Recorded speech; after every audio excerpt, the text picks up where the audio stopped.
but you're in over your head. Talking tough online, but now you're filled with dread. Jeremy's got defenses, moves so smooth and bright. You're sinking in the shadows, you're stepping in light. Too soon out of luck, your streak is gonna end. You've been all bark, no time to just pretend. The crowd is getting wind. Jeremy's got the slider and it's getting under your skin. Go, Jeremy, go! Just hearing your name. Life's driving you insane. He can match your style, he can't play your game. Go, Jeremy, go! Just hearing your name. Goodbye.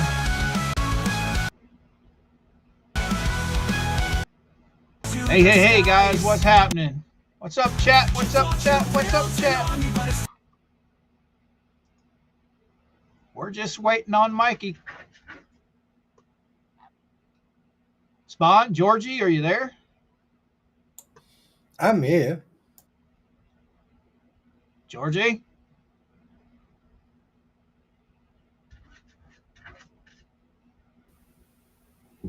Oh, my God. Georgie.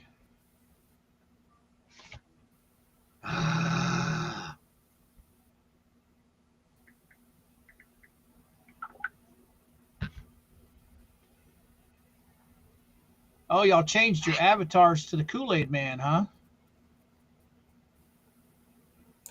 Well, why not? Works for me. From now on, Georgie cannot play any kind of video, any kind of music on her end. Let her send it to me or whoever's hosting, because I don't know what it is on her end. When she tries to play something, it just goes bonkers.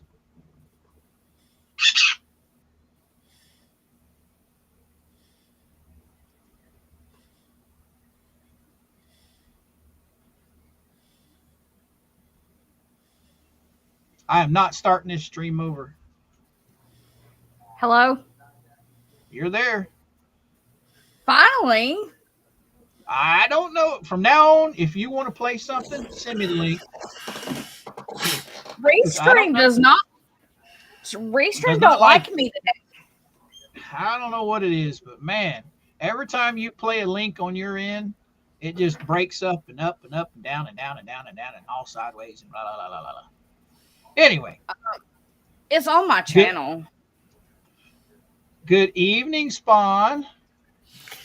Yeah, do me a favor. Say good evening to my my lawyer / financial advisor who is watching. Hello.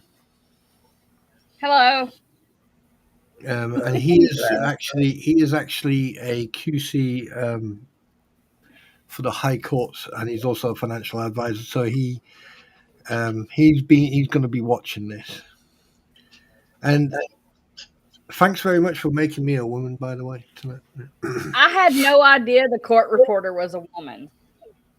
Well, I mean, to be all honesty, I mean, a kilt is a dress. I'll tell you one thing, you call me Scottish one more time, and yeah. You didn't hear the word come out of my mouth now, did you?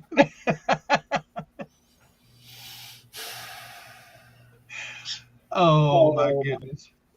I want the least amount of reading possible. No, mate, it's no, it's typical Mary. No. No, I'm not talking. By the way, if I talk, I'm not talking to you guys. Who are you talking to? My mate, the god of law. Oh, by he's a good time boy. No, he's muted, but he's muted, but he's typing, and he said, I said, I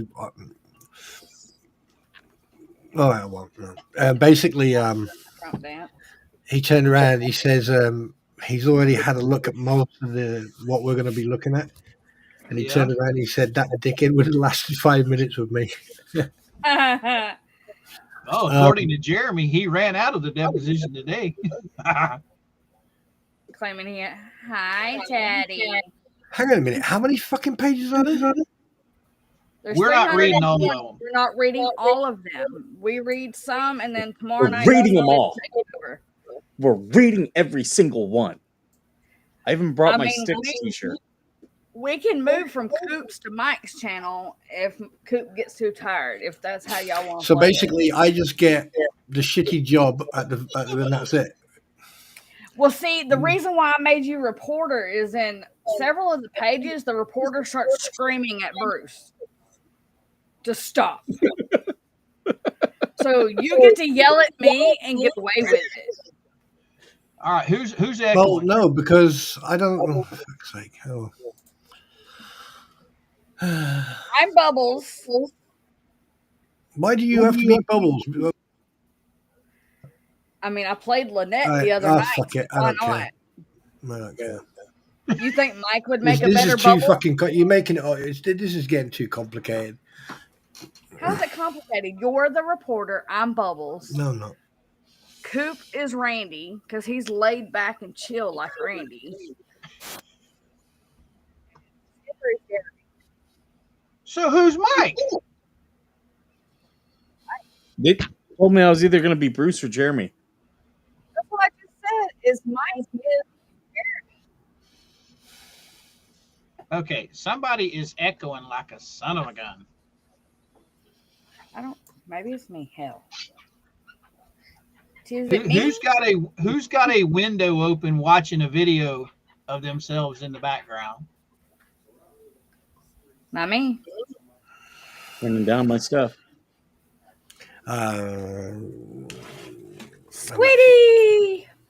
I'm actually in two minds of not fucking doing this, to be honest. It's way too fucking overcomplicated. How is it complicated? Have you looked at the paperwork? Yeah, I finished it. You've already read all 320 pages? Yep. Here's the paperwork. Bruce is fucked. Oh, this man has a machine. Bruce is fucked. See, you're the reporter. I don't want to be the reporter. I want to be I want to be an absolute pain in the ass tonight. Aren't you always Bring a pain in the ass? Yep. All right, chat. Can y'all see that? Can y'all see it? Yes. Why do I By the hear way, a welcome laugh? chat. Welcome chat. Welcome chat. Digistorm, what's up?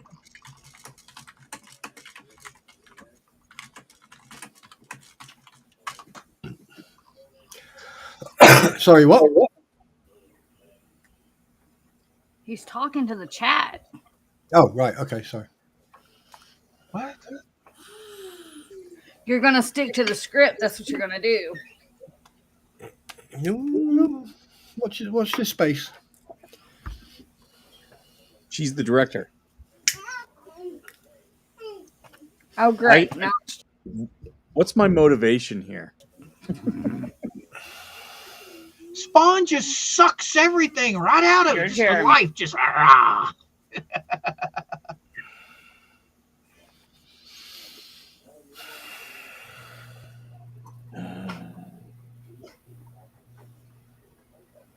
all right, Spawn, I didn't know read. you felt that way.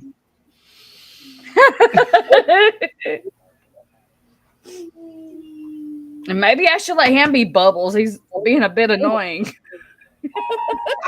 I don't care who's who. Just somebody pick and start reading. Oh, right. Well, no one's fucking said start.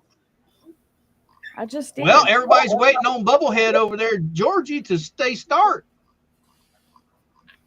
So what am I reading? The reporter.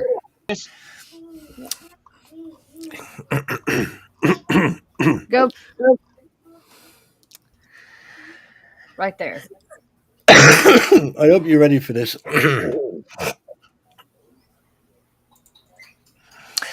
The attorneys participating in this deposition acknowledge that I am not physically present in the deposition room and that I will be reporting this deposition remotely. They further acknowledge that in the lieu on an oath administered in person, the witness will verbally declare his testimony in this matter under penalty of perjury. The parties and their counsels, consent to this arrangement and waive any objections to this matter of reporting. Please indicate your agreement by stating your name and your agreement on the record.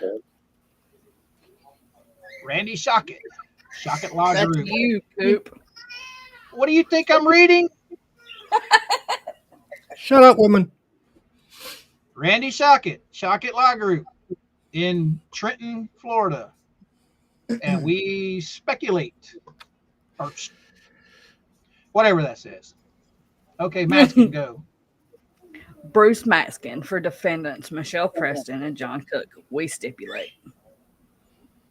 Jeremy V. Hale's a plaintiff herein, having been first duly sworn and was examined and testifies as follows.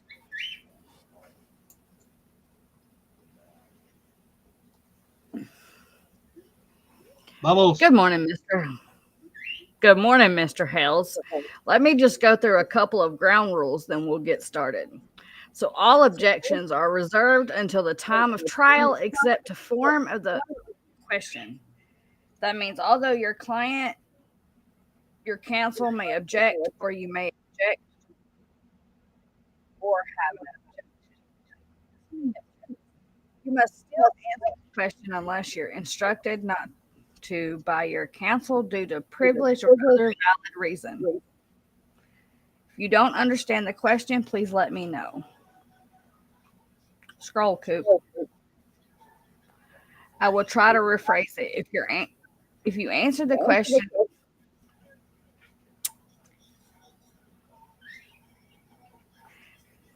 Night, you just lost me. If you answer the question, I will assume. Okay, yeah. If you don't understand the question, please let me know. I will try to rephrase it. If you answer the question, I will assume you've understood it. You can ask for a break at any time except when there's an unanswered question pending. Do you have any questions about those ground rules? No.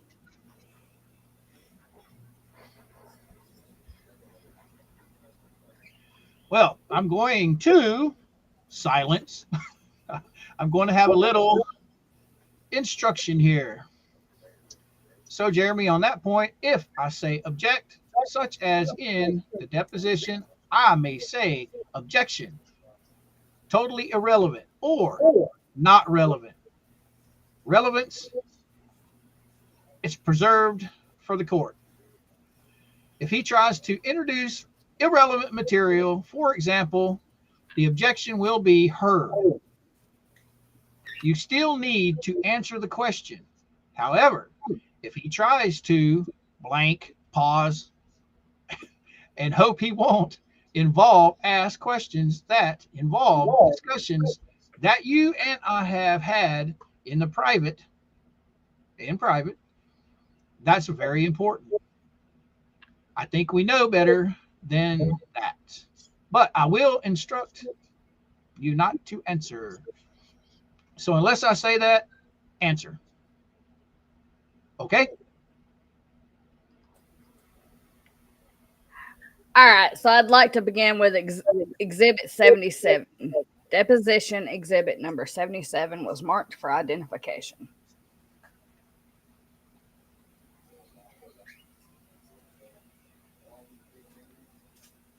Oh, okay. You've got it. You got to hold on. You're not going to pull it up. Is that right, Attorney Matkin? Well, again, you can pull it up and I'll pull it up. Wait a minute. Did you add something to the drive, sir? There's 78 exhibits. Okay. We'll go back to our drive. Okay. Go ahead. It's up on our screen. Do you recognize Exhibit 77, Mr. Hales? We're scrolling, just so you know. Yes. What is that? That is a motion. Exhibit 77? A complaint. Is that the United States District Court, the Northern District of Florida. court complaint you filed in this case? That is the court complaint that my lawyer filed on behalf of me in this case. Okay, you're alleging that my clients defamed you and tortuously interfered with your business. Is that correct?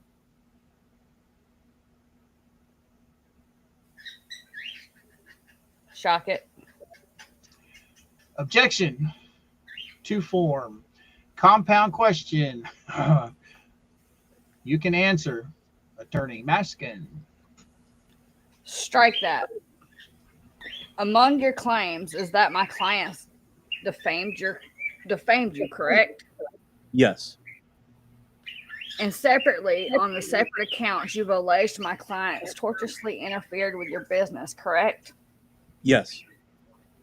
And you allege that they committed extortion directed at you, correct?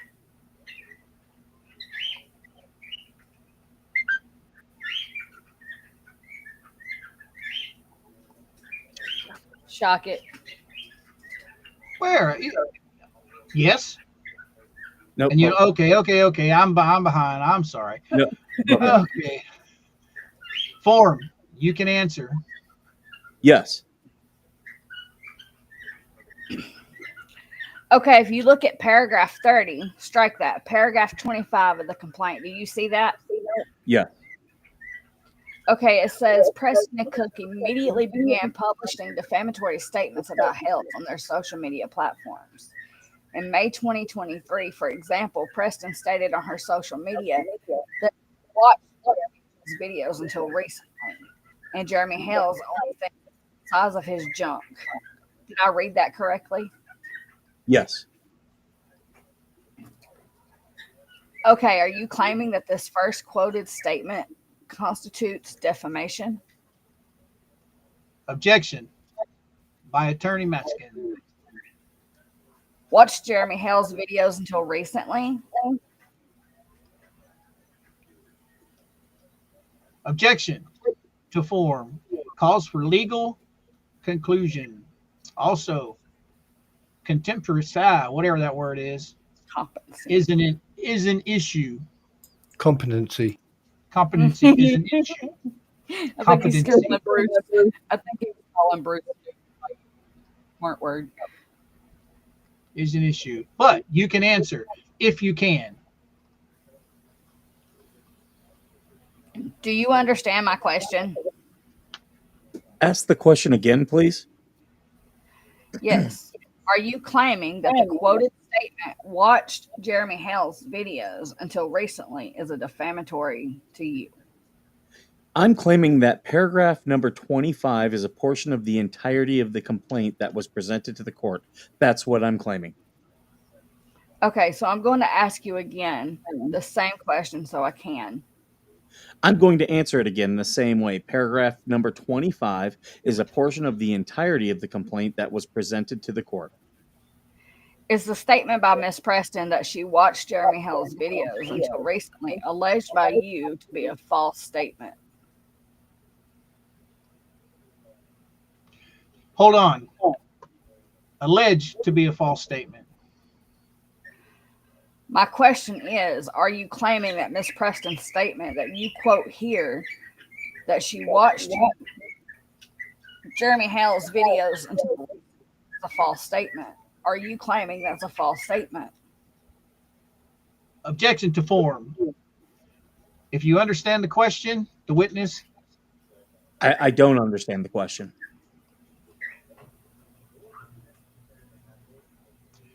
Well, his instructions are that if you don't understand, you can ask him to amplify or explain.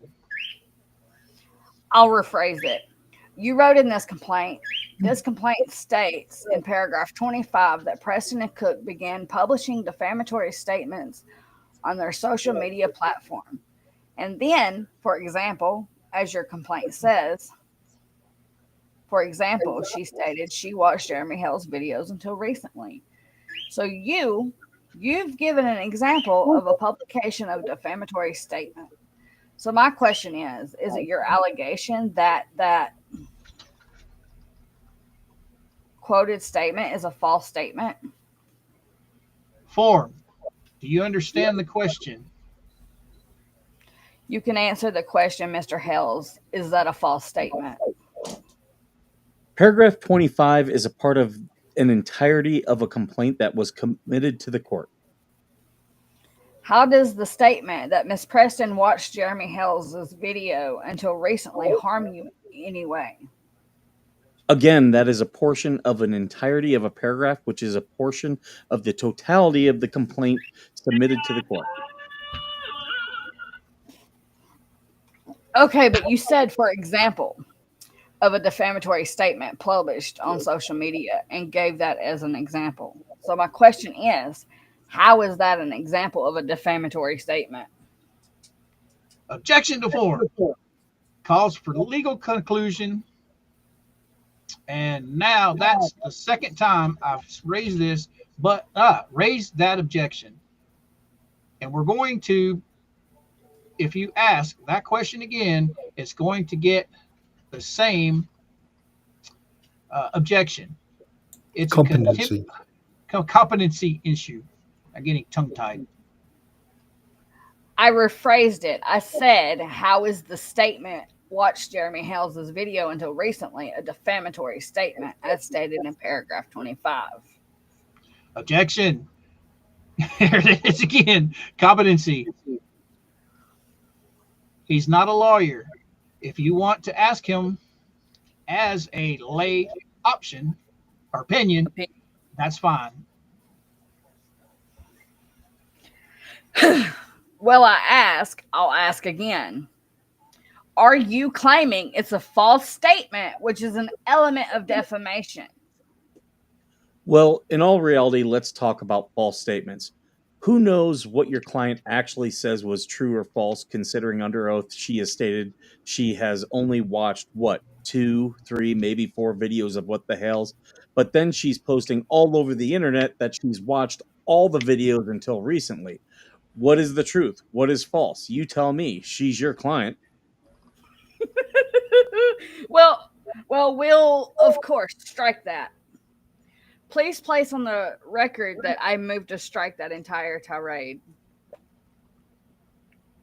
You don't have the power to strike anything.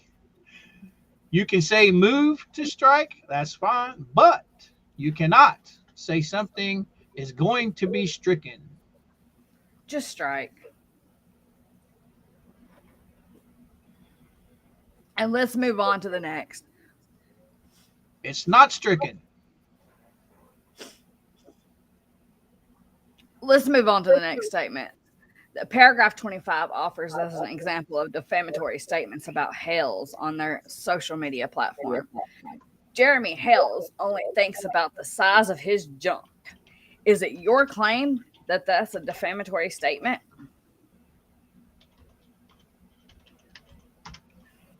Oh, same objection. If you're asking his lay opinion, that's fine. To save time, every time that you raise legal terminology to the non-lawyer, I'm going to just say objection to the form, but that's what I mean. Whatever. Counsel. He's not competent. He's not a lawyer.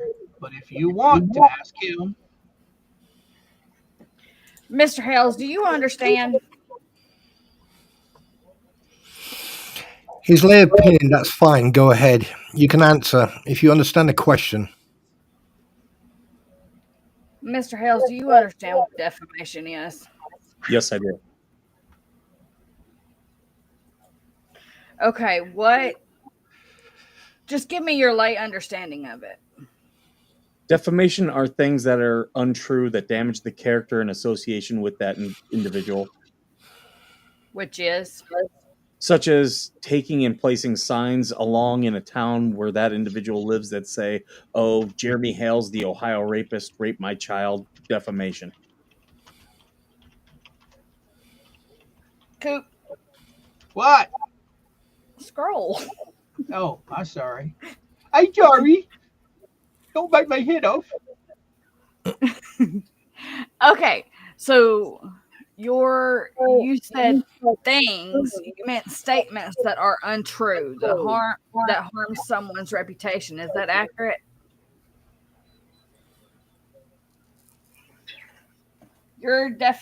Your understanding of defamation is statements that are untrue that harm someone's reputation. Untrue, false. Got you. False statements that are false that harm someone's reputation, correct? Mr. Hills? Please repeat your question. Mr. Hills, is it your understanding that defamation are statements that are false, that harm someone's reputation? Yes. All right. Is Jeremy Hills only thinks about the size of his junk a statement that is false that harms your reputation? No. One, it is false. No. Two, a judge or jury will decide whether it's defamation or not. I won't be the one deciding those things. Okay, but you're alleging that harmed your reputation. A judge or jury, or a judge or jury or both, will decide whether that's defamation or not. I understand. And are you alleging that that harmed your reputation?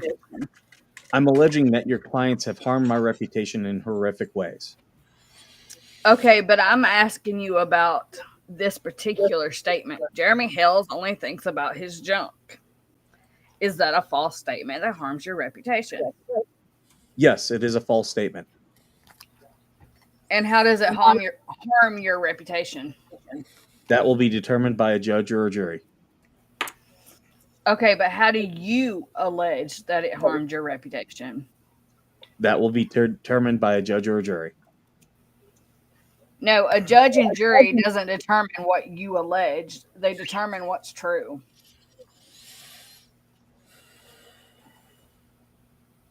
So I'm asking you what you're alleging. You're asking him to rephrase. I'm not. Objection to form. Compound question. Competency. Well, again, you say that an example of a defamatory statement, which you understand to be a false statement that harms someone's reputation, Jeremy Hills only thinks about the size of his junk. So I'm asking you, how does that harm your reputation? Form. How do you allege that it harms your reputation? What harm do you allege to have suffered by that statement, by that quoted statement? That's 3 questions. Objection to form. Compound. All right, so I'll rephrase. What harm do you allege as a result of that statement? Jeremy Hills only thinks about his junk. Why is Bruce only thinking about Jeremy's junk? Correct me if I'm wrong, but the complaint actually states how it harmed my reputation, how your clients have harmed my reputation. All right, so you're not going to answer. They damaged my business. How they damaged my personal life, how they damaged my personal relationships, how they damaged my income, how they damaged every aspect of my life, how they've your client literally stating he's going to shoot me in the face and feed me to the gators. And the list goes on and on. Should I go on further? I understand. Or do you want more? I understand that. The list goes on and on. Now let's move on to paragraph 27 of the same exhibit. Tell me when you're ready. Do you see? Yeah, I can see it. Okay, so I can ask a question about it now. You ready? Yes, ready. Okay, you write that. In May 2023, Mr. Cook pulled a pew pew on you as you were driving on the public roadway to enter your property.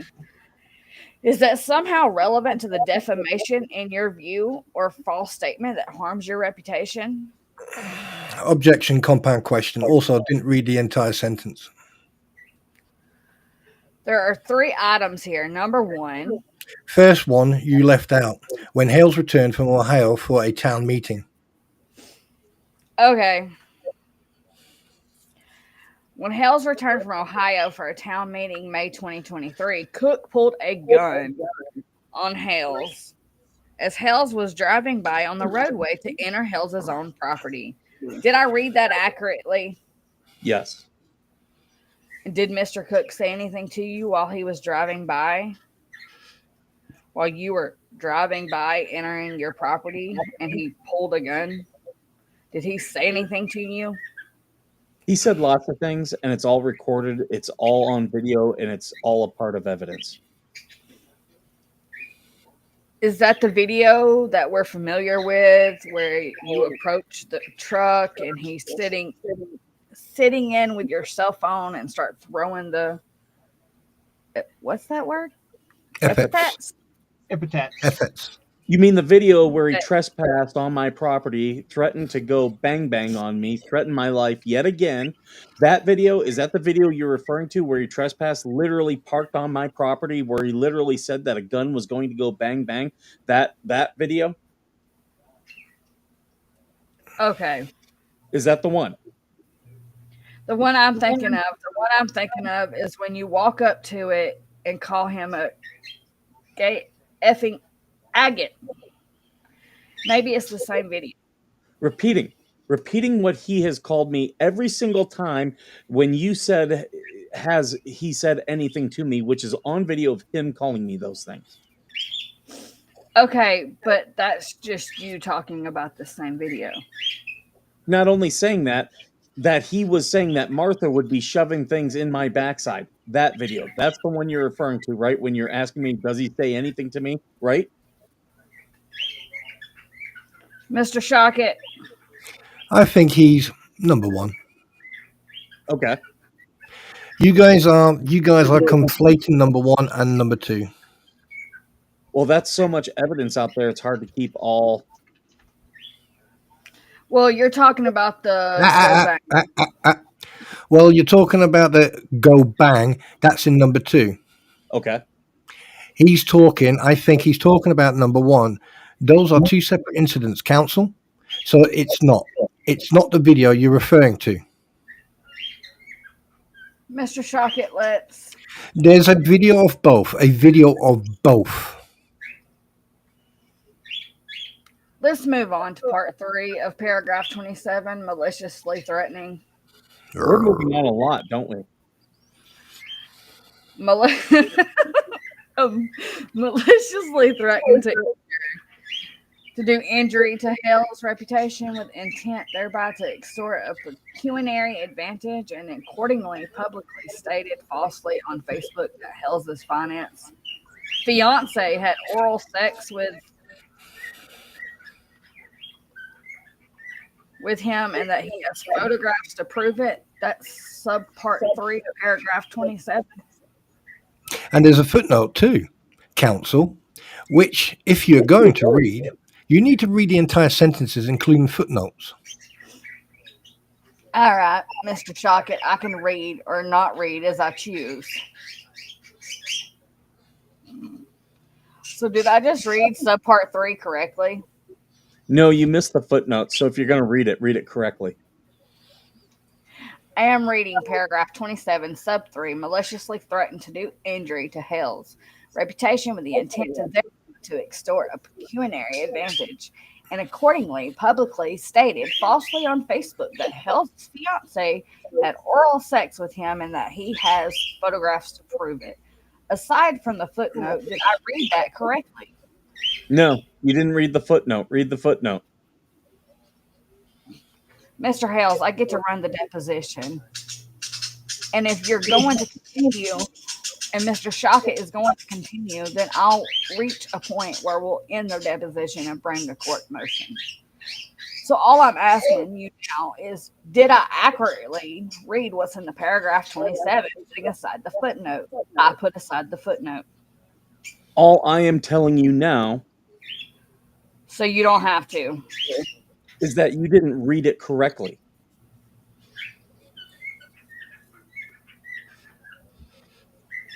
So you don't have to talk about the footnote. You forgot the footnote. Everyone stop. Just tell me if I asked you right. No, stop, stop, stop. In fact, you read it. No, everyone stop. I'm going to stop this before we continue with the rest of this deposition. If we continue to talk over each other, we're not going to have a record that anybody is going to be able to read. I need it to be question, pause, answer, or else we're going to have a record that nobody can decipher. Thank you.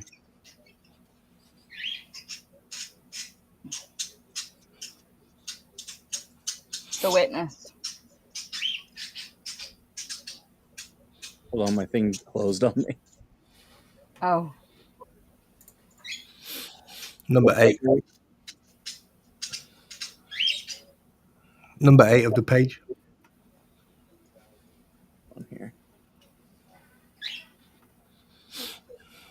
Do you want me to do the witness while he gets sorted? we can take a minute and see what the chat thinks about it so far. Yeah, Well, we Matt, can pause here. adjusted. I'm starting to trip over my own tongue anyway. Oh, Jen, no, I'm definitely doing this. I'm just putting on a persona. I'm just too flipping old. It's okay. I I'm can't keep back up. up. That's me. Like every time he scrolls the page, it'll get blurry for a minute, and it makes a character. So I'm like, We're on page 27, Mike, at the very top, number 8, if that helps. I'm there. Okay. Whenever you guys never are heard ready. Javon talk to a lady like. Well, let's talk to the chat for a minute, see what they think. We've read 27 pages so far. I'm sorry to say, but everything that I've heard that the fleas have been babbling about, I don't see any of that in this deposition. Nope. And something else as well. Yet. Excuse me. Have you noticed how Bruce is trying to circumvent, and he's trying to get Jeremy to say what he wants him to say instead of actually hearing the actual answer, a natural answer? He's trying to entrap him with his own words, and it ain't working. Jeremy's 10 steps ahead of this fool. Yep. You know what? I think just by reading these pages, I think, excuse me for the coughing. Mike, if this was a court martial, do you think it would have carried? Do you think the board would have carried on? Not at all. In fact, it's funny because I was in a similar. I wasn't in a deposition, but I was in an interview with an ID today, and it definitely didn't go like this. No. I'll tell you one thing, and also the answers would have been sharp, to the point, and short, sharp, fucking to the point. I mean, like, the thing is, just by the way Mike is portraying Jeremy, and the way you can richly hear the frustration in the voice, but at the same time, he is keeping him so calm and collected, and you can tell just by the wording. Exactly. I mean, usually people try and put feeling into text on a screen, and you can't do that. But I can literally see, listening to you guys and reading this, you can literally see the emotion, because we know Jeremy. We've watched him for years, and I can see every bit of the emotion that's going on. Can I make a suggestion? To who? To you. What? Because I'm going to. I said what? Oh, sorry. Objection form. Objection. I plead the fifth. Can you, if you get rid of the chat on the screen, it will make the picture a little bit bigger. Are y'all having a hard time reading it? We can do There that. you go. That's a little bit better there. Now, just remember, with the overlay gone, we're only going to be able to see who's chatting on each different platform. We do the They- overlay so the chat can see both chats. Oh, okay then. All right. I just thought it'd probably just Or help. here, I how about actually- Leave it like this. the problem I had is I actually keep it. I've got it open in front of me, so I know you guys are following along on the little screen, but I've got it much bigger on mine. So Yeah, same here. All right. Okay. Should we carry on, or should we get overrule? Oh, Lisa, come on. I can pick it up with the witness. Thank you, Alyssa. Mr. Hales, please read sub 3 of paragraph 27 out loud. Maliciously threatened to do injury to Hale's reputation with intent thereby to extort a pecuniary advantage, and accordingly publicly stated falsely on Facebook that Hale's fiance had oral sex with him and that he has photographs to prove it. Footnote: Okay, now. Cook posted, Jeremy would like me to post. Jeremy, would you like me to post the picture of my aunt in George's mouth so you can take this one down? Okay, is it your allegation that this is a false statement that harms your reputation? Form, as stated before, to keep matters short for the reasons stated previously, same objection. You can answer if you understand. It's clearly stated as false, and a judge or jury will determine whether it's defamation or not. Okay, now, where is the threat to extort pecuniary advantage in that statement? Objection to form. Do you understand the question? A judge and a jury will determine that, not myself as a layman. Okay, but I'm asking you, as you allege with intent thereby to extort a pecuniary advantage. So tell me, where in this statement or anywhere else is there the threat to extort pecuniary advantage? Objection to form. You're not reading the entire quote. You're leaving the word out, intent. So I don't know why you say it sometimes. You say it other. Sometimes you include it, sometimes you don't. If you're going to refer to a paragraph, I'd ask you to please. Mr. Shockett, this is improper of you. I'd ask that you. I don't know why, but you keep on. That's why I'm objecting. You keep on. The record will reflect this. Sometimes you read a sentence one way, and sometimes you'll take things out. So I am just trying to... Mr. Shockett. Sir, it's your deposition. I'm trying to help you. I'm done. I'm just going to object every time you do that. So just say compound. Mr. Shockett, object to the form, and then say nothing more. Okay, sir, I know the rules. I'm going to object and state the reasons every time. My question is, what about this statement that you just read from sub 3 and footnote 2 constitutes a threat to extort pecuniary advantages? From where do you get your allegation that there was an intent to extort a pecuniary advantage? Objection to form. It's two questions. Compound. From where do you get your allegation that your statement was made with intent thereby to extort a pecuniary advantage?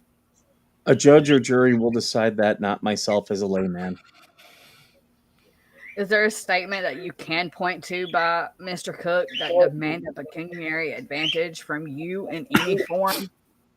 A judge and a jury will determine that, not myself as a layman. I'm asking you to identify a statement, whether oral or written, by Mr. Cook to you that you claim was an extortive threat to extort pecuniary advantages. Form. Do you understand the question? Myself as a layman will not be determining that. A judge or a jury will be determining that. Is there a statement by Mr. Cook that you allege where he said, "Give me something or else"? You can fill in. Again, I'm a layman.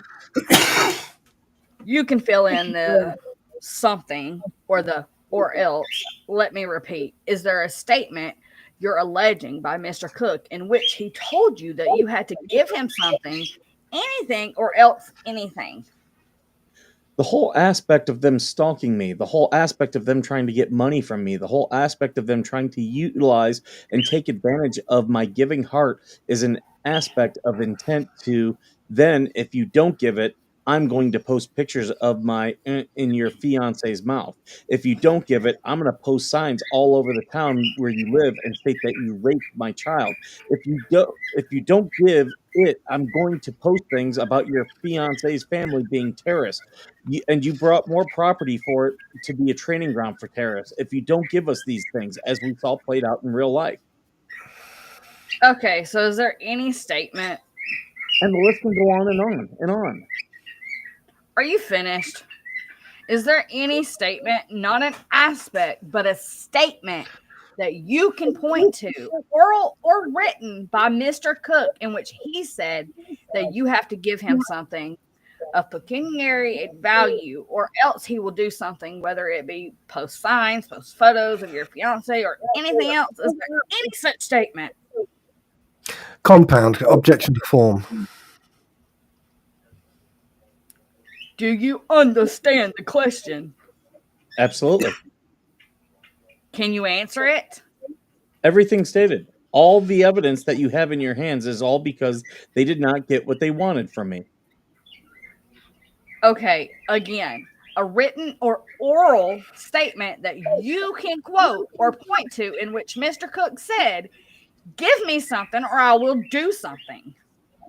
Again, everything that you're looking at from the aspect of he's got pictures of his in my fiance's mouth, and I can't take that post down is because they did not get what they wanted from me. Money, fame, and gifts in kind donations, and the list goes on and on.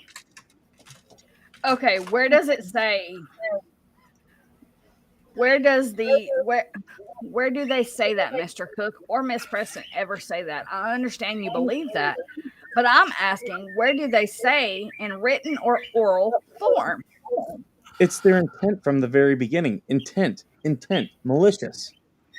Maliciously threatened to do injury to Hale's reputation with intent.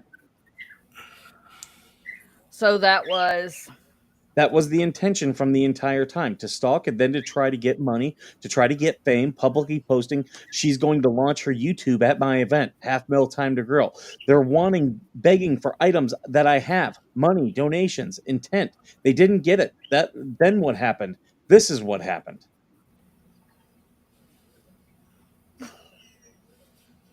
so there's no statement you can actually point to, oral or written, where they actually say we're going to do things unless you give us something. Intent? You mean like statements that you have in writing that you're going to help people grow and fuse if they cover your side of the story like that? Like things you've done, put in writing claiming that you're a famous lawyer? What a joke. What a joke. You're a famous lawyer putting in writing that you're going to guarantee views, things like you've done. Would you like me to go on? All things like creating an ecosystem, an anti-Hales ecosystem that destroyed someone's reputation to destroy their business and writing like you have done? You. Let's the record reflect Mr. Matskin is actually smiling at that answer. Oh, by the way, there's also that piece of evidence. Give me $65,000. Oh, Oh, wait, that's in your evidence. We're going to get to it, isn't it? why don't we go right to Exhibit 1? Tell me when you're able to look at Exhibit 1. I've got to get to it. Hold on. I've got to close this one first. By the way, Lisa Lee is waiting for your text messages. Oh, wait, that's transcribed, and that's evidence now, too.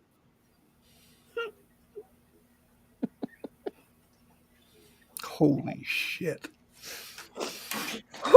Go, Jeremy. Go, Jeremy. Go. No wonder Bruce was wiping his brow. So Exhibit It's 1, are you able to open that? Hang on. It's out of order. I don't know why your exhibits are not numbered correctly, but let me try again. They're in order, Exhibit 1 through 78. Mine is this. Your Google Drive is out of order, but I can find it. I just go on. I'll just got to scroll. They're in numerical order. Not on my screen. They're not. Okay. Do you see that? Yeah, I can see it. Okay, we have it up. Council. Okay, is this what appears to be maybe a Facebook post? It's not what appears. It's what it is, posted by your client.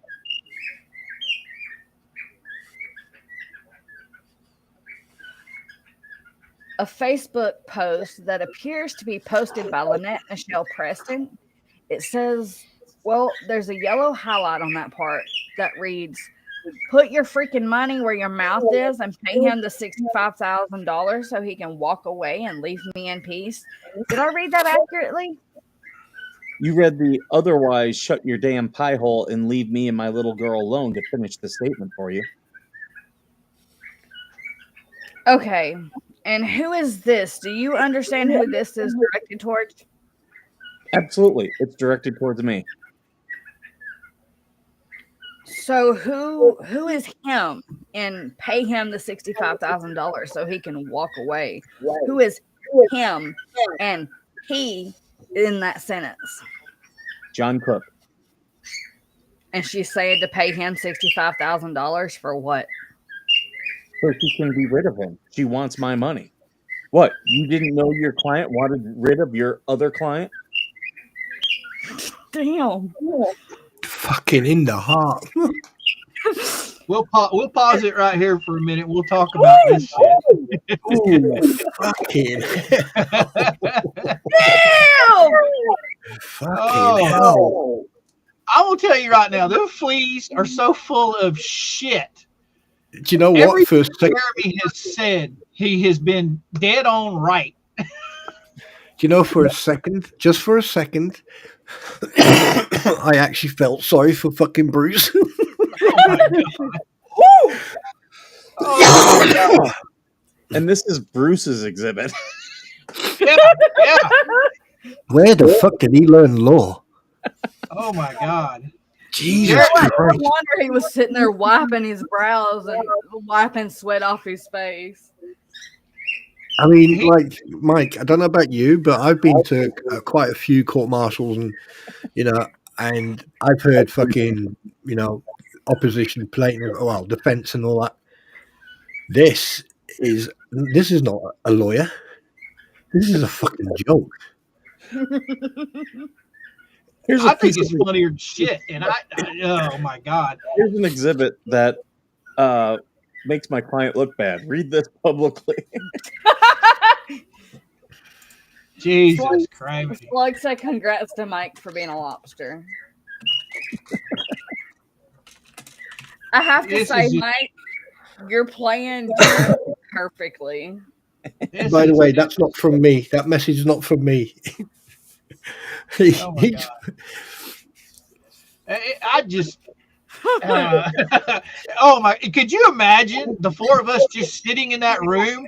Nobody'd be able to hear anything. We'd be laughing so fucking hard. You know how hard it's to break character.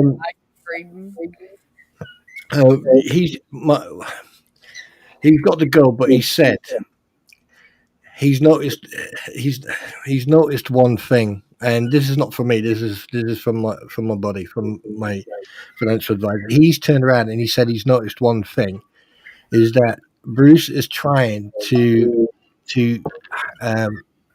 have his own narrative. Oh yeah. And he's not budging from that narrative. He's just sticking to his narrative. You know what he reminds me of? Somebody that went on YouTube or went and rented a bunch of movies to learn how to be a lawyer to do a deposition. That's what he reminds me of. they still are stuck on this. If people learn Lynette's side, they'll be, they'll realize Jeremy's a liar, but no one believes Lynette's side. I mean, just what we've read so far has blown their fucking case and their fucking argument way out of the water. I love Jeremy's answer. We're moving on a lot, aren't we? I know. It sent me. I was like, oh my God. We're what, 30 what? 37, Page 38 38. pages in? 38. How many pages total? 320. 320. 320. This Holy is gonna get moly. better. Oh my goodness. I'm going to get something to drink really quick. Yeah, go Okay. for it, man. Chat, what do y'all think about this craziness? So far. Oh, I've never been able to put emotion into text, but I can put emotion into this. I can see the emotion oozing from all of this. Mm-hmm. Just from reading all this, I think just for the responses from Numbnut, I think he knows he's fucking lost this one, big time. Big time. I mean, it's there's nothing right now. There's nothing in his favor whatsoever. All he's doing is he's on that fucking runaway train, and he's just asking questions while it's getting closer to that fucking. I actually think that Bruce and the Fleas, they all know the truth. They know that Lynette is full of shit and she's done all this, but they see it as an opportunity to take something from Jeremy because he's And got not just all from him. these. Yeah. Not And just from he's him, got- but from every single person who's donated money. this is going to be so. I mean, we're 30 pages into what was it again, Mike? 38 of 320. 320 pages. We're only 38 in, and you can already see the bullshit coming from this man. Yeah, but I think it's going to get better. Oh yeah.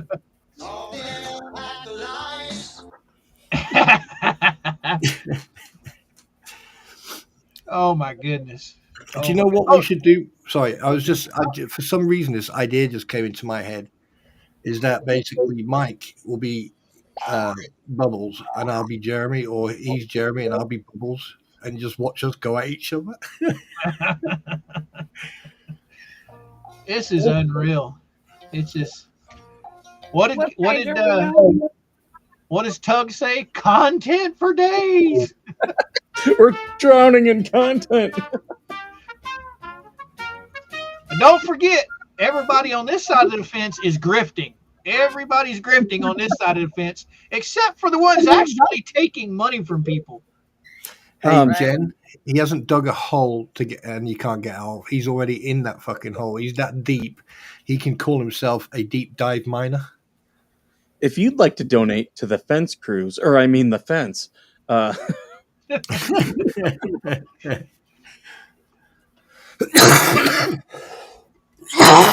Okay, let's carry on. All right, Tug will be going soon. Yeah. we picking up with me or the question? You already read your part of that. So it's my turn.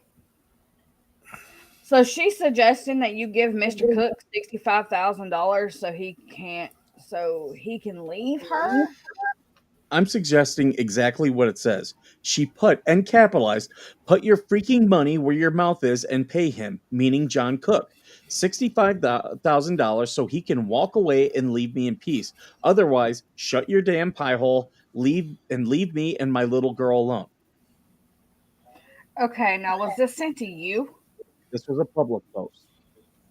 Okay. Was this sent to you separately, privately, in any other form? Again, it was a public post. So is it your claim that this is an extortionist threat?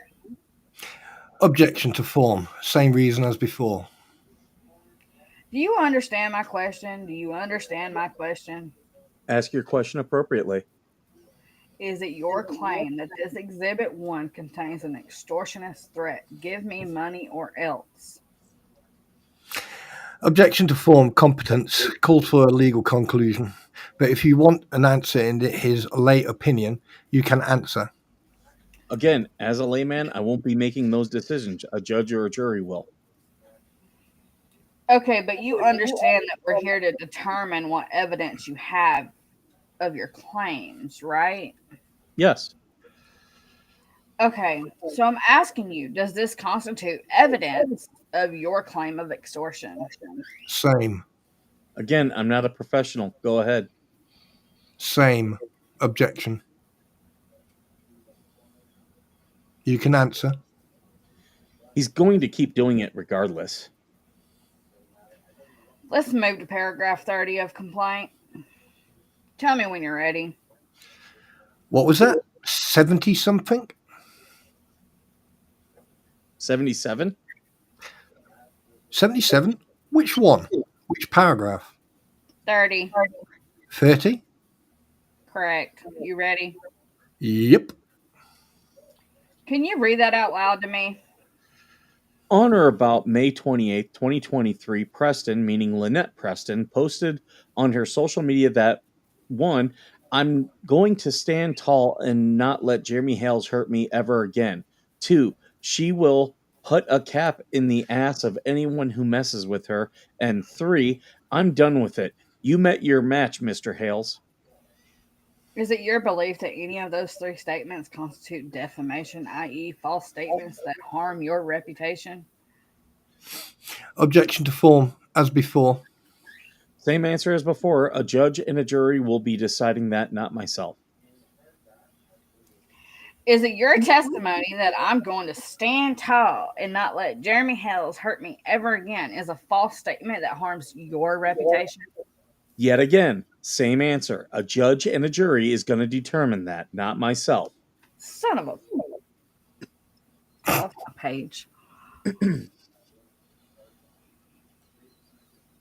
41. Is it your testimony that I'm going to... Oh, wait, I already read that. 41, line 11. Or, I'm sorry, line 13. Okay, Wait, do you what? have any information as to how that statement harmed your reputation? I have plenty of information. Well, what is that? Again, a judge and a jury is going to be determining that. Well, no, you said you had information as to how that statement harmed your reputation. So I want to know what your information is. You have it as well. You have all the evidence. Sir, I need you to tell me an answer to my question. What is your information that the quote, I'm going to stand tall and not let Jeremy Hales hurt me ever again, harmed your reputation? First. Hold on. Objection to form. Oh my goodness. That's a different question, so same objection as before. Again, how did that statement harm your reputation? Form. Mr. Hales, I have a question pending. How did that statement harm your reputation? You can answer. First of all, I never hurt her. So in the aspect of claiming that I hurt her, that harms my reputation. That is a false statement. I've never hurt her once. I never hurt her twice. Now, what we can talk about is all the things that she's actually put in legal writing and in court about John Cook abusing her, John Cook actually abusing the child, and him threatening her life, her mom's life, with a firearm. Not to mention three legally documented incidents with John Cook pointing firearms at different individuals. We don't know about the individuals that he hasn't been documented with Levy County Sheriff, but there's 3 documented. Living in fear every day of my life, and individuals destroying my life with defamation stating that I've done something to them that I've never once did.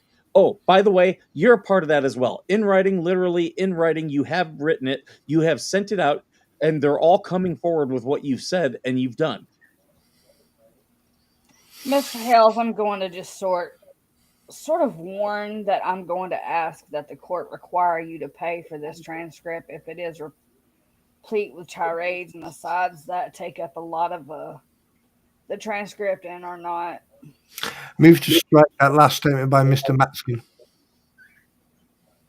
And not responsive to my questions. So. Also move to strike. Let's look at number 2 in paragraph 30.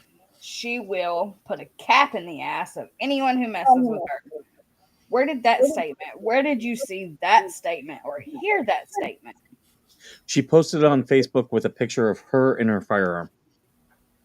And is it your belief that that somehow caused you damage? That would be why it's in a complaint filed with the courts, yes. And how did that cause you damage? That will be determined by a judge and a jury. So you're not prepared here to explain how this statement on social media that Miss Preston will put a cap in the ass of anyone who messes with her harmed you personally? Form. That will be determined by a judge and a jury. But you can't explain here how that harmed you. That will be determined by a judge and a jury. But the judge and the jury has to base its decision on evidence. So we're here to learn what evidence you have. Is that a question? So what evidence do you have that the statement harmed your reputation or caused you damage in any way? That will be determined by a judge and a jury. Okay. Are you unwilling to answer the question or just don't have any evidence that you can articulate? That will be determined by a judge and a jury what damage that has done to my reputation. Do you know? Is that it's the same question. I need a 2, 3, and a bathroom break, guys. Let's just finish with this. No questions pending, so let's take a 2-minute break, okay? Let's finish paragraph 30 and then we'll do that. Oh, are you? Are you refusing on the record to give a bathroom break, counsel? You're adding another question. Go ahead, take a break. 2 to 3 minutes. Sure. A recess was taken. Boom, boom, boom, boom.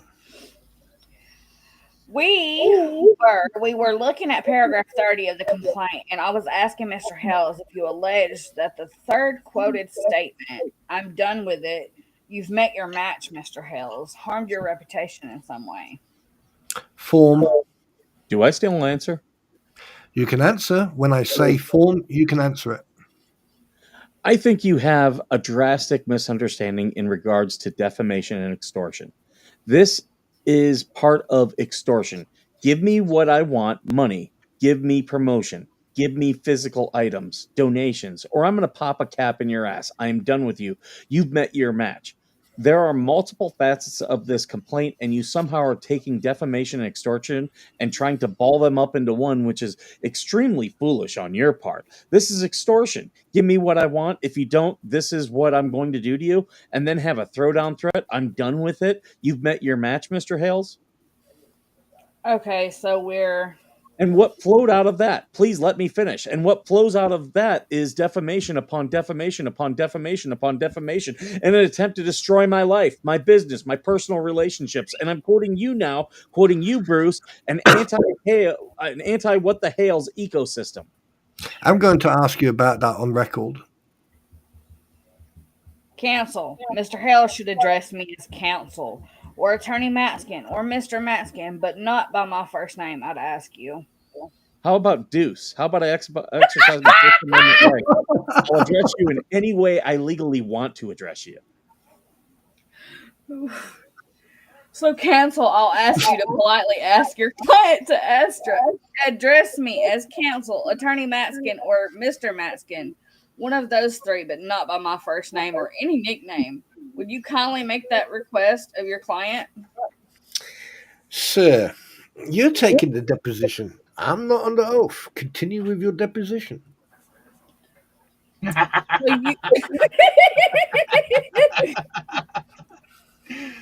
Oh, good. So you won't ask him to refrain from calling me?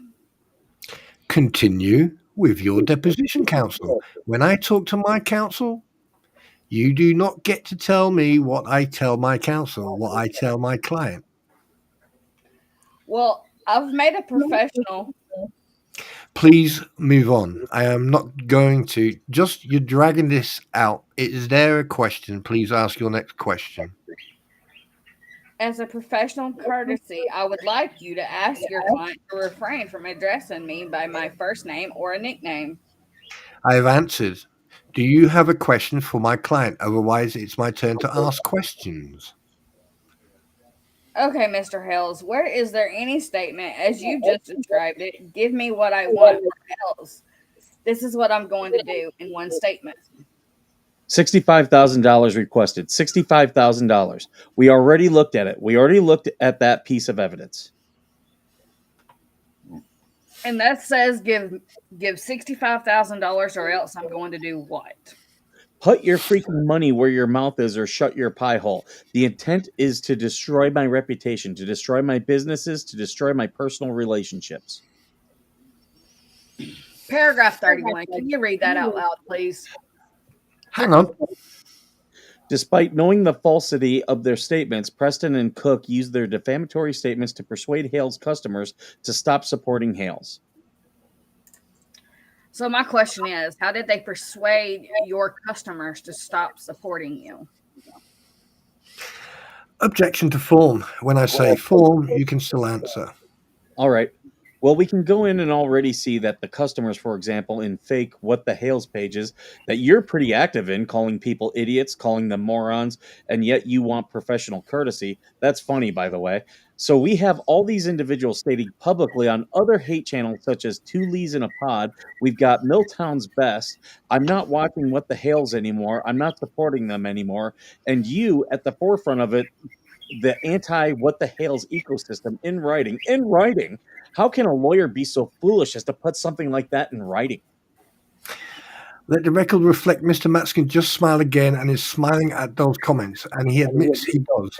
Let the record reflect, since there is no video here, the jury will be advised of the record. Paragraph 32. You allege that Hales reported all of the above events while in Ohio in September 2023. An Ohio court issued a 2-year renewable restraining order injunction against Preston and Cook for stalking Hales and his fiancee. Did I read that accurately? Yes. And then in paragraph 33, to date, this has not stopped Preston and Cook from continue their illegal acts against Hales. Rather than cease, Preston has demanded that Hales provide her with a list of names and contact information of all his donors. Did I read that correctly? Yes. All right. Well, where is this demand, or in what form does it take of providing her with a list of your contact information of donors? I find it ironic that you're asking, when you're complaining to the judge, that we have released public information in regards to her deposition. And in the deposition, she's the one that demands a list of all of my donors. And which deposition? In the deposition you're referring to from January in the state court action that she filed? Yes. So this paragraph 33, this statement refers to a statement that she made during her deposition in January? Yes. Do you recall the exact statement? Unless you can bring it up as evidence, I can't recall the exact statements. Unless if you have it prepared, we can view it together.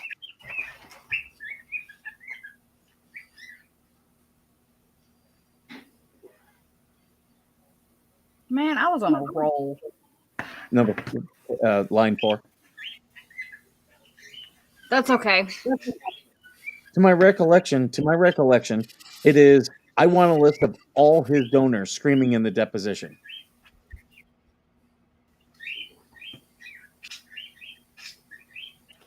Do you remember the context? What was in the response to? Again, if you have it and you pull it up, we can watch it together. But I don't have it in front of me right now.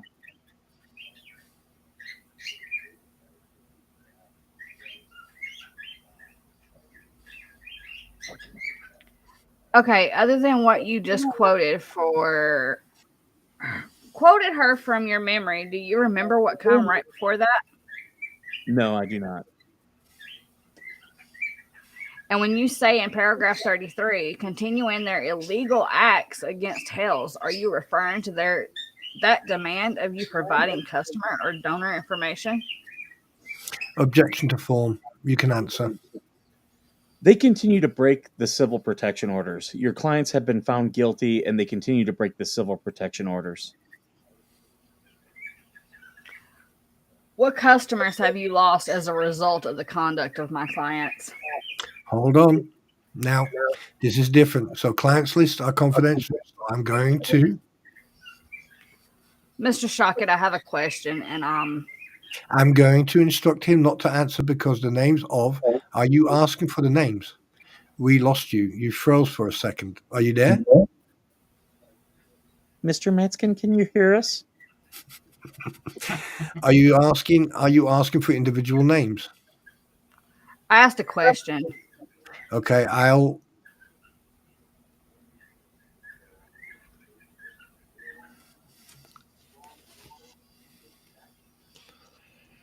He can either answer it or say he doesn't understand the question. I can rephrase it. You can. Well, I'm going to object and instruct him not to answer it.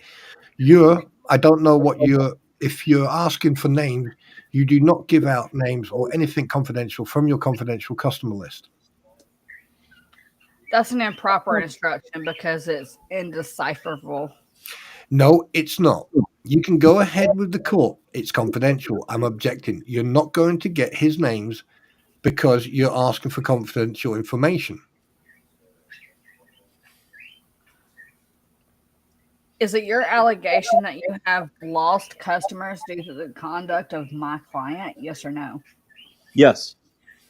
Are you capable, if your counsel were to allow you to do so, to identify the customers that you claim to have lost? Yes. And are you capable of identifying individuals by name? Yes. So to be clear, when you're talking about customers you've lost, you're talking about individuals? To be clear, customers is plural, meaning more than one, made up of individual persons. Again, my question is, are you able to identify individual persons that were customers that you lost? Yes or no? Again, as you've already asked this question, yes. How many? I don't know the number currently. Can you give me a range? We are hiring a professional to do an analysis on money lost, customers lost, and that will be presented in the federal court. When you say an analysis on customers lost, for example, are you talking about a viewer of your YouTube videos? That's one aspect, a consumer. So you would claim damages as a result of a viewer of your YouTube videos that chose to no longer view your YouTube videos because of something my clients did? Yes. So you're going to attempt to identify all people who were your YouTube video viewers and then weren't anymore and try to correlate that with the conduct of my clients? Objection to form. You can answer. The conduct of your client that calls me a child rapist, the conduct of your client that states I raped their child, the conduct of your client that states we're opening a terrorist training ground in the old schoolhouse, the conduct of your client that I can go on and on and on. Yes, I've lost customers due to the actions and statements of your clients. And yes, we will identify as many as we possibly can. But then the reality is we can't identify all of them. But an expert will do an analysis and share how much I've lost because of them. Just counsel, I will tell you this. Based on the... There's no question pending. No, I know. It's not a question, counsel. I'm trying to help you. If you and I Counsel, if you and I can come... The last thing I want is your help, okay? Now please be quiet and let me ask my questions, okay? If you and I can enter into a confidential agreement, you can get those names. I am absolutely willing to keep my information procured in this deposition to myself. Bullshit. In writing, sir. That doesn't... We'll have to do not just a deposition, we'll do a blanket confidentiality agreement, so you don't have to keep coming back based on an objection. I'm willing to do it. It is very common. I can send you a draft if you want to look at it. Let me respond to that. There's no need for such a document for Mr. Hales to be able to answer my questions in this deposition. You can rely on my representation. We will move on. My question is this. Is it your intent to have an analysis so you can literally identify by name individuals who used to watch your YouTube videos but no longer do? Blame it on my clients and claim damages from that. You're horrible at phrasing questions, but I will do my best to give you an actual good answer. We can provide names of individuals who are not consumers anymore because of the actions and the statements of your clients. Coop. I'm going. Farther? Right there. Got you. And how many such individuals are you able to identify? I do not have a count. Is it under 100? I do not have a count. For any given such individual, how is it that it causes you damage if they no longer watch your YouTube? You on YouTube. Again, a jury will determine damages, not me. I am a layperson. All right, in paragraph 79, you ready? Not yet. I told you we were getting there. Mouse is a little slow. Okay. It says, despite knowledge of the customer, singular, contractual, and business relationship with Hales, Cook intentionally and without valid justification interferes with such relationship. Is it your intent to have a single customer referred to in this paragraph? The aspect that Cook defamed myself and then openly, publicly posts that he is posting things such as dildos for $1 on Levy County groups, destroying a customer base, trying to make gross allegations that I'm selling dildos, used dildos for $1 a piece, that he's posting in the Democratic Party, that he's posting in LGBTQ communities, that he's posting all potential customers. Is there a contract that you lost that you attribute to Mr. Cook or Miss Preston's conduct or actions? Multiple contracts that are under attack personally right now in the aspect of Cook and Preston both stating that they're trying to get our YouTube channel shut down. Oh, by the way, you're a part of that as well, huh? Isn't that interesting? Trying to hide the smile this time? All right. So we've got the whole aspect of a contract with YouTube. We've got the whole aspect of a contract with Facebook. We've got the whole aspect of a contract with Instagram, TikTok. I can go on, X, Twitter. We can go on with the aspect of, I don't know, Olight. Oh, wait, that's right. You're behind that as well. So we've got Olight. We've got Whatnot being attacked now. We've got anything we can put our hands on being attacked by your clients and personally by you. The question is, have you lost a contract that you had because of my client's conduct or actions or statements? Objection to form. Asked and answers. You can answer it. I've already answered it. No, you haven't. Did you have a contract that was lost? Strike. No, you haven't. Did you have a contract that was lost or canceled due to my client's interference? Your clients have attempted to interfere with all of my contracts on a daily basis. Okay, you've listed a number of companies. TikTok. Do you have a contract with TikTok? Everybody has a contract when they get into the terms of service. That's a written contract.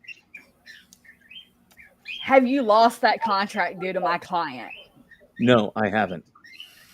And Whatnot? Have you a contract with Whatnot?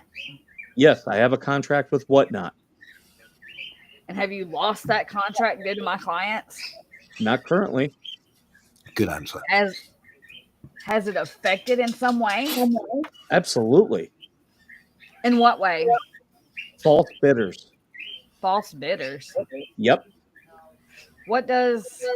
Your client and you Your client and you spurring on other people to do hateful, malicious things such as come into my auctions and then inflate prices and then not pay. Therefore, that item is no longer, for example, if it's a Gatorade bottle and somebody says, I'm going to pay $1,000 for that Gatorade bottle, and now they don't pay. Now that item didn't get sold to the person that would have paid $10 for it. That affects my contracts and my business. And that's something that you're claiming and alleging my clients do? I'm claiming you do it as well. But you don't have a lawsuit against me. You have a lawsuit against John Cook and Michelle Preston. Am I right? That's interesting. I don't have a lawsuit against you yet. So are you claiming that Michelle Preston or John Cook do what you just described to interfere with your bidding falsely? I'm claiming that the complaint states that they're trying to interfere and hurt my contracts and relationships. Okay, so you acknowledge that you haven't lost the contract with Whatnot due to my clients. I've acknowledged that my contracts are under attack on a daily basis due to your client and you. What about YouTube? Have you lost a contract with YouTube due to my clients? My contract with YouTube is still in place.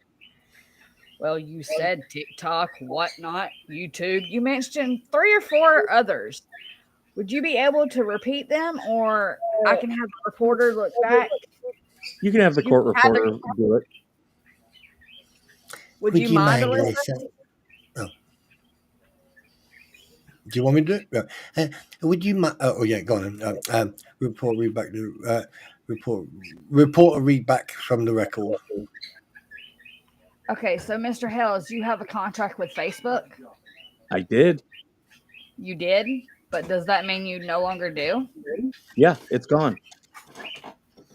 What was the contract with Facebook? What does that entail, the contract with Facebook? That would be proprietary information. It's none of your business. But you're saying that you had a contract with Facebook and you lost it? Let me answer that again. That contract, it's called Nunya, as in Nunya business. Oh my God. Oh, by the way, have you noticed that he actually called Lynette by Michelle this time? Oh shit. That's fucking hilarious. Lord have mercy. And It's not just even think, got juicy yet. this is only 67 pages in. Oh my God. I bet Jeremy had so much flipping fun doing this. Oh shit. He said he had a blast doing it. It's crazy. It's just freaking crazy. Come on, I want to get to the duty part. Let's carry on. Where was I at? Line 20. Okay. So you're alleging, though, torturous interference against my client and that their conduct resulted in your loss of contract. So is Facebook a contract that you lost? I already answered that for you. No, I don't think you did. Did you? Well, I'll ask you again. Please clarify for me. Are you alleging you lost the Facebook contract due to my clients? Yes, I've lost a Facebook contract, and I continue to lose revenue on a daily basis due to your clients and due to you. Well, what's a Facebook contract? You want me to name it again? It's called Nunya. Nunya business. That's proprietary, and you're not going to have information in my personal business.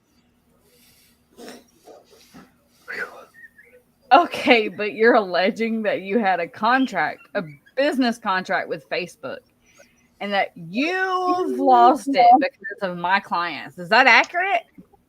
I lose revenue on a daily basis due to your clients, due to you. But was there a contract that Facebook said, well, we're going to cancel this now because of something? I lose revenue on a daily basis due to your clients and due to you. Okay, let's go to Olite. Am I correct that Olite is a product that endorses What the Hell's YouTube? You are incorrect. Olite did not endorse YouTube. YouTube had nothing to do with Olite. Olite had nothing to do with What the Hales? What the Hales endorsed and promoted Olight. I see. Was that pursuant to a contract with Olight? No, I was not under any contract with Olight. You were not under a contract with Olight? Did I stutter? I'm asking to clarify. Did you ever have some sort of contract between you and Olight? Did I not already answer that? I'm asking you to answer it again. Did you have a contract with Olight? No, I did not have a contract with Olight. Then what did you describe as you were promoting Olight? Okay, I'll put this in the simplest terms possible. I was promoting Olight.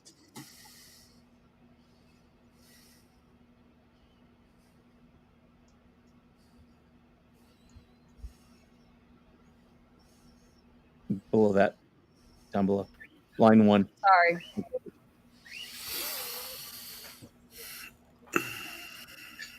Were you receiving any remuneration, compensation, or consideration Yes, revenue.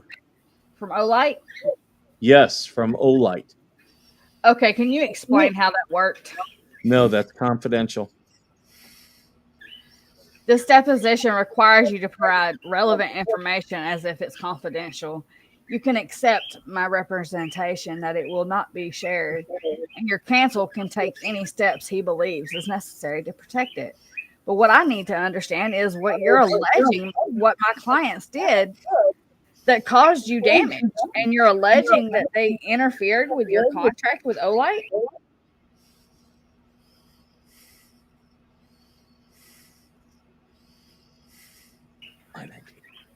Am I wrong or right about that statement? Can you ask a simple question? And by the way, as you said,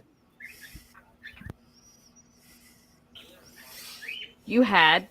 wait, pause. I'm not done.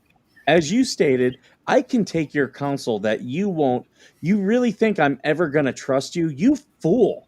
You incompetent fool. Literally in writing, staging the what the hell's ecosystem. You fool in writing. Oh my goodness. And you think I'm ever going to listen to anything you have to say? When it comes down to it, at the end of the day, I have lost income, revenue due to your clients and due to you.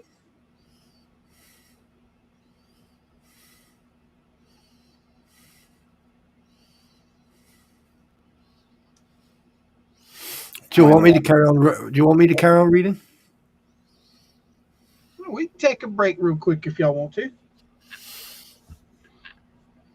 But it's getting juicy. This is where Jeremy's starting to lose his cool. She needs a break. Kid issue. We'll talk about it in the chat for a little bit. Everybody, get what you need to get. Go potty. Get you some more coffee. I mean, is like I've been saying this ever since I met all you guys. Is it in the water? I live in a good part of Florida. I don't know what these fools are drinking up there. I swear to fucking God, it's in the water. I'll be right back. I mean, Mike, between you and me and the doorpost, no one's listening right now. Bruce is an absolute fucking pleb. He's an absolute pleb. And the thing is, he either, and this proves categorically that he wants to get his narrative across because he's not listening to responses that Jeremy's giving him. Yeah, he's trying to control this, and he's trying to control Jeremy, but Jeremy is not allowing it. And the fact, and what I like with Jeremy is that he has on multiple occasions mentioned the ecosystem thing from the email. I like that because that's going to come back to burn Bruce in the fucking arse. And because this is what you have been saying, what I've been saying, what everyone has been saying. If he'd have kept his fucking head off Facebook and off YouTube and kept a low profile and done his fucking job as a lawyer, all this would have not occurred, and he would now not be on a chopping block. What's funny is not only is Jeremy ripping him a new asshole, Randy is too. Oh yeah, I mean you can tell the difference between him and Randy. Randy is like Professional. Yeah. This guy's a freaking joke.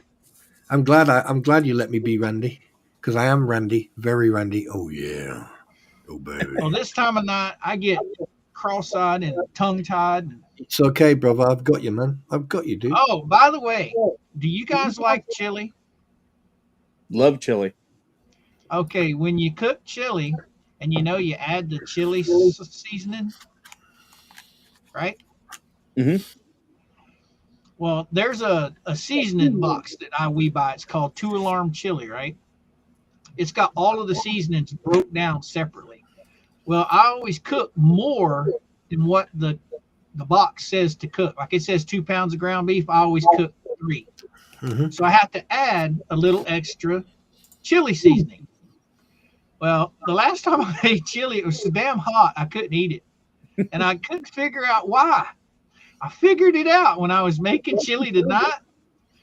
You do not put 2 tablespoons of this shit in it. When you do, it is so freaking hot, it will burn the whiskers off of your face. I season with a thing that's called Ortega. Okay, what my page God. are we on? We're page 71. Hang on, before you carry on. I'm not ready to go. I'm just trying to find. No, before you carry on, this. Oh shit!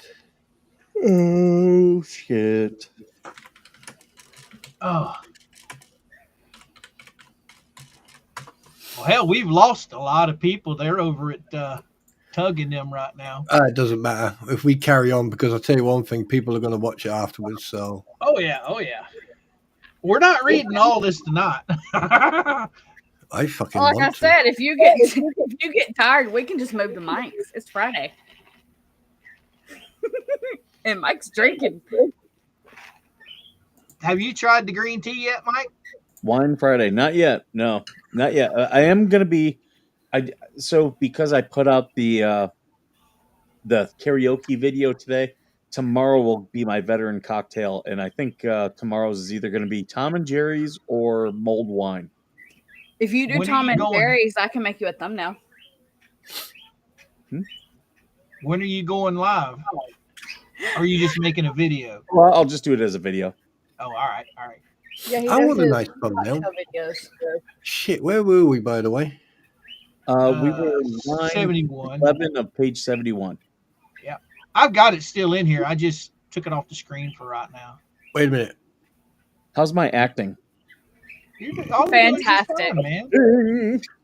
How's I mine? was the one that was gutting the damn thing. No, it's I okay, kept dude. I kept losing my spots as you would scroll. It would blur out, and I'm like, A very good friend of mine is Hey, an Lisa, actor. let me He tell you has- something right now. Right? My man sausage, yeah. Wait a minute. Hang on a minute. I really want to talk about it. There you go. Like I told Squid earlier, I was like, of course we have to compete with the larger channels, but the ones that are loyal to us, that are always in our chats, will stick around. Yeah. But the thing is, don't forget that, I mean, if we read as much as we can from this, because I want to get to the bit where he says, shut up. But that's beside the point. The fact of the matter, like, so far, what we've written, if Bruce, if you're watching this, or any of your fucking cronies, you fella, you is fucked. Yep. If you like Oh, Hot Pockets, you should check out my Hot Pockets. I will guarantee he's over there tugging Megan right now. Oh, yeah.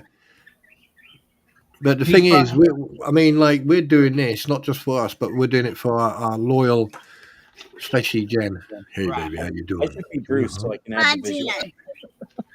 Oh my God. Oh my God. And my paw. I know everybody watched Jeremy's live earlier. I know Oh they my did. God. You tell me that we're not waiting on that to come out.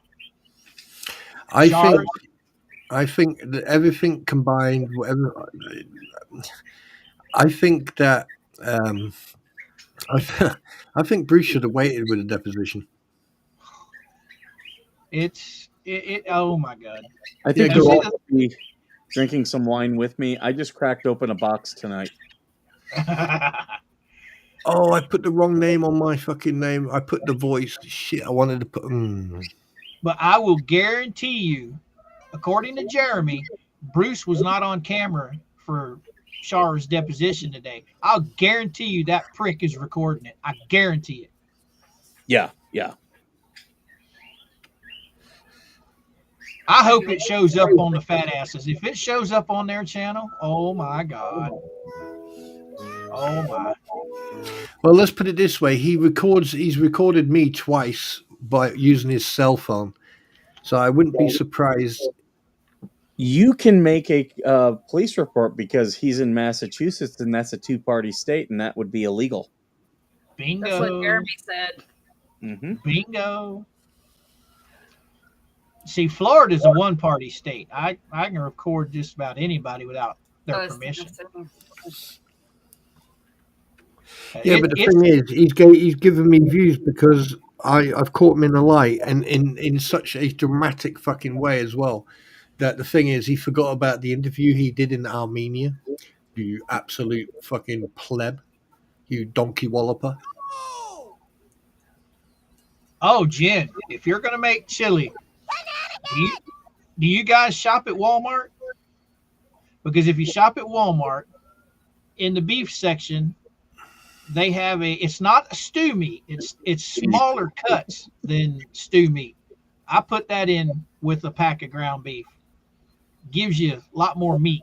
Beef. I want some dare chili down. Do you know what? Let me ask you a question. Let me ask you a question. I wonder how that court reporter felt listening to this shit. She seemed to do pretty good at putting them in their place. She's probably heard some doozies. She's probably. Do you know what? I was in Jeremy's stream tonight, and when he said about apparently this hitman thing, I just turned around and I said, "Fucking hit me up. I'll do CP for you. I'll come over there. I'll meet up with Mike. We'll go and get A&A. We're going to get fucking TC. We'll get Squid. Right? She can do upset or comms, and then me and I'll drive. Mike can be fucking passenger, and Jeremy can sit in the back and be shoved over a hill on the wrong side of the road. No, I know how to drive on both sides of the road. You bold. No one will come near him. I can assure you that. I've seen those little roads you guys drive on. Scary. Hey, listen, it's not our fault. Look, because you guys got issues driving around corners. That's why your streets are like straight. They're like, there's no, when you see a roundabout, you have a bloody heart murmur. Oh my God. I hate those damn things. I absolutely hate them. They've got some down here on some major highways like Highway 30. Oh my God, I hate that. Do you know that? I know this is fucking off topic, but the reason roundabouts were brought in is because instead of putting traffic lights up, they put roundabouts in to, one, slow the traffic down, and also to stop accidents at junctions. Right. That's the reason they put it on Highway 30, because they had 2 stop signs with straight traffic going on highway. Well, these idiots at night getting drunk, they wouldn't stop. They just go right through the stop sign and end up getting hit. So instead of putting up a light, they put up a roundabout. Yeah, I mean, I tell you one thing, just reading through this and being Randy, not Randy like hot under the collar Randy, I'm talking about being Randy Socket. Wow. Yeah. Try what one, Jen? I think the chili. Do you guys have a win? Well, I don't know what state you're in. The meat you can get at probably any Walmart. It's not stew meat. It's a lot smaller. It's usually up on the top shelf. And the seasoning is, they call it 2-alarm seasoning. It's in a box, and all of the seasonings are separated in the box in different packages. If that's what you're talking about, it's good seasoning. I like it because I can't eat onions because I'm allergic to them. So they put the onions and the garlic in a separate pack. I pitch that, and then I add garlic powder and onion powder to the pot. It's the acid in the onions I can't have. The onion powder, it's got all the acid out of it. I just stir the pot. What'd you stir? What'd you do on Facebook? I'm stirring the pot always.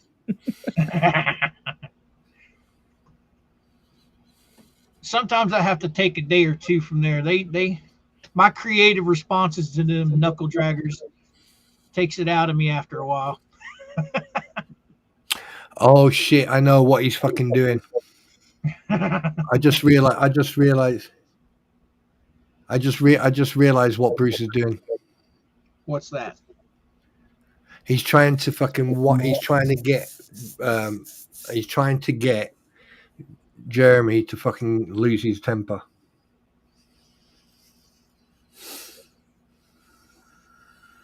I thought her last name was Weeks.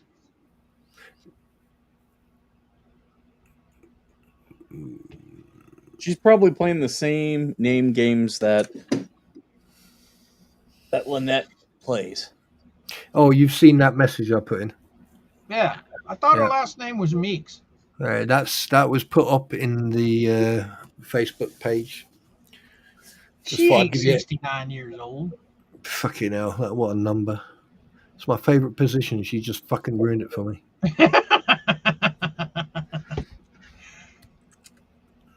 Are you ready to go, Georgie? We can get her back up there. Yeah, I was just trying to find my place. I didn't move it, so whatever line Mike said, I think he said 7 or 8. Line 11. 11. So okay. Yeah. So are you alleged that my clients interfered? Yeah, that one. So are you alleging that my clients interfered with a contract that you had with Olight? I'm alleging that I lose revenue on a daily basis due to your clients and relationships with potential contracts in the future and relationships that are being strained with current contracts. You can ask the question again. You're going to get the same answer, or you can just move on like you do after I put you in your place every single time. Okay, so yes or no, are you alleging that you lost the contract with Olight due to my clients?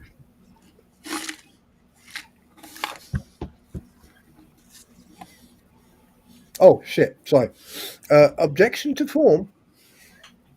Are you that foolish? How many times do I have to tell you I didn't have a contract and you want to keep saying, are you alleging that I lost a contract with Olight? How many times do you have to be told that there was no contract? Was I making revenue? Yes. Am I losing revenue? And my relationships are being damaged due to your clients and due to you? Okay, so you're alleging that you are losing revenue from Olight due to my clients, correct? I'm alleging very clearly in my complaint that there's interference with my contracts. There's interference with my revenue due to your clients and due to you. Well, right now I'm only asking about Olight. So you've made clear that you don't have a contract with Olight or didn't have a contract with Olight. But my question is, are you claiming that you're losing revenue from Olight due to my clients? How many times do you want me to say, yes, I'm losing revenue due to your clients with past, current, and even future contracts? But I'm only talking about... Do it again. Ask me one more time. One more time. One more time. Just Olight. I just want to know about Olight. What did I tell you already? Well, you keep saying other, past, future.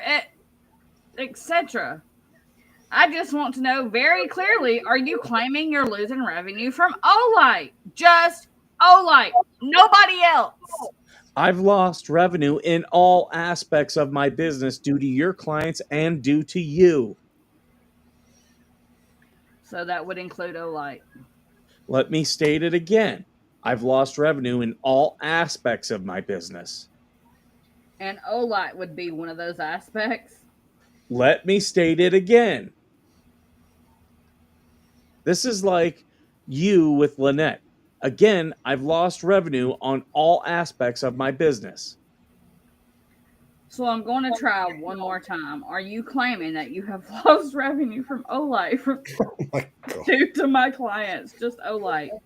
Again, I have lost revenue in all of my business endeavors. Okay, how would you earn revenue from Olight?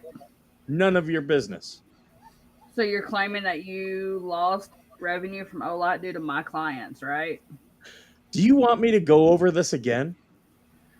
So how does the revenue work with Olight? None of your business. Okay. What about you mentioned past, present, and future contracts? So we went over some social media contracts. Facebook, TikTok, whatnot. Now Olight. What other contracts have been harmed, interfered with by my clients? I've lost revenue in all of my business ventures due to your clients. Okay. But I'd like to have individual name of the companies or other identifying aspect of the contracts. Decreased income. No, I mean the other party to the contracts that you're saying were harmed or affected. Objection to form. You've asked and answered it. But how about it? So imagine you have a pile of contracts in paper form in front out of all your business contracts. I'd like you to pull out figuratively the ones that you claim were harmed or interfered with by my clients and tell me the name on them. Objection to form. You can answer. Again, my income has decreased due to your clients. What they have said, what they have done, their actions, and yours in regards to destroying, the anti what the Hales ecosystem. Okay. So you're not going to just tell me whether Olight itself discreetly how you lost revenue from Olight. Just Olight. You're not going to answer that question? Are you even asking questions? I mean, you're literally all over the place mumbling, and then you put all this stuff together, and there's not even a clear question at the end. Can you ask a very clear question, please? Did Olight take some action with respect to their business arrangement with you following the publication of that video where you and Guapo are almost in an altercation? Can you ask a clear question, please? Do you know which video I referred to at the storage facility where each you and Guapo had your cell phones out and your... Yes, I do.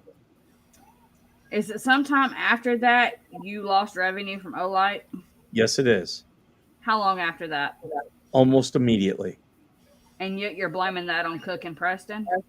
No, I'm blaming that on you and them, as they encouraged everybody to contact Olight and state that I was using a flashlight as a weapon, which, by the way, Olight actually markets as a weapon. That's why it is there. So individuals such as yourself, individuals such as Two Lees, individuals such as, your entire anti what the hell's ecosystem, encouraging people to go out there and contact Olight to actually hurt my contracts. All that stuff that's actually publicly already addressed, it's all there. It's all evidence. It's there in the video form. Yeah, absolutely, that can hurt my revenue. Claiming that I ain't done yet, keep your mouth shut. Claiming that I was using a flashlight that's marked as a weapon, which never left my hand, never left, and never did anything whatsoever. Yeah, you hurt my contract. Your clients hurt my contract. Wait, that's right. There is no contract. You're the one that once asked 25 times about a contract. There was no contract. It hurts revenue. I didn't sign a contract with Olight. The revenue was still there. The revenue is gone. Facebook revenue is gone. Olight revenue is gone. YouTube revenue has been destroyed. And my list can go on and on, but really, it's none of your business. So what did Olot do or say? Did they send you a letter, an email? Did they call you on the phone? It's none of your business. Object to form, compound as well. So after the video that we were discussing, did Olot contact you again? Again, none of your business. That's confidential information. That's confidential business information. Well, I'm just asking if they contacted you. And I'm just telling you, it's confidential. Did you not hear me the first time? Am I stuttering? You can, without giving the details, you can answer that one yes or no. That. How is it confidential? How is it confidential just to... Counsel, he can answer. It's a yes or no question. Yes, they contacted me. In what form? In email. And in that email, did they inform you that they were changing whatever business arrangement that had been in place? Confidential information. Was this email sent the day after that video played? No. Related to when the video played, how long after did you receive this email? I don't recall. Was it within a week? I don't recall. Do you know if the action Olot took, which you're refusing to disclose, was taken in reliance on a particular source? Again, confidential information in regards to the context of that communication. Well, you testified that you were strike that. Do you know whether Olot watched the video? Objections to form, calls for speculation. You can answer. Olight contacted me. Did they indicate whether they had watched the video in question? Olight contacted me. Any contacts of their communication with me is confidential. But you can just tell me whether they indicated they had watched the video or not. Or I can tell you that it's confidential. Well, what I'm trying to ascertain is whether you're able to say whether whatever decision they made to take action that changed their business with you was made in reliance on actually having seen the video or some other source. What I'm trying to say is it's confidential. Okay. Do you know whether, you don't have to tell me the answer, but do you know whether they saw the video or not? Any communication with Olight and myself is confidential. Did it include either way whether they viewed the video without telling me whether they did or didn't view the video? Can you just... Any communication with any of my contracts are confidential. But in this case... Any of my business is confidential. Okay, but to be clear, in this case, although... Hold on, Discord. Thank you. Although not named in the complaint, Olight is one of the advantages relationships you claim my clients interfered with. Well, you're very clear with that as you've been on live streams when individuals are so happy that they actually interfered with it. I mean, why would you even ask when you already had all the answers? Oh, you've been a part of it. You've literally been a part of it sitting right there. And everybody rejoicing that it's gone and that it's over. Where's the grin? Where's the smile? Okay, why don't we take a 12-minute break until 11:45? Okay, go off record. A recess was taken. Done. All right, hold on a minute. Let me get dogs in. Like dags, huh? I feel just as dumb as Bruce reading this. No, what Bruce is trying to do is entrap him. Because exactly the thing what is, it is. the video from Jeremy on that storage video, Guapo, the whole time was antagonizing him, trying to get him to swing. And then the second video came out where he was going around asking people what they thought and, oh, was it wrong? What he didn't realize is that other people recorded videos and some of the videos came out, and you can actually see Guapo trying to get people to go onto his side. Apparently, the leeches know that the depo's out, but they don't have a copy of it, so they're kind of lost. Holy shit, Georgie had it at what? 1 o'clock today? Yeah, I had it before Squid had it. Hey, flea bags, look what we're doing. Fuck off, Lisa. I can just imagine how they're going to try and twist and turn this tonight.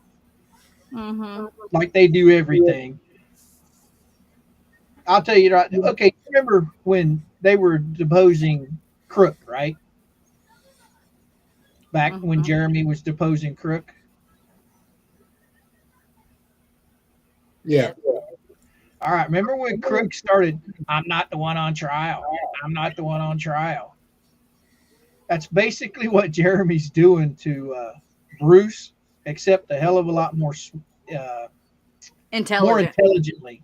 Hey, guess who's posting in the Leech's chat right now? Who that? Living the Country Life with Thomas Collins. Guess who's not posting in the Leech's chat right now? Who that? Bud Light. Isn't that interesting? Called that shit. The plot thickens. I don't know. I've been leaning towards Bud Light being Bruce. No, remember when he was in our chat? Exactly. But when Thomas is there, Bud Light's not. But when Bud Light's there, Thomas isn't. Huh. Because I know when Lisa, it was 1998. Huh? 96, Yeah. sorry. She asked how on earth did Bubbles pass his exams? I don't think he did. There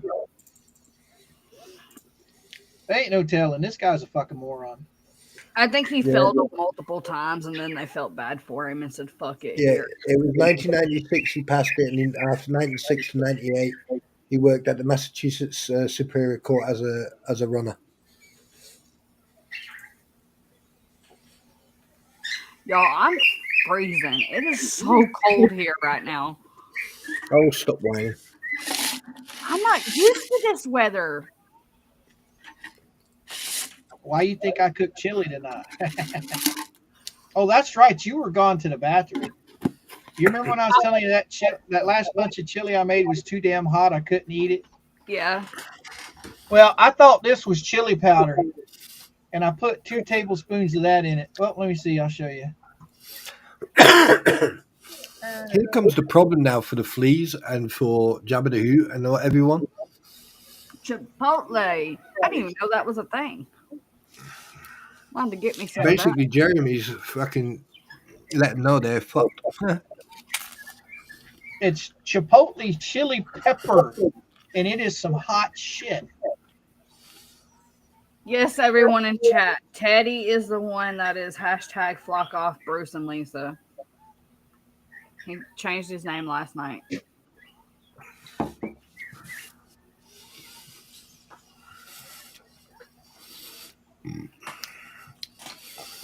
Oh, Mike, did you see the disco lights this afternoon? Did you watch any of the replay on our live? No. Me and Spawn were writing songs today. Riding dongs? Songs. Music. Oh, I thought you were saying you were riding dong. I wish. Wait, what? Ding fucking dong.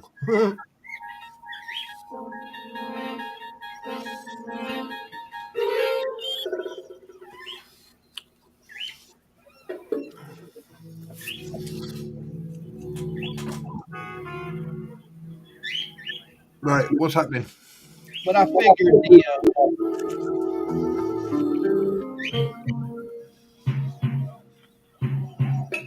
uh-oh.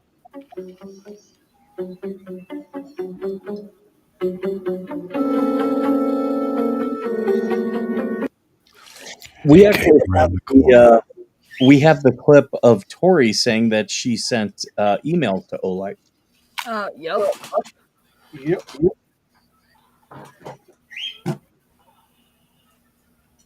Did you guys see this? Well, never mind. I'm not putting it up there. Did you guys see? Is it in the group? Yeah, in our group. What's that about? Right, hang on a minute. I'm just making myself a coffee very quickly. I don't know. I haven't seen anything. I have my phone on a PDF file. That sounds wrong.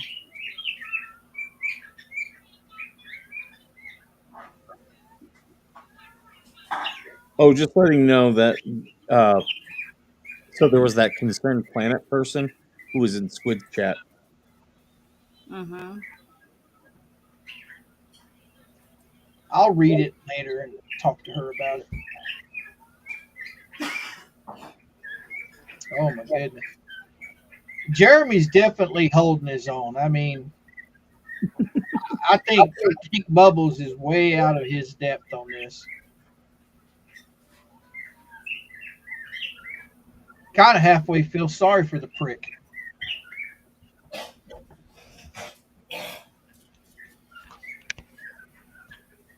Two more minutes. Oh, you're Are okay. you making tea over there?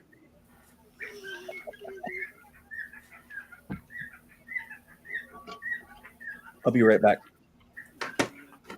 Yeah, buddy.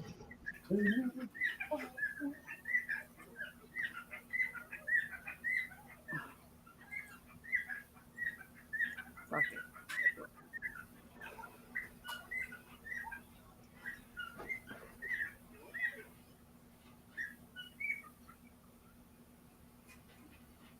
Exactly, Gail. Holy cow, we've been going for almost 7 hours or 2 hours. Wow. I'm about to say, where'd you see 7? I mean, I meant 2. And I wasn't taking a When I was bathroom younger, break. the- Tiny human. when I Tiny was human younger, the pissed off ladies always his dad. said, "What?" Really? When I was younger, the ladies used to turn around and call me the Elephant Man because it took both hands and they had a fucking mouthful for about a day. Okay. TMI. I don't know why TMI. that's relevant. TMI. Anyway, What were you on Tiny about? decided to get a hold of his sister's feminine products and shove them down the toilet and flooded the bathroom. Good man. That's why I had to mute and pause for a minute. Is because the hubby was yelling at him in the background. Oh, Gail, I do not miss those days at all. Heating with wood, I do not miss those days. Wood heat would be nice right now. Oh. Well, I'm already hot-blooded, so I was so glad when we bought our house that was central heat and air and I didn't have to fool with wood anymore. Because, man, I would get hot. You want to get high? Hot.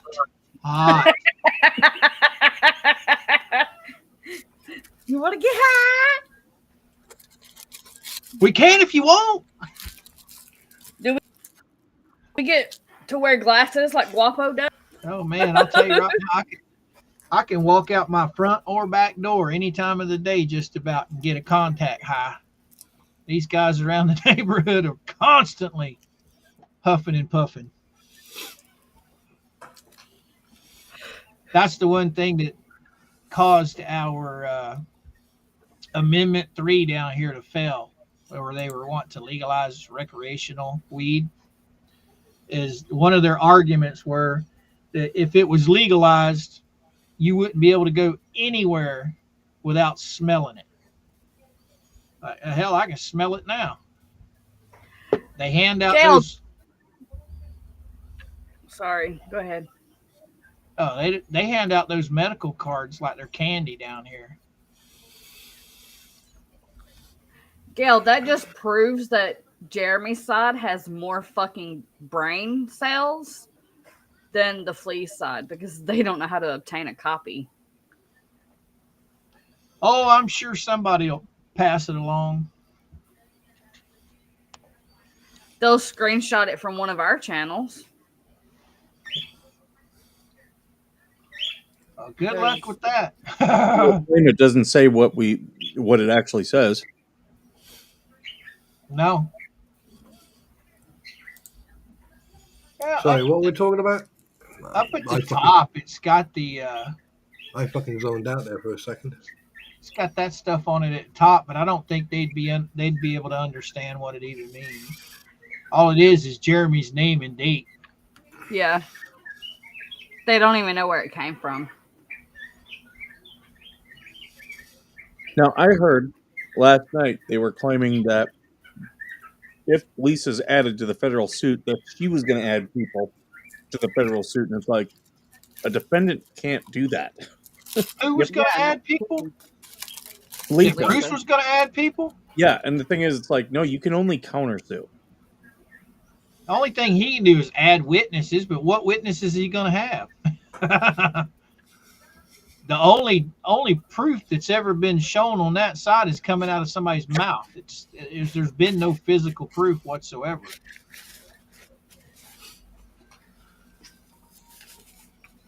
Those people are just a bunch of wackadoos. Oh my goodness. Where did y'all leave off? A recess was taken. Ah, I see it. Right there. You ready, Mikey?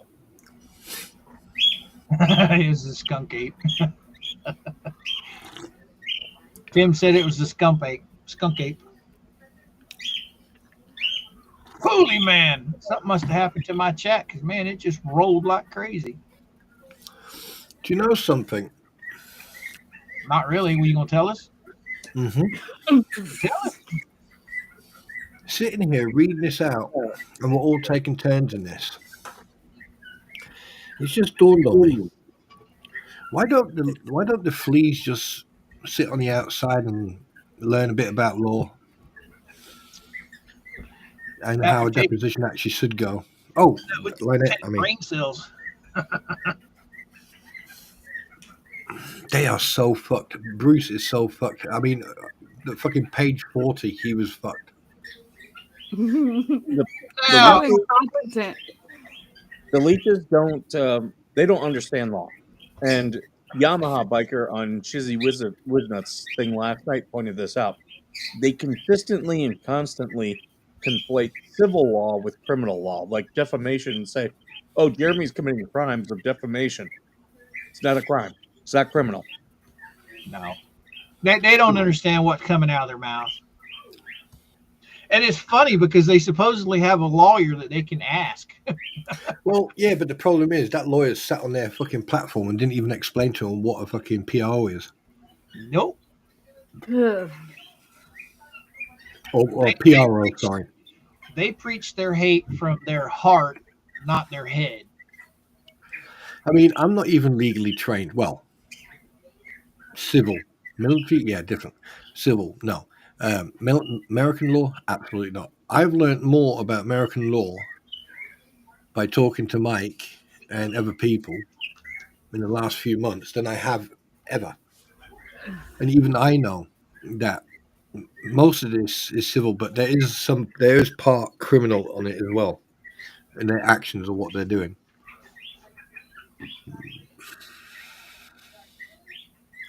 Oh, it's all going to come back to bite them in the butt. I guarantee it.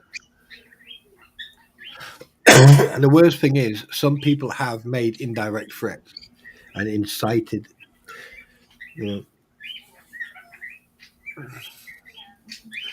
But yes. Now, I know Jeremy does know that Sea Cow has more than one channel. She was so scared. Weeks. She was so scared here not too long ago. She created another channel. It's Lima something. Oh, yeah. Crayola. Crayola, whatever it is. Yeah. They've had that for a while, actually.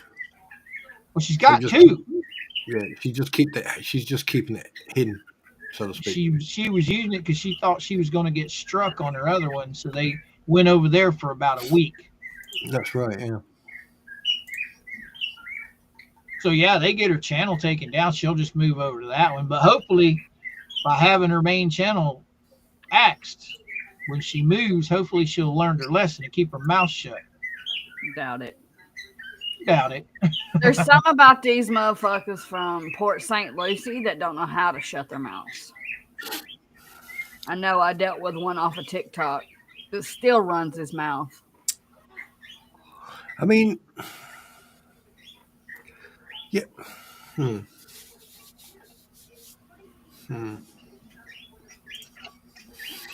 Lisa, I have no idea how many aliases. I know Nolant's got probably 30, 40. I don't know about the, I don't know about the C count. Lynette has 39. She's got I multiple counted names that you used right here. First and middle names. Yeah, Lynette has got 39 variations of her name with 7 different surnames.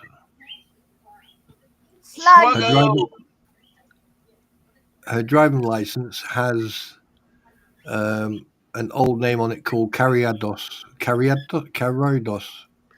which is a last one before Cook. Yep, you're about right, Gail. You're about right. Police won't do anything until somebody physically harms somebody. And that's what's sad. We had a guy in our old neighborhood threatening to shoot any of us. And police came out and said he can threaten all day. Until he actually does it, we can't do shit.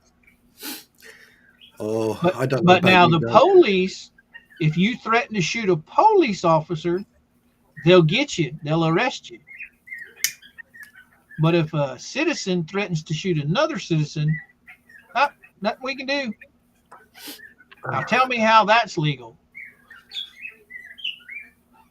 It's really strange. Every time someone's threatened me, and I've told them, yeah, come to my house, bring a gum shield and a body bag. Because I won't call the police, that's for sure. That is my castle. I'm the king. And that's one of the oldest rules in the United Kingdom. I am the king of the country. I've only had one bad interaction with a police officer, and he wasn't even coming messing with me. He was just came to talk to me. But the way he did it at 2:00 in the morning, we were dead asleep. I get somebody banging, I mean just banging on the door, scared the living shit out of me. I got up, came to the door, answered the door, and said, "What can I do for you?"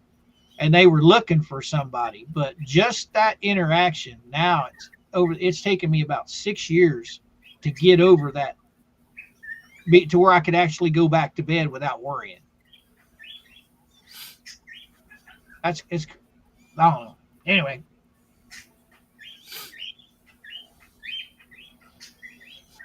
Yeah, we've all had bad interactions. I mean, I've had interaction with civil police, and I'm just very fucking sarcastic with them.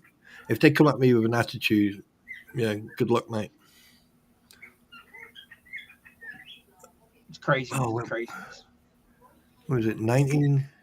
Slug said, "I'm just biding my time involving all of this, but I can say this: certain individuals should have kept it to having YouTube making the transcripts. I got faster and much more accurate tools now." Oh, talking about that, here's a very interesting one for you. Actually, I'll show you the fucking picture. Actually, please hold. Your call's important to me. Where am I? You're gonna like this, Slug. Where is it? Slug, you still in the chat?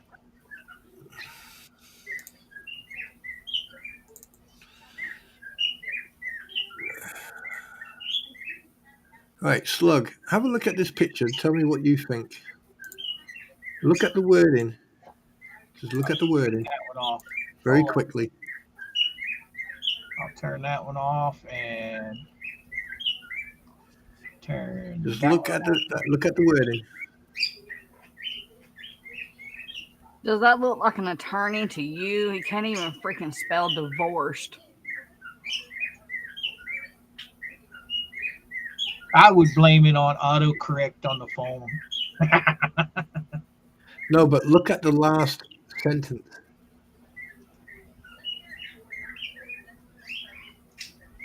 No timestamp. Never said it, liar. And don't you find it quite strange that it was about fucking 12 to 20 hours after Slug mentioned about the transcripts, about downloading the transcripts. Don't you find that interesting? Mm-hmm. Now, Slug, my question for you is: isn't there software out there that you can download a video, play the video, and the software will make a transcript of it? Sort of like talk to text, something similar to that. What do you mean wake up? I am awake. Who's sleeping? I don't know. Let me check. Are you asleep? Gail told No. Spawn to wake up. Are you asleep? No. Well, wake up. I am awake. Shut up. No. Don't argue with me. Why? Because it's fun. Oh, sorry. Squiddy must be over in Tug's chat, keeping people in control. Well, I'll tell you one thing. I've just had a look at the next couple of pages. We're going to have fun now. Yep. As soon as Mike gets done feeding his face. Yeah. Actually, this next No. page, Spawn, is between you and me. No, Slug. We're on a roll. No distractions. All right, Sluggo, what you talking about? Intel be easier. It'll What the fuck is it'll? It'll be easier. Oh, okay. Hello, Linda. Linda! Got Linda on my mind. You know I got copyrighted for that shit.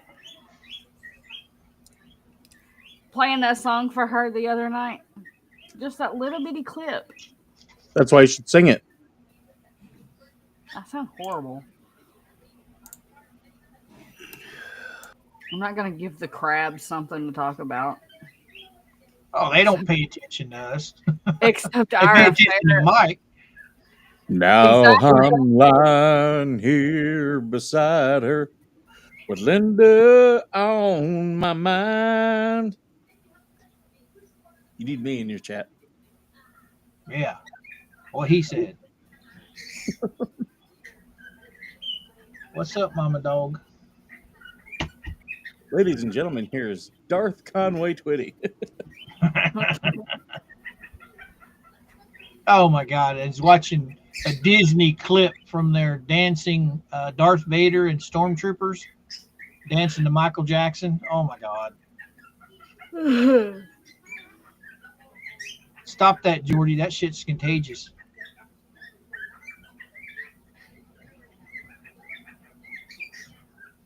Well, I guess Sluggo didn't hear my question.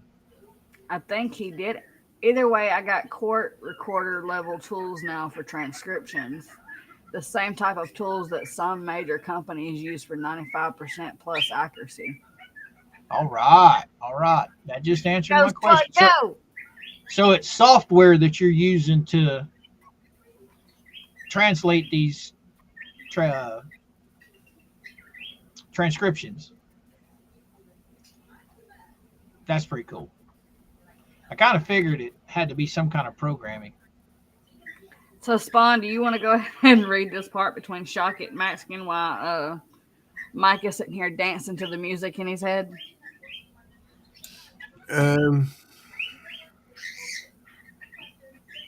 What, you want me to read both? No. No, Teddy, he didn't walk out of federal court. He walked out of the deposition yesterday.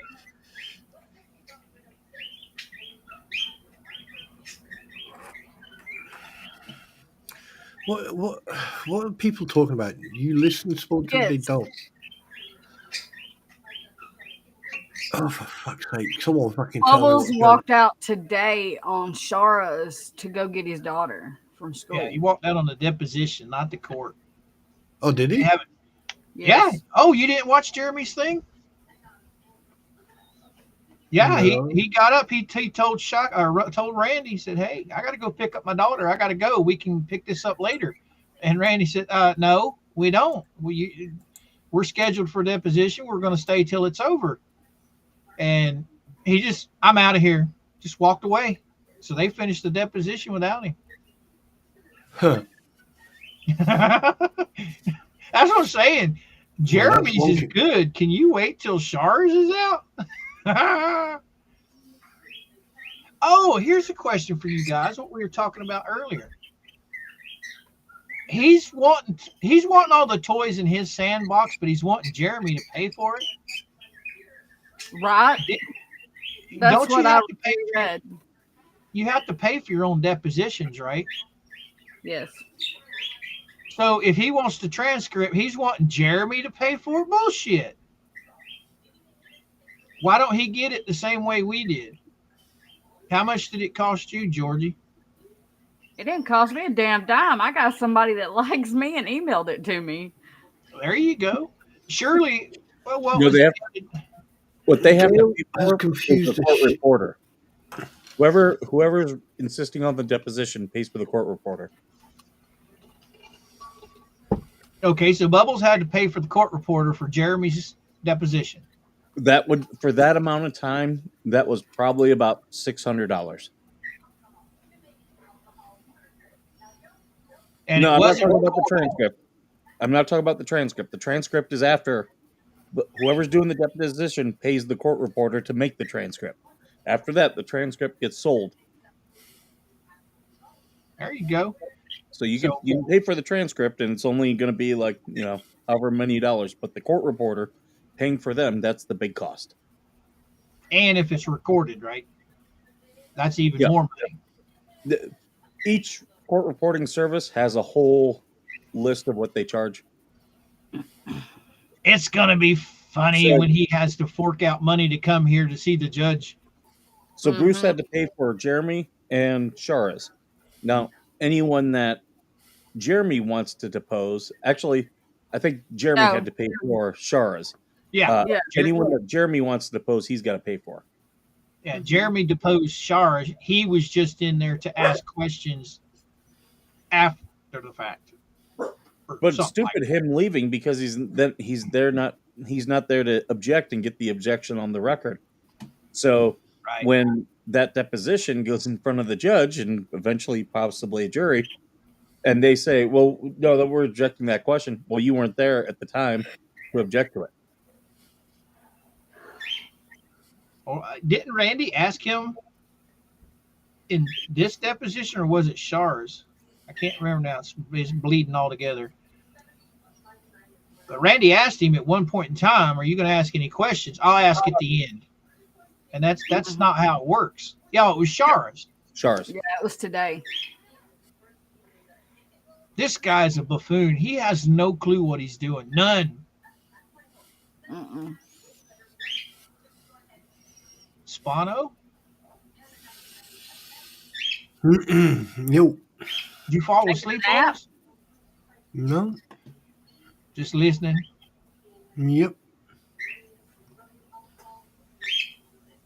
Oh, it's crazy. Crazy. I've never seen anything like this. I imagine you guys will see more of this legal shit than me. After listening to Jeremy talk about it, and then listening to all of the naysayers talking about it, I can see Jeremy's point being true. Everybody else is lying. Does that even make sense, Spawn?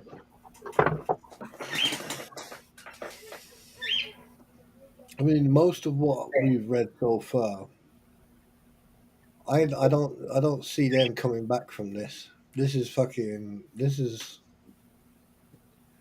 one shot that, there's various different types. You got mobilization kill, and then you got main kill. This is, yeah. Oh, you remember?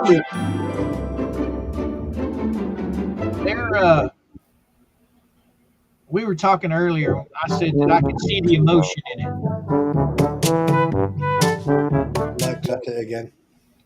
You Sorry. remember I said earlier that I could see the emotion in this through Jeremy. Yeah. Well, the judge isn't going to see that because he doesn't even know Jeremy. Maybe he'll watch When- this where I bring it to life. But when they get in front of that judge, and that judge, Randy puts it in perspective to what that judge is reading, you think he's going to side with Bubbles? No. No. I'm ready. You ready? Spawn, you ready? Did you see me? I was like, I haven't got a clue what I'm doing. What do He's you want going me to into do? the mind of Jeremy.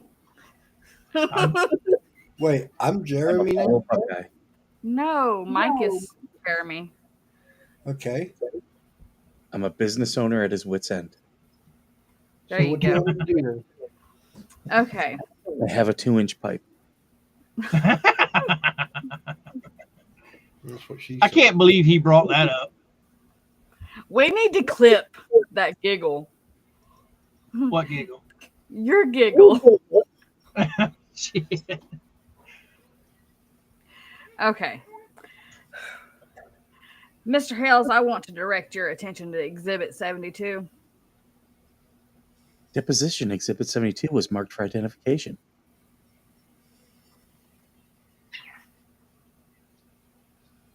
Attorney Shockett. Okay, now this is one. This one is a big. I've got to shrink it a little bit. Maybe it's 9 pages, right? Correct. Just I can only get one, even half a page on the screen. You've got it. You got it. You got it so big. Just when you refer to it, just tell me where you want me to be. I have it up. Just Yeah, I'm finding it on the top of the 5th page, page 5 of the PDF. where is it? Where it says the second incident? Correct. Okay, we're here. We're here. We got it. Yep. If Mr. Hales can read the one paragraph to himself or out loud as he chooses. Okay, I'm done reading. Is there anything in there that you disagree with factually? Yes. And what would that be? It says no evidence of a violation was discovered. Where is that?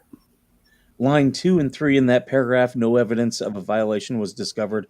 Ohio found them guilty. Got you. What about the rest of the factual information?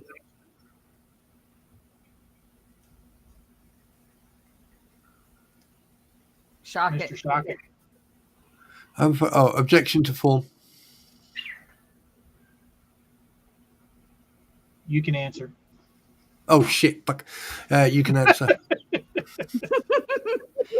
Sorry, for some reason I just started reading the rest of it.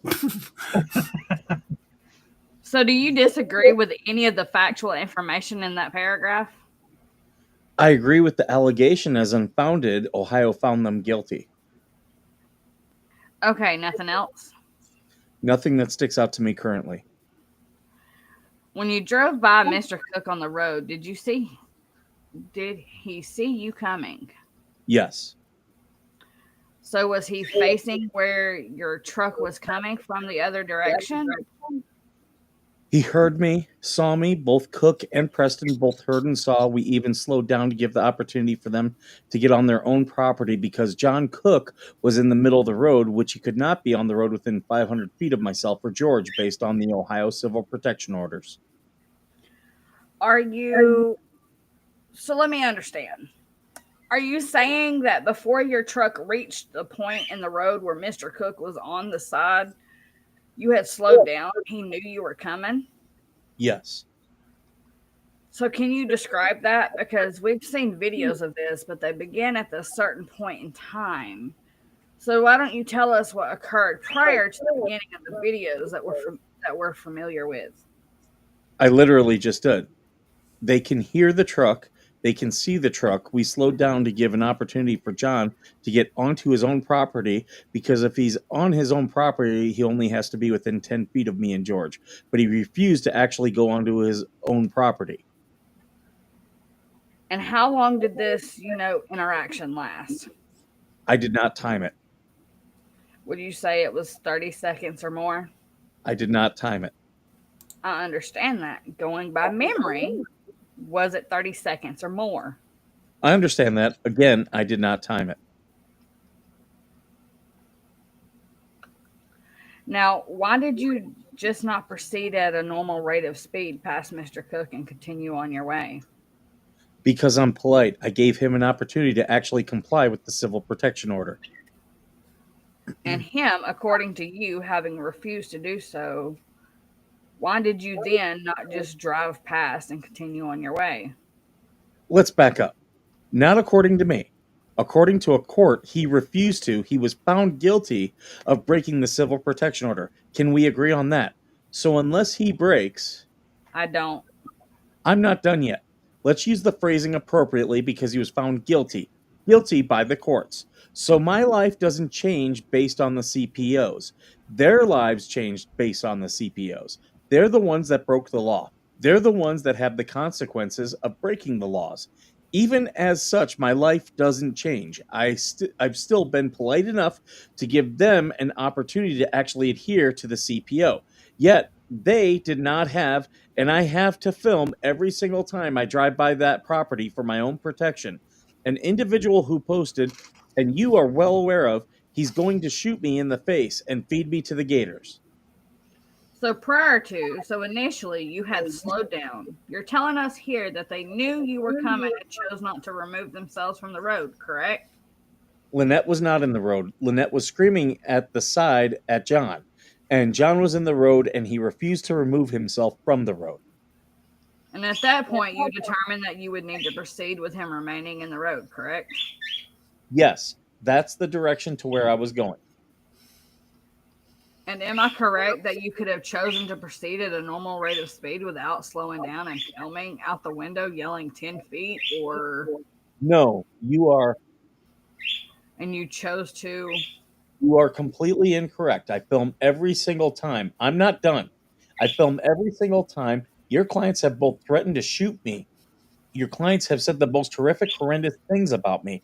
I film them every time I even think there's going to be an opportunity that they're around for accountability. They have continually broke the law. You know they continually have broke the law. They have put my life in jeopardy. They put George's life in jeopardy. They put other individuals' lives in jeopardy. They put fans in jeopardy. They put viewerships in jeopardy. They put individuals in Otter Creek in jeopardy. Every single time I have to film for my protection, for my loved ones' protection, for the people that I care about. Protection because they are unhealthy, unhinged, insane individuals who are threatening our lives on a daily basis. Don't even try to start this stuff that I don't have to film when you would film every single time you drove by somebody who threatened your life, to end your life, to shoot you in the face, to feed you to the gators. Don't even try this stuff with me, you incompetent fool. Fucking get in there, boy. Mr. Shockett, if you can control your client, I'll have to end the deposition, make a motion, and ask that he be assessed the cost of the deposition up to this point, and who knows going forward. Can you exercise As you set the grounds on, some steps to control? Indecipherable cross. the grounds, I move to strike that Mr. Matsky just said. So, Mr. Hales, you just said that your life is threatened every day. Strike that. Give me an example of Mr. Cook threatening your life. Have we provided him the evidence of Cook pointing the gun at me? Oh, okay. We already have looked at Lynette saying that she's going to pop a cap in my ass. Oh, wait, that's right. He also has the screenshot to Shara and others in the group, probably including him because he's the Grandmaster. Okay, so Claiming to not control everybody, but he's the one literally telling them what to do. Hey, put your hand down. I'm not done answering the question. but I'm about to. Put your hand down. I'm not done answering the question. In the deposition, Mr. Shockett. So you already know that your clients have both threatened to shoot me. My life is in jeopardy every day to the point where I have to sell a piece of property that I love to get away from their insanity, that I love, that I crave to be on, to enjoy my life in peace and harmony, where I just want to hide from people. And yet I was stalked by your clients. I was extorted by your clients. I was defamed by your clients. My life has been threatened by your clients. Every single day I have to live in the back of my mind. Are they going to try to shoot me today? Is today the day? Where did Miss Preston threaten to put a cap in your ass? Oh my goodness. You already brought it up as evidence. You forgot already? Well, it doesn't refer to you specifically, though. Anyone, it says, right? Nuh-uh. You asked me who she was addressing, and my answer was me. And the threat against your life by Mr. Cook consists of what you've described in the complaint, driving on your property with a gun, right? We've already addressed this, and there will be more complaints in with regard to it as well as more evidence is coming. Okay, and then there's the more recent one you're referring to. Am I correct? A social media post or comment about shooting you in the face and feeding you to the alligators, correct? I have reference to that. Now, when did you first? I'll be damned. Now, when did you first become aware of that? I don't recall the day. But it was recently, within the last couple of weeks, am I right? I don't recall the day. It was no longer than a month ago, right? I don't recall the day. It certainly wasn't.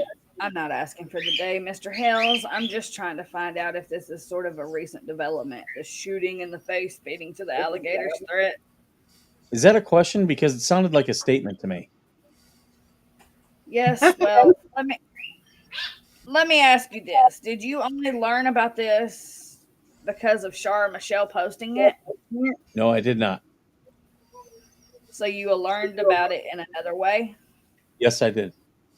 And what was that? How was that? That's attorney-client privilege. So did Shara Michelle share it with you prior to her posting it? No, she did not. So you were aware of this comment before it appeared on Shara Michelle's Facebook page? Yes, I was. And you had not disclosed this before? There's a lot I haven't disclosed yet. So the specific comment on Facebook that Mr. Cook threatened to shoot you in the face and feed you to alligators, you had not mentioned publicly before, am I right? Let's be very clear and very precise, because this is a matter of law, which is clear and precise. You keep saying Facebook post. This is not a Facebook post. These are messages sent to Yes.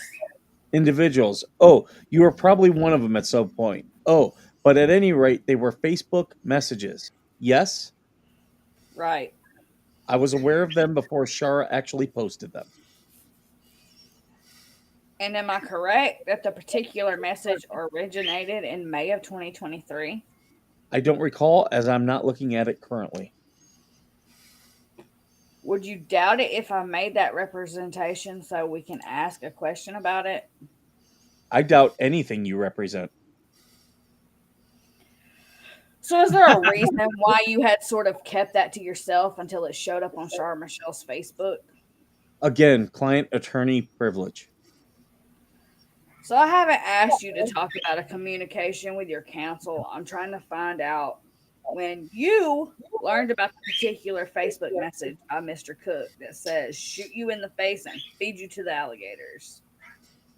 And I'm trying to share with you that I don't recall the exact date. And we're going to be precise in regards to the information and the evidence for the law. I don't know the... Well, I don't need you to be precise. I need you to just be as best as you can answering, sitting here now. And the best I can answer is I don't recall the exact date. But I don't want the exact date. Do you recall the exact year? I don't recall. So you don't know whether it was in 23 or 24. I don't recall. Y'all, Mr. Wilburn's in the background answering the questions for us. Throwing me off. So if you only learned about it in the last month, you wouldn't be able to be confused about which year you learned it in because we're so late in 24, right? Is that a question? Strike that. So did you first learn about the existence of this message? I won't be sharing that. Who was the message sent to by Mr. Cook? I won't be sharing that either.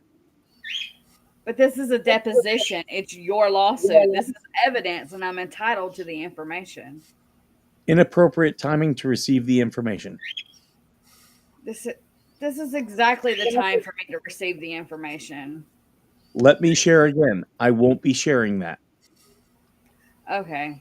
So just move on from this. I'm going to one more time very clearly ask when and from whom you learned the message that Mr. Cook had sent that says shooting you in the face and feeding you to the alligators. Just so we're clear, this is attorney-client privilege things that we have discussed, and I will be not discussing that. Attorney Shockett. Don't waive attorney-client privilege, and if you have to rely on anything that I've told you or Diramus told you to answer the question, don't answer the question. But if you can answer the question without relying on it, then you should answer it. Okay. So is it the case that you were apprised of this message by your counsel? Are you that one you are not going to answer? That was pretty dumb. That was pretty objectionable if it's asked again. Wow. Do not answer that question. Wow. That was directly inquire into an attorney-client privilege. Wow. I can't after you two. Whew. The existence, and I'm not asking you to disclose a communication, advice, or anything else. I'm asking you whether that you learned of the existence of that message from your counsel. Do you understand you're asking him to reveal a conversation of what he allegedly learned from his counsel? Dickhead. That's the only way. Don't answer the question.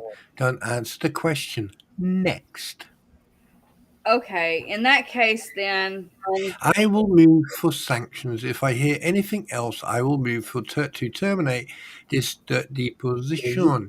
If you ask one more question invading the attorney-client privilege, we're going to move under Rule 30, as I emailed you this morning to give you fair warning before the deposition started. I'll refer to the email here on the record that if you ask him again one more time about attorney-client privilege conversations about what he learned from that conversation, we're going to move to terminate this deposition and take it right to the magistrate. As a matter of fact, we'll call the magistrate if you ask that again. okay. Dickhead.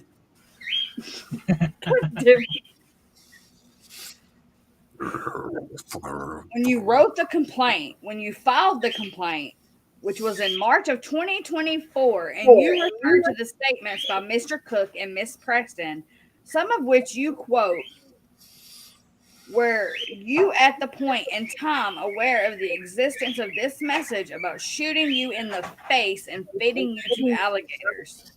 I don't recall. When you were in court in Ohio for a motion for contempt regarding this incident that we've been discussing driving past Mr. Cook on the road, am I correct that you presented a motion for contempt in Ohio court based on that incident? From my recollection, I presented a motion of contempt based on multiple, not just... My question only pertains to this particular incident. So did you present a motion for contempt on the incident that we've been describing on the top of page 5 of this PDF police report? The one that they were found guilty on, yes. Yes. And in that proceeding, did your video get played? To my recollection, I believe so.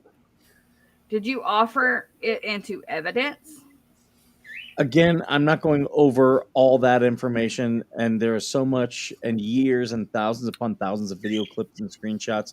But to my recollection, we did play it because he was found guilty for telling me to S his C for And sausage. initiating communication. So we played it, yes.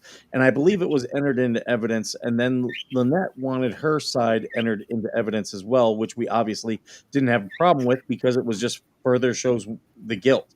And they were found guilty. Okay, so your testimony is that during that proceeding in Ohio in which you were represented by counsel, am I right? Correct. Can you tell me the name of that counsel? Eli. Last name? Heller. K or H? H. Heller. Eli Heller? Out of where in Ohio, if you know? I don't know the address. Do you know the town? I believe they're out of Cuyahoga Falls, but I'm not 100% for sure. I think they have a lot of offices in a lot of different towns or a lot of different cities. Okay, and what's the name of the firm? That I can't recall off the top of my head without looking at all of my legal emails. I don't have it. I don't have my cell phone. I don't have access to it. Okay, and so your testimony is that during the proceeding on this contempt, that the video that you took with your cell phone was played into evidence? To my best recollection, again, I want to be very clear. I do not remember 100%. There's been so much in all of this. Okay, let's talk about the signs. What we can refer to as the defamatory road signs, okay? Do you know what I'm referring to? Yes. Shock it. Oh shit! I freaking keep on getting lost. Are you off this exhibit? Yes, off this exhibit. Okay, so my first question about the signs, Mr. Hales, other than Zim, Therese, and Stephen, are you aware of any individual or individuals that saw the signs where they were posted? I am unaware of how many people or how long the signs were posted, even that. Okay, has anybody ever reported to you having seen the signs as they were posted before they were removed other than those three individuals? Zim Pageant, I don't know who Teresa is, who you're referring to, but Teresa and Brett Granger all shared with me that they found signs. So other than those three, though, you're not aware or have been informed that any other person saw them while they were posted? I've not been made aware. Has anyone ever said anything to your knowledge to suggest that they believe the information posted on those signs about you? Yes, it's posted all over the internet right now. Look at that. You've actually sat on live streams with them talking about it on Two Leaves in a Pod. Oh, you of all people, look at that. So your clients...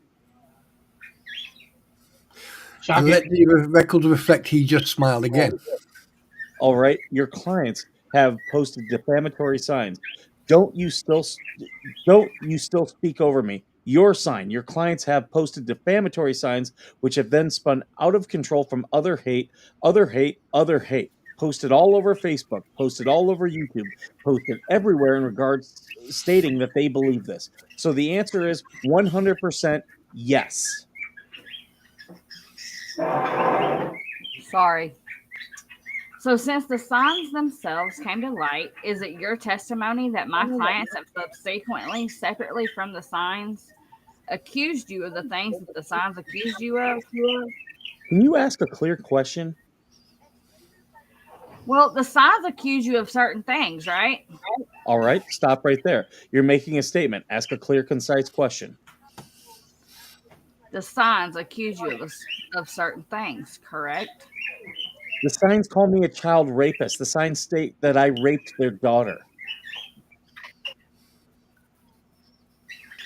So my question is, other than the sign, are there any other instances of Mr. Cook and Miss Preston making same or similar such accusations against you? There are so many defamatory things said, thousands upon thousands of texts, thousands upon thousands of screenshots, thousands upon thousands of video screen recorded. I would have to spend weeks going through everything to say, well, did they do it again, there's too much. There's too much. Your clients have done so much horrendous, horrific things that I would have to spend weeks. You'd have to give me this question and let me take weeks and weeks and weeks to pull everything out and go, here's what they did. Here's what they did. Here's what they did. Yeah, but that's called written discovery, which we've propounded and has been responded to. But my question, to be very clear, is not the thousands and thousands of things you're referring to, but is there any specific instance of Mr. Cook and Miss Preston accusing you of the same or singular things that those signs accused you of, other than the signs themselves? I've got FedEx coming here. It's okay. You can answer, and we'll take. He's going to walk in a second. To my current recollection, I don't know. I would have to go through all of the evidence yet again. Okay, pause. Indecipherable discussion off camera. Randy, I'm not done with that answer. So if when we unpause, I can finish that answer. Okay, go ahead. Sure. Are we unpaused? Yep. There's plenty of evidence out there that your client's stating the exact same allegations, if not even other allegation along those lines, to many, many other individuals who have been on that property with them. So you'll have to specify, please. So whom do can you clarify what you just said? Because you said you weren't aware before Mr. Shockett took a break, and now you came back and said that there are many. I'm not even sure what you said. Can you clarify? You asked me if I'm aware if they said anything else about me with the signs. I told you there is so much information that it would have to take weeks to go go through it all and go, well, here you go, here you go, here you go. Then I shared with you that your clients have a pattern in their lives, that anyone that's in their lives, they don't get what they want. All of a sudden, they say the exact same gross, horrific things about those individuals. For example, let's talk about Lloyd Campbell. All of a sudden, Lloyd is the greatest person in the world, but she doesn't get his camper. Now she states that Lloyd is grooming the child for these things. Let's see. We had Jessica Mumford on the property with her boyfriend, which they were great to have living in a shed illegally in Florida, and yet they didn't get what they wanted from them, and they went and publicly posted that they do these horrific things. I can go on and on. What about Jamster, Jamie Starr Johnson? Now they didn't get what they want from Jamie. They post and say these horrific, horrible things. Your clients have a pattern of trying to destroy people's lives. Finished? Okay, Mr. Shockett. No, I'm not. You have a pattern of jumping on board for fame and potential of money and trying to destroy people's lives as well, and it's sick. It is sick. Finished? Mr. Shockett, I'm not on deposition, counsel. Please, next question.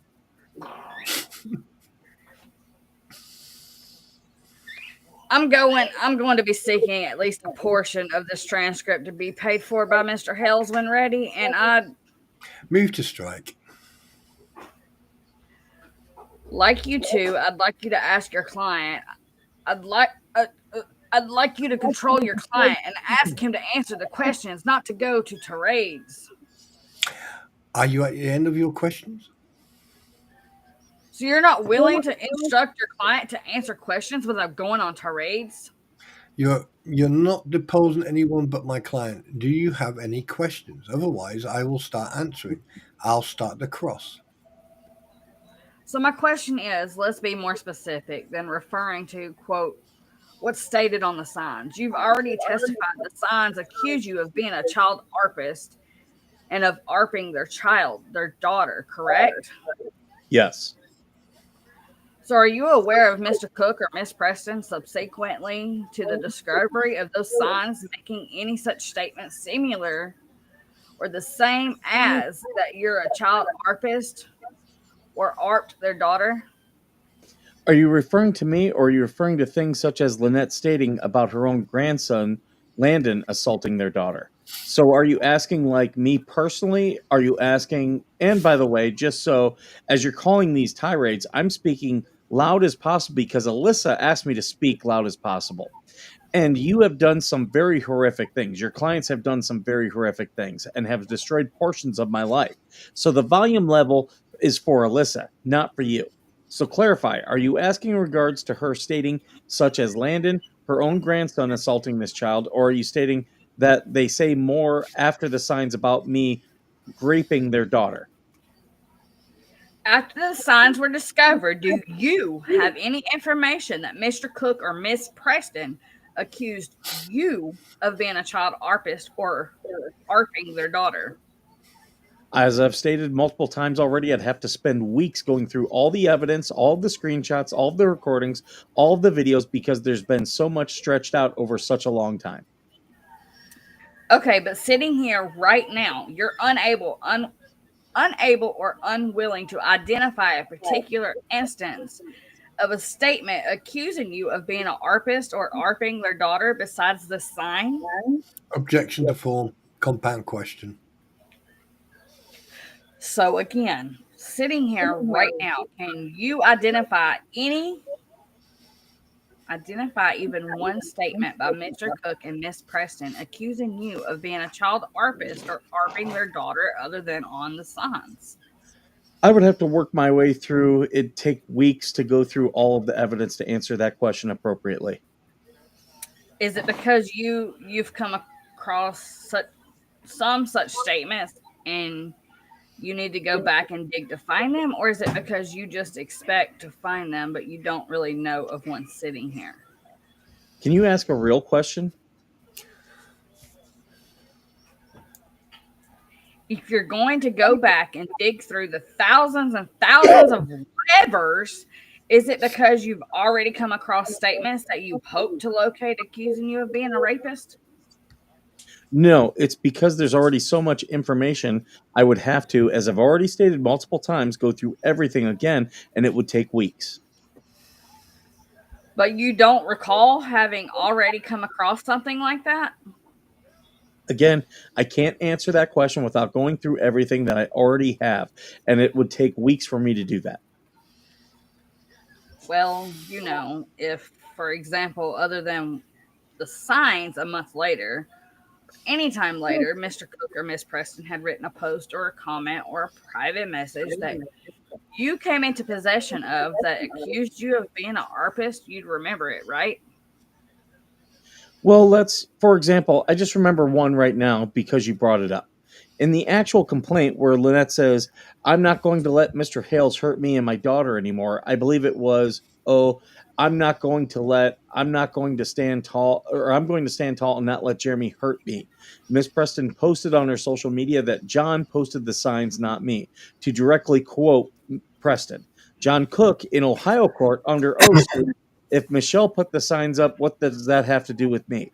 I can keep going, but there's so much. It would take time for me to remember everything. Okay, so sitting here today, without obviously the ability to go back right now through thousands of whatever, do you recall ever seeing or hearing any statement by Mr. Cook or Miss Preston accusing you of being a rapist or raping their daughter apart from Jesus Christ, bro? Why do you not get the hint? July 2023, Lynette Preston posted signs on her social media that John posted the signs, not me. Now, that would be a direct, don't interrupt me. I'm not done answering the question. Now, that would be a direct statement towards the aspect of Jeremy Hales is a child arpist. Jeremy Hales arped my daughter. Do you understand? Can you comprehend that? Lynette is referring to it yet again, and you're asking, has there been anything else? In the complaint itself, it states, in July 2023, posted on her social media, John posted the signs, not me. That is a direct towards the sign posting yet again. Are you aware of any private message sent by Mr. Cook or Mrs. Preston to anyone in which they claimed you were an arpist or arped their daughter? Again, I would have to go through all the evidence and look at everything. Current recollection, I'm not remembering anything off the top of my head. Appreciate that. Now, is it correct that your understanding is that the signs were discovered by Zim and Therese and Stephen Granger, right?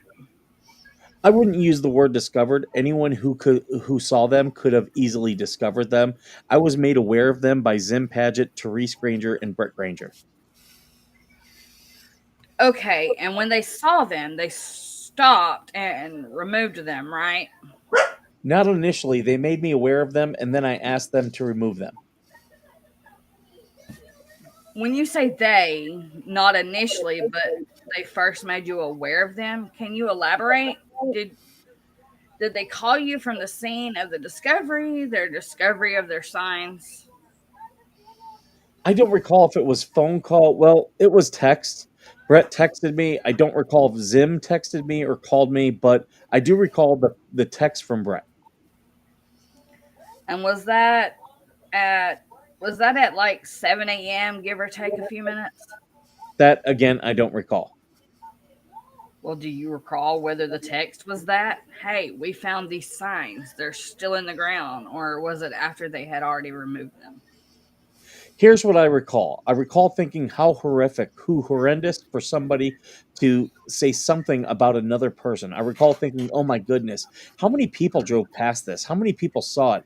And laughing in the aspect that you would even put in a court order, oh, if it was there for 40 minutes, 50 minutes, whatever you put, what a joke. It takes one person to see something so horrific, so horribly to destroy someone's life.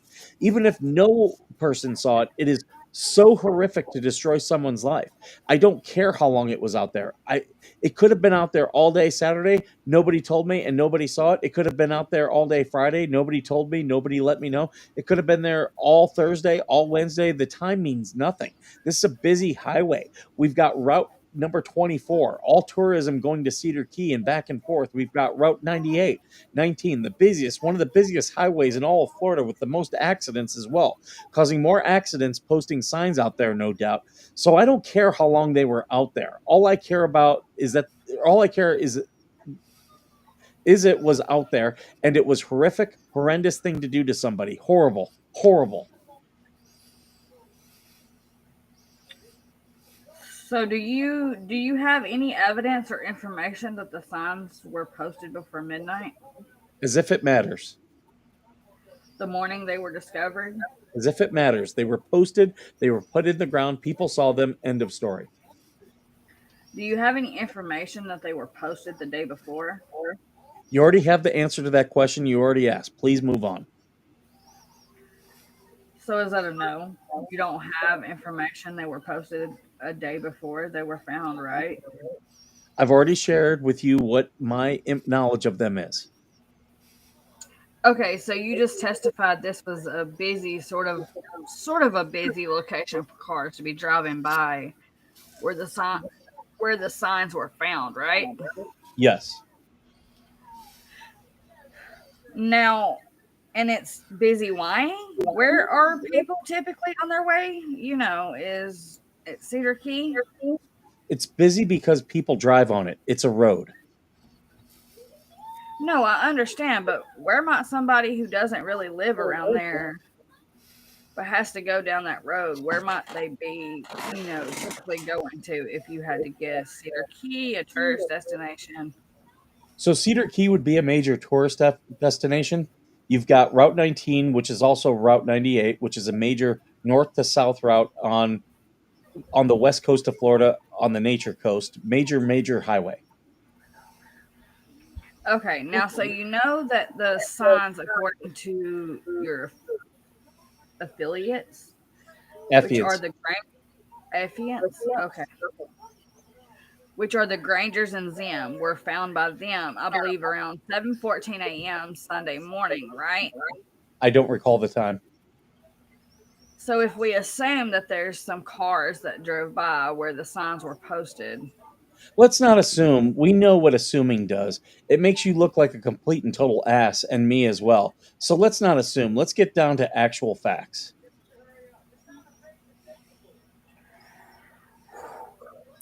Okay, but we don't have any like video showing cars driving by there, right? There's no like traffic cam near there, right?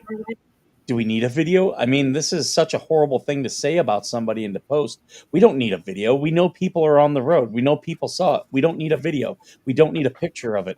It doesn't even matter if nobody drove by. It's so horrible that your clients did this. Wait. So now you're assuming that cars drove by because you just said, we don't need video. We know that's an assumption, right? Because you can now, or you can know, you know what I mean? The way that you know that your clients wrote those signs, yeah, I know what you mean. So, for example, I mean, cars drove by. I mean, it makes sense. It's a busy road, but to know that would be like having a video of the cars driving by, right? Well, I'm pretty confident cars drove by when Zim drove by. The Grangers drove by. Zim and the Grangers saw cars driving by. But Pretty confident to no, both no and no. Jesus. Whew. Okay, so did Zim and the Grangers tell you that they saw cars driving by that saw the signs while they were there? Again, I don't recall. So let's give you the benefit of the doubt that a good number of cars drove by there while those signs were stuck in the ground, okay? Can we work on the assumption in your favor, okay? Let's state that even if one car drove by, whether it was Zim, whether it was Therese, whether it was Brett, whether it was anybody, is too many cars to Right, read something so horrific. right. So, well, you already admitted, I believe, in response to written discovery, and you can confirm or we can look it up, that you're not claiming that Mr. Paget, Zim Paget, or the Grangers believed the statements on the signs, correct? You're not claiming they believed any of it, right? I can't claim what another person believes. Has Zim Paget or either of the Grangers ever said anything to you to suggest that they have any doubt about the falsity of those signs? That communication hasn't happened with me, but when you talk to about what people believe, I believe 100% you know that your clients did this. And yet at the same time, you're going to play this game in court. I believe 100% you know they did this.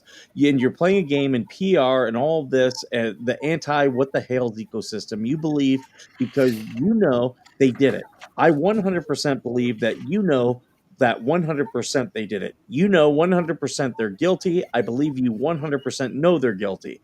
You want to keep talking about what I believe? Okay, so I'm going to give you all of that. I'm just trying to get to the issue of publication. So I'm giving you all of what you just said. Good for you. Now, can we move on and answer my question about publication of the signs of the defamatory information? I'm going to move on and I'm going to ask you the next question, and it's about the issue of the publication of the defamatory signs. So how would you be able to determine if any given car that drove by, let's say you had a road, a checkpoint, 200 yards past the intersection, where the signs were, so that somebody can wave down every car and say, hey, did you see those signs and what they said? Now, how would you be able to determine if any car, any driver, any passenger in a car driving by read those signs? Is there any way for you to determine that or prove that, yes or no? First of all, And if it's yes, you tell me how. you're horrible at asking questions. You really need to work on this if you're going to be a professional lawyer. Number two, I'm going to use the Socratic method, which I assume you're aware of. So it comes from Socrates. You answer a question with a question. Now, in all reality, you're in charge of this deposition. This is your deposition, but I'm going to ask you the same question. How in the world can you confirm that nobody saw it? Oh, wait, that's right. You can't. I guess. You can't. That's the reality. You cannot confirm. I'm answering your questions and I'm using the Socrates method, the Socratic method to answer your question. How can you confirm that nobody saw it? How can you confirm that no damage was done to my reputation? How can you confirm who did? How many people? How can you? How can you? How can you? You can't. And you know you can't. Recorded. Can you please slow down? You know people drove by. You know people saw it. You have evidence that at a bare minimum, 3 people saw it. And then I was made aware of it. And at the end of the day, the jury is going to make the conclusions, not you, not me. Finished. All right. Do you understand in your lawsuit that you have the burden to provide evidence to prove your claims, including damages? Absolutely, yes. Okay, do you understand that in this lawsuit where you claim defamation in the form of these road signs, that one element of your claim is to prove that they were published causing damage to you? Do you understand that that's an element? Yes, I also understand that the magistrate has also said that damages don't even need to be proved because of the statements that were made were so defamatory, they're so destructive to a person and their reputation. Okay, but we're talking about publications, so not. Well, I'm answering your question based on what the magistrate has already said, who is ultimately going to be a part of the actual decisions of who is guilty, who is not guilty, and the jury who is guilty, who is not guilty. So you ask a question, whether you like my answer or not, you're not going to get my answer. And the answer is the magistrate has already stated these things are so horrible, damages don't even need to be proved in the complaint. That's how horrific it is. Well, you may be right, but if I may, I'm going to hypothetically assume that for the sake of my argument, for the sake of my question, that the magistrate hadn't examined the issue of publication, and that's the question that I have. So my question is there any way for you to demonstrate that any single or multiple individuals driving by saw those signs? Yes, 3 individuals Other than signs up. Other than those three individuals.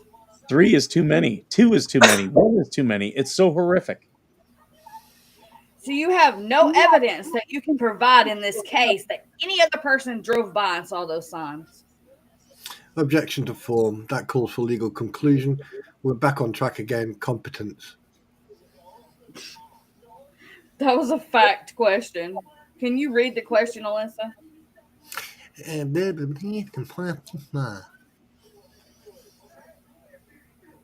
Correct. Same objection. You can answer the question. Answer the question subject to my objections. What's the question again? Do you have any evidence you can produce in this case that anybody other than those 3 individuals drove by and saw those signs? Common sense. Okay, thank you. Which I believe the jury will hold on to. By the way, we'll go to 1 o'clock if that's okay, and then take 45 minutes. Alyssa, is that above standard? I can have a shorter lunch too. That's fine. Sorry. Gentlemen, would that work for the both of you? So you know, this is a federal court deposition. You have time cut off. You do know that, right? No, he doesn't know. Well, I understand. I mean, do you want to have lunch or not? You want to have lunch? Let's get it done. Okay. You don't want to have lunch? We'll have lunch. But I do want to add that we will have traffic information coming for the federal court. So we will get that from the state and have traffic information on those roads. I appreciate that. Let me ask you about that. So have you already taken steps to begin procuring such information? Hold on. Wow. Again? Wow. Once? Wow. Once? Again? Do not reveal anything that you've learned from me about that? Wow. But if you can answer without, that's work product and attorney-client privilege. Attorney-client privilege, move on. Well, do you know anything outside of it, outside of our conversation? Not outside of our conversations. Okay, then answer the question. Okay. Are you aware of a source of traffic information that would tell how many cars drove by on whatever that date, May 14th, 2023, during the period of time when those signs were posted? Same objections. If you can answer that question without relying on things that you and I discuss, you can answer, but otherwise, do not answer the question. So you expect to have some sort of factual report that constitutes evidence of people reading those signs? That's a direct work product violation question. I'll assert work product privilege as well as attorney-client privilege. If you can answer the question outside of that you've discussed, you can answer it. Otherwise, do not. Well, Mr. Hales, you testified in response to my question about whether you can produce evidence of anybody seeing the signs. That, in fact, you intend to produce some sort of data. And I'm trying to understand what this data is. And is there some sort of Bureau of Information that has such information that you're availing yourself of? Same objection. So you're instructing him not to answer whether he's aware of whether there's a sort of source of public information about traffic? You just rephrased your question 3 times. All right, I'll rephrase it one more time to avoid your problem with it. He's not going to reveal any conversations that I've had with experts and data because I haven't decided yet how, what, where, who we're going to use it. When it is decided, you'll be given expert disclosure. Did you want to go lunch? You want to? No, 1 o'clock, 1 o'clock. Oh, we're going to one. You procured and have disclosed in opposition to a summary judgment motion that the expert report of a handwriting expert, Diane Peterson, right? Yes. Excuse me. And you had already determined that Mr. Cook and Miss Preston or Miss Preston wrote those signs before Miss Peterson was hired and conducted her analysis? We suspected, we did not know. And what was the suspicion based on? Based on the character of your clients and what they've done to our lives. Was there any effort to actually know, factually determine it, not just assume it because of their character?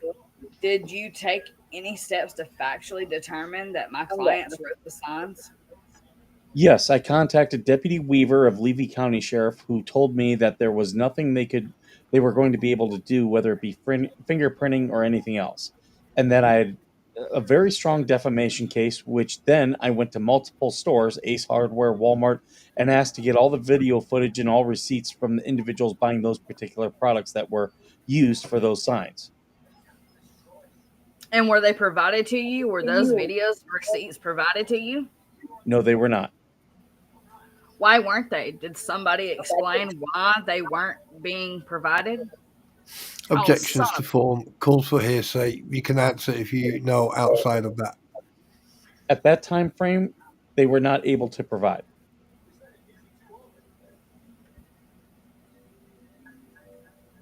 So let me understand. You went to the local hardware store, local to Otter Creek? Yes. What store? Ace Hardware. And how? If you know how far is that Ace Hardware? Is it in Otter Creek? No, there's nothing in Otter Creek. And where is it in? What town is it located? Biscuit Boy. Oops, sorry. And how far would that be from your property? 10 minutes. 10 minutes by car? Well, if your client is going to walk it 18 hours both ways, which she has attempted to do, putting a child's life in danger and her own, You can roll your eyes as much as you want. The reality still exists. That is a good one. That was a good one, Jeremy. That's a fucking zinger. God, I love Jeremy. Yeah, but I'm trying to stay on point here. Okay, you Really? went to Ace Hardware after how long after May 14th, 2023, when the signs were found? Did you go to Ace Hardware? I don't recall the exact dates. Did you do it within a week? Did you visit Ace Hardware from that date? No matter how you rephrase this question, I don't recall the exact dates. Okay, what do you recall about this trip to Ace Hardware? I remember going to Ace Hardware and asking, can I get your video footage? Can I get a copy of the receipts for these particular products that were purchased? Did you identify? Did you give them the specific date you wanted those receipts from, like May 14th, May 13th, May 12th? Yes. And whom did you speak with? That I don't recall. Did you ask for a manager? I don't recall if I was talking to a manager or not. And was it just one conversation that you asked and they said, sorry, we can't give that to you? It wasn't sorry they can't give it to me. They would have given it to me if it was within a time frame that they can actually go back and get it. But unfortunately, that time frame had already lapsed in their system. I see. So you're saying they have CCTV, loop, and it kind of erases after a period of time? You sure are putting a lot of words in their mouths. I mean, I'm familiar with that process. So you're saying that they have footage that would have been captured, somebody coming in and buying, these products, but that footage was no longer available by the time you asked them for it? That is correct. But what about the receipts? The receipts wouldn't have been, disposed of, would they? I just shared with you exactly what was shared with me. In other words, separately from the video footage, they're saying that they also couldn't provide you the receipts. They could not go back in that time frame and provide video footage or receipts. And I can understand video, but why would they not be able to provide receipts? You can go back and provide receipts, from years ago. Why don't you go call them and ask them?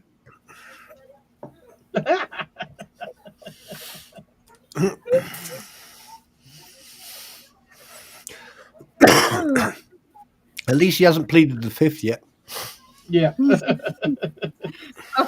Okay. So you did. I'm talking about Bruce. Follow up on this. I went to Walmart and did the exact same thing. And how did that go? Was that the same day? No, it was not.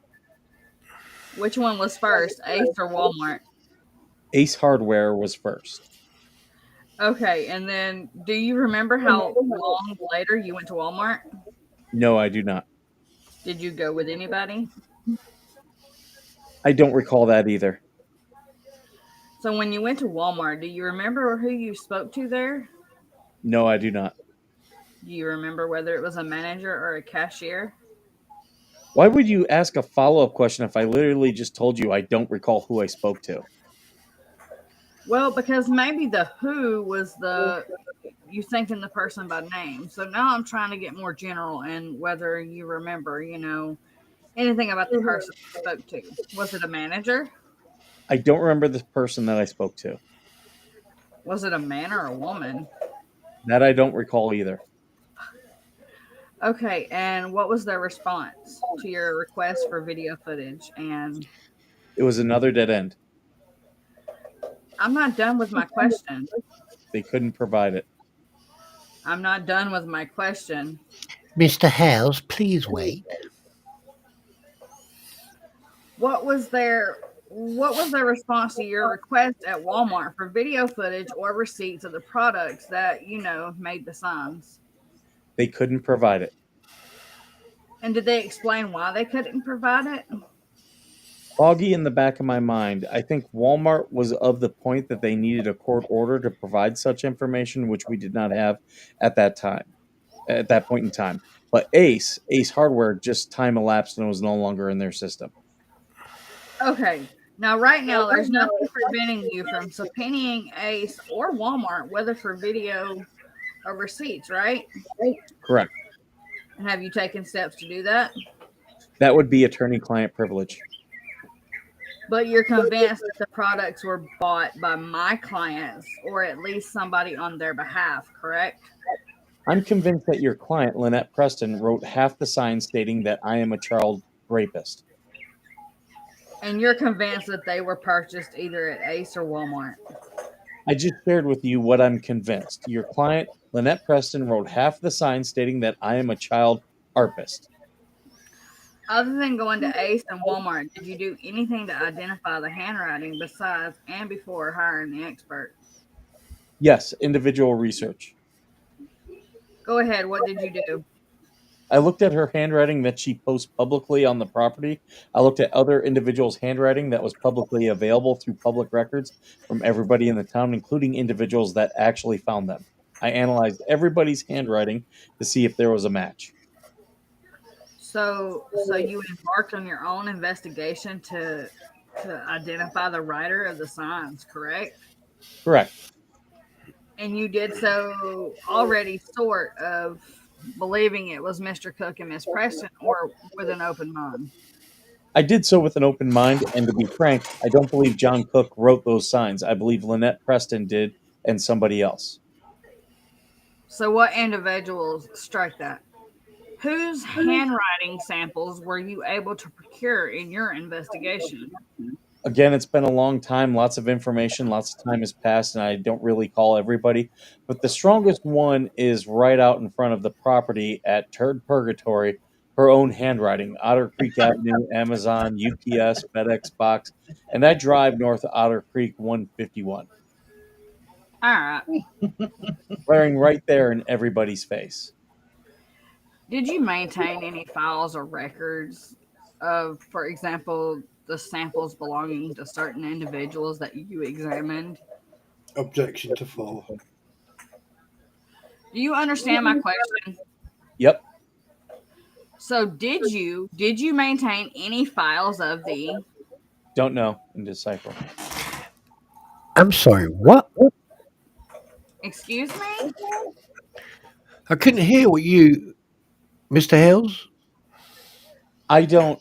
Louder? Just clearer. I'm sorry, I'll go louder.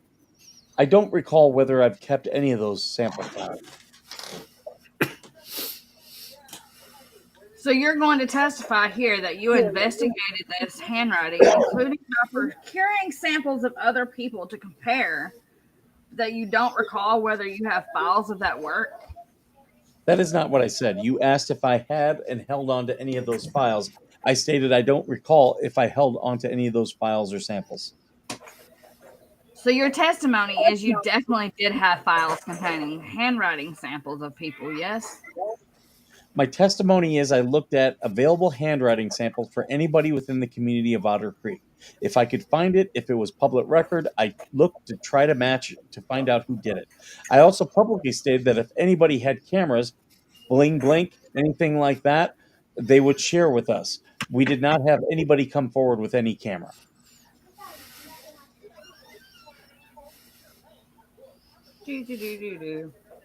I'm lost now. Okay, so now, Page. The next page. yeah, 25. It's 25. It says, okay, so now, for example, if you, and then it goes on to the Okay. next page. Okay, so now, for example, if you were comparing someone's handwriting that you located within the community to see or to rule it out, what would you do to make that analysis? Would you just look at it and then say nope and move on, or would you take a photograph of it? Objections, compound question. Do you understand my question? Yep. Same objections for the record. You can answer, but it's subject to my objections with the magistrate. I would make a visual comparison and then see if it was actually matching or not, but I'm not a please let me finish. I'm not a handwriting expert. So once we found a comparison that matched, we hired a handwriting expert who can actually get into forensic science of the handwriting. So you say you would do a visual comparison. So you're looking at, some person's handwriting sample and you're looking at the sign to compare it, right? The sign. Well, the same way I can do a visual right now. I can look at you and I can look at you at Randy. Randy doesn't have glasses. You have glasses on. I just did a visual. Randy has a small nose. You have a huge nose. I just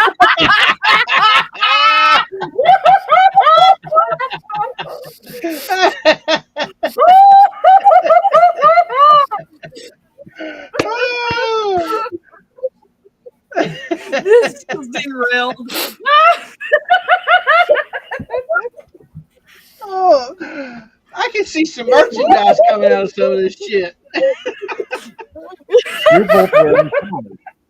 Oh, look, you're both wearing ties and a collared shirt. I can see that's a match there, but he has a jacket. You don't. I'm doing a visual.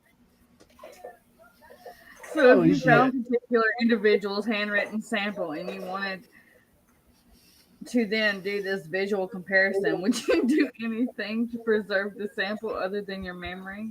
So did Ding dong. That's my doorbell. you take a photograph of the sample? Hold on. Did you hear that ring? That's my doorbell. Hold on. Attorney Chapman stepped away from the Zoom video conference. They could be having all kinds of conversation over there. Sorry about that, counsel. I had another delivery. Go ahead. Could you read back my last question? Reporter read back from the record. Is it okay to answer, Alyssa? If it's okay with you, counsel. Sure. Answer. Yeah. And would you then download the photo into an electronic file of any sample that you photographed? Can you be clear on your questions, please? You just said yes when I asked you if you would take a photograph of samples, people's handwritings that you were comparing to see if they matched the signs. Is that accurate? So, for example, you have it in evidence. You have a picture of her handwriting out in front of Turd Purgatory. So, yes, there is a picture. It's uploaded then to the sky into a Dropbox as evidence. Okay. And you're referring to that one particular photograph with the address of her address? I'm aware of that. I'm asking about other individuals' handwriting samples. So did you take any photographs of any other individual's handwriting samples? I'm sure I did, but at the same time, the aspect of if it doesn't match, why would I hold on to it? Then I don't know if I did hold on to it. This has been going on for years now that they've been terrorizing us. So the aspect, if I was to look at one and go, oh, this does match, nope, I'm not going to delete it. The same way I look at messages. For example, if you were to send me a message, I would look at it. I would laugh and I would delete it. And I would go, this is irrelevant. This is ridiculous. It's gone. I don't need that in my life.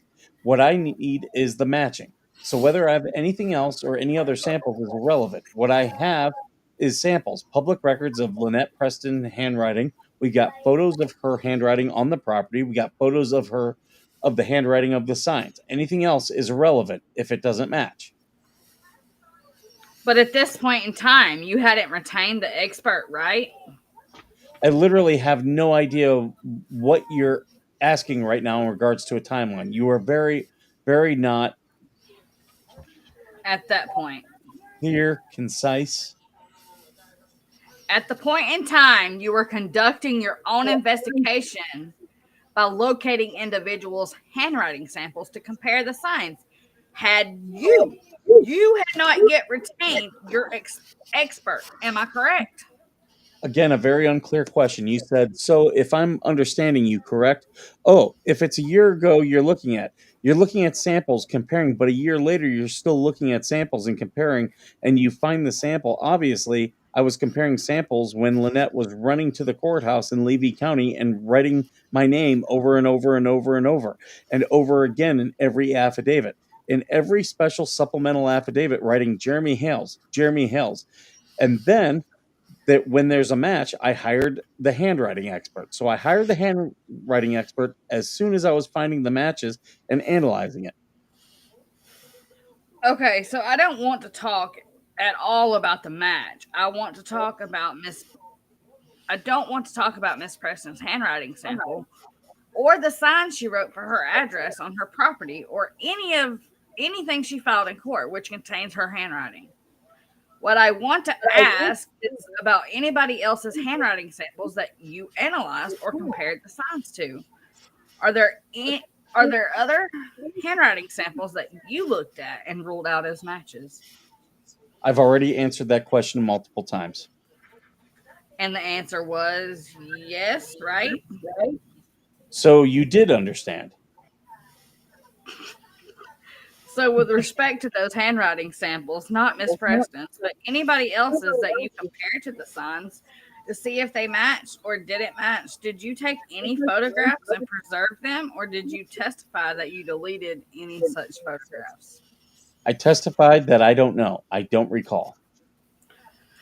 Okay, now, before you hired the expert and before you became certain that the handwriting of my client matched the signs, it was possible that there were other individuals responsible for the signs, correct?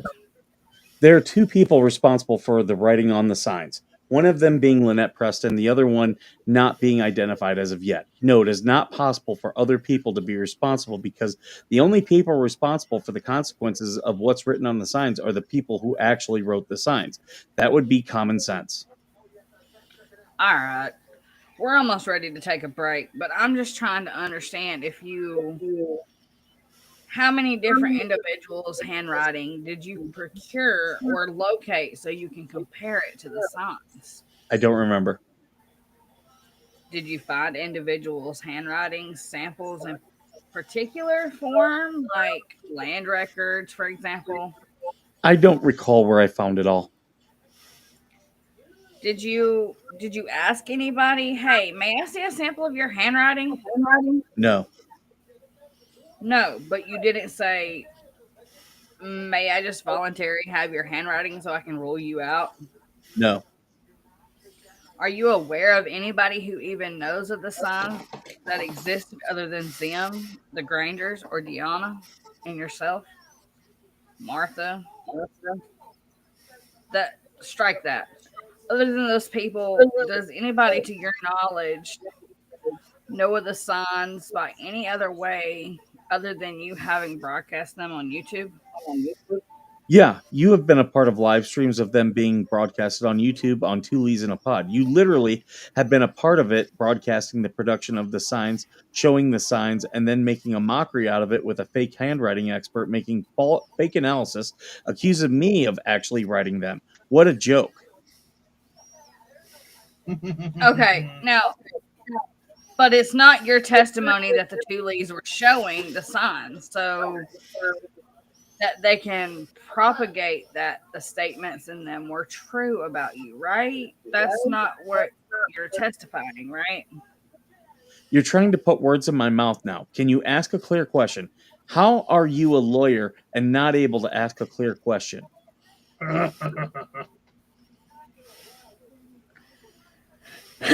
Are you testifying that Two Lees was showing the signs so that they were saying to their audience, these are true, these are statements are true? Objection to form, cause of speculation, and you can answer subject to my objections to the magistrate. Wait, is that me now? Yeah. Wait, so you don't. As to what two Lees and this moron were out to defame me and run their what the hell's ecosystem defamation campaign? Is it your testimony that the two Lees told their audiences that you were a child rapist or rapped their daughter, Michelle Preston's daughter?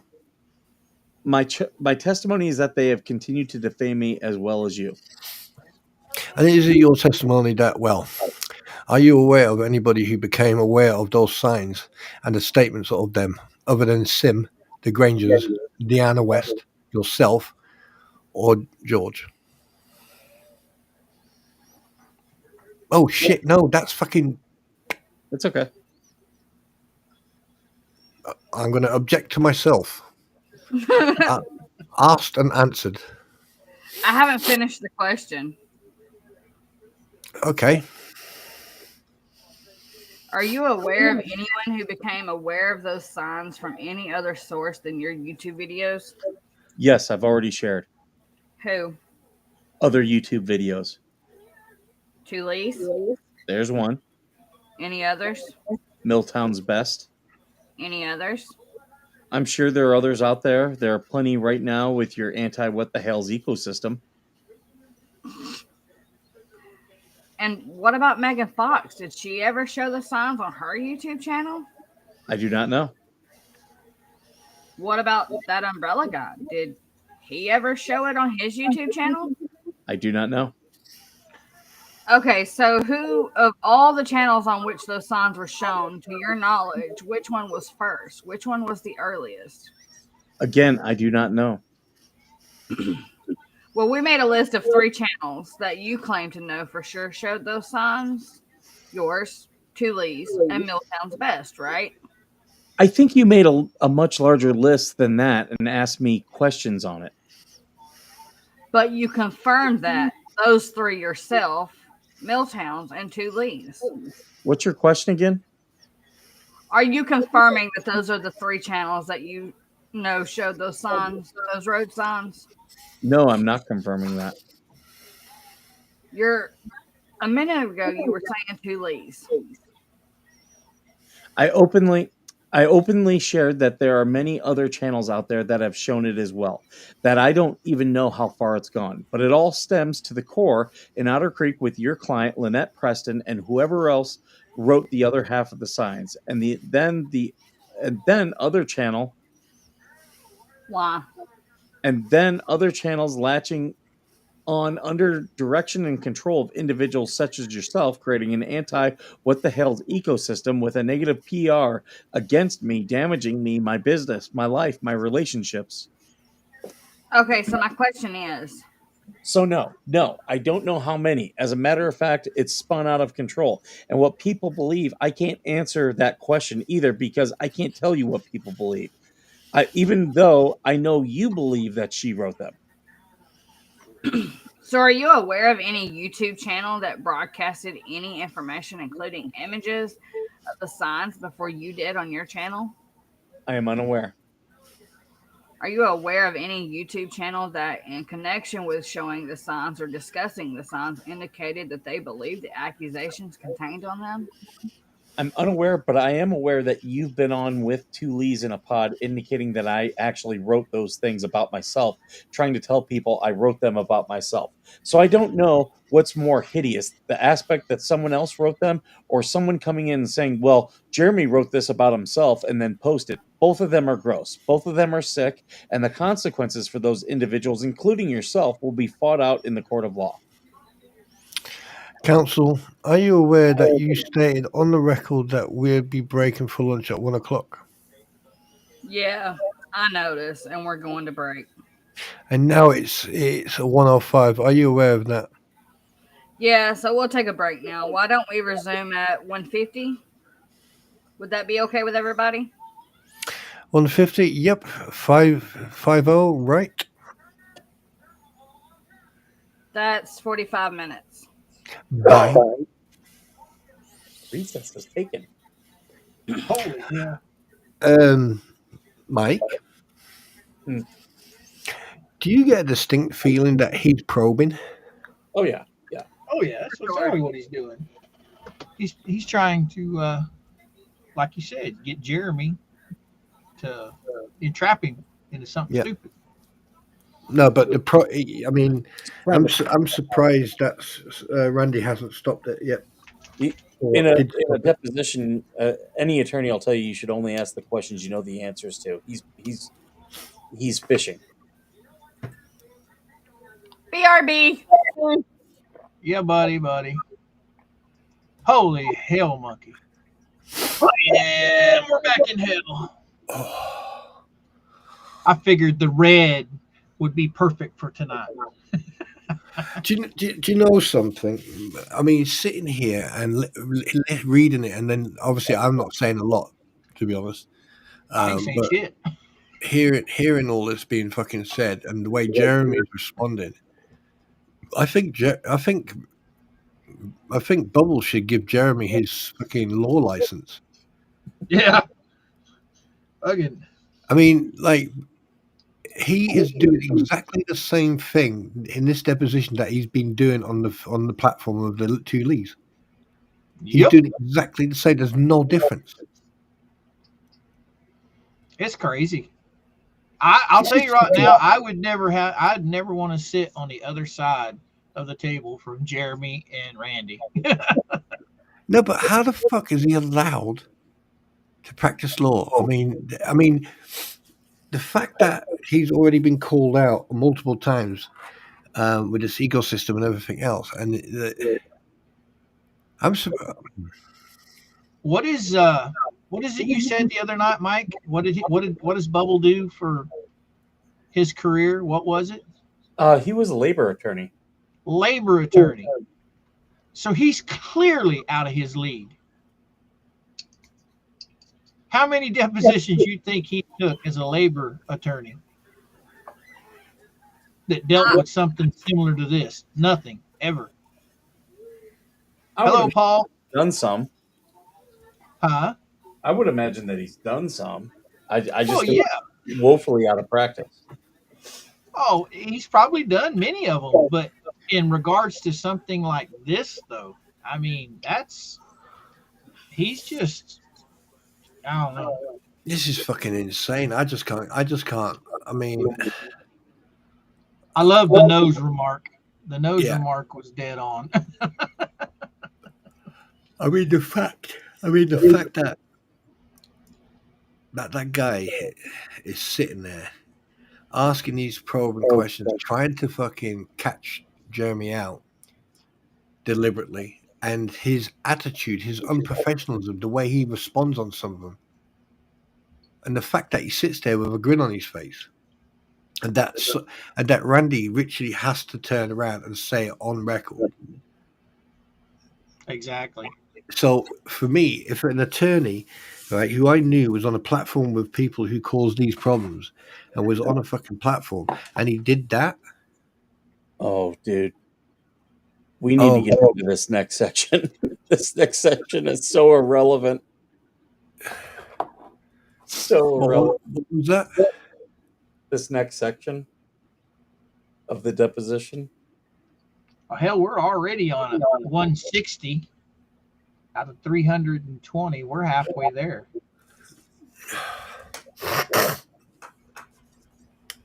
Yeah. What? So fucking. So how many pages are irrelevant? Oh my God, no! What he's talking about is the section Jeremy was talking about yesterday. Yeah, it's not incredibly long, but it's just completely irrelevant. It's funny as hell. Oh, it is. Y'all just say when. Y'all are the ones doing the reading. I'm ready. It's been 45 minutes. Everyone arrives back. Mr. Hales, you're a Cleveland sports fan, right? Not really. You're not a Cleveland baseball fan? I'm not a diehard fan of anything. Okay, is there a reason why you wear the Cleveland Indians hoodie on your YouTube streams and not a current Cleveland Guardians hoodie? No, there's no reason. Do you have a position on, like, the sports team changing their names out of political correctness? No, there's no position. Do you feel like maybe some people might find it offensive to see people wearing old Cleveland Indian jerseys, which were, eliminated due to political correctness? At this point, this is a way afield. I'm going to object to the relevance. I'll let you do maybe one more question. Subject to my objections, you can answer. If he tries to bring this up, you can answer. What was the question? How would you feel if somebody said they found it offensive that they're fans of yours, but they don't like the Cleveland Indians garbage? I wouldn't care. I would probably the same way they would feel if I told them I was offended by them not liking what I wear. It doesn't matter in the long run. In the big scheme of life, it does not matter. What's your current relationship, your personal relationship with George? Are you engaged? Objection. Not relevant at all to these proceedings. And that one is, you can answer that one, but I'm going to tell you right now, this was the purpose of the email council. Their personal relationship has nothing to do with this lawsuit. So, That's not for you to determine, Mr. Shockett. let's call the judge. We'll call the magistrate in about 5 minutes if you're going to have a line of questioning about their relationship. That would be interesting. So, are you engaged, you and George? My relationship with George is of no concern of this lawsuit. Do you have a business relationship with George? George is an independent contractor. So she's self-employed? Correct. And does she have a contract with What the Hells or with you? Yes. And what is the status? What is her status in that contract? Is it as a service provider? Frankly, it's none of your business. That's proprietary information for the business. Is she a service provider paid on a 1099? Objection, compound question. Is Miss Risk paid on a 1099? It's none of your business. Is there a set amount of payment to her pursuant to a contract over periods of, a pay period? Yeah, none of your business. This isn't relevant to the actual lawsuit. Okay, well, that's not for you to determine, so I'm going to ask you again. Is there a contract with Miss Risk that involves a regular amount of payment to her over regular periods of time, like pay periods? Again, I'm not determining it. It's not relevant to the lawsuit. I will say this to your counsel. I do intend to file a motion based on...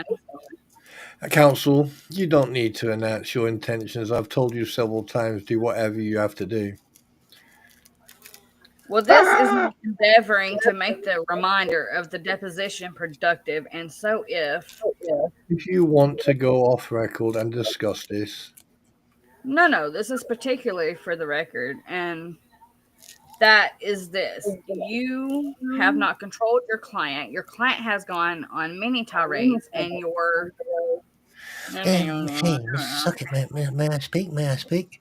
No, I'm getting the magistrate on the phone right now, on the record. Hang on. Now, Mr. Sharkett, may I speak? You're not going to call the magistrate now, are you? Before I've even... Absolutely, yeah. Before? Okay. Excuse me? Before I've even spoken and finished what I have to say? Do you have a question for... Do you have motion to make on the record or a question for my client other than a speech to me? My question is, can you read the last question, Alyssa? One moment. While she's looking, do you have any exhibits? Wait, I'm sorry. This is important. Do you have are you going to be using these same exhibits on Wednesday for Mrs. Martha deposition, or do you have another set? I'm not going to start talking about that. I just need the last question read back, please. Do you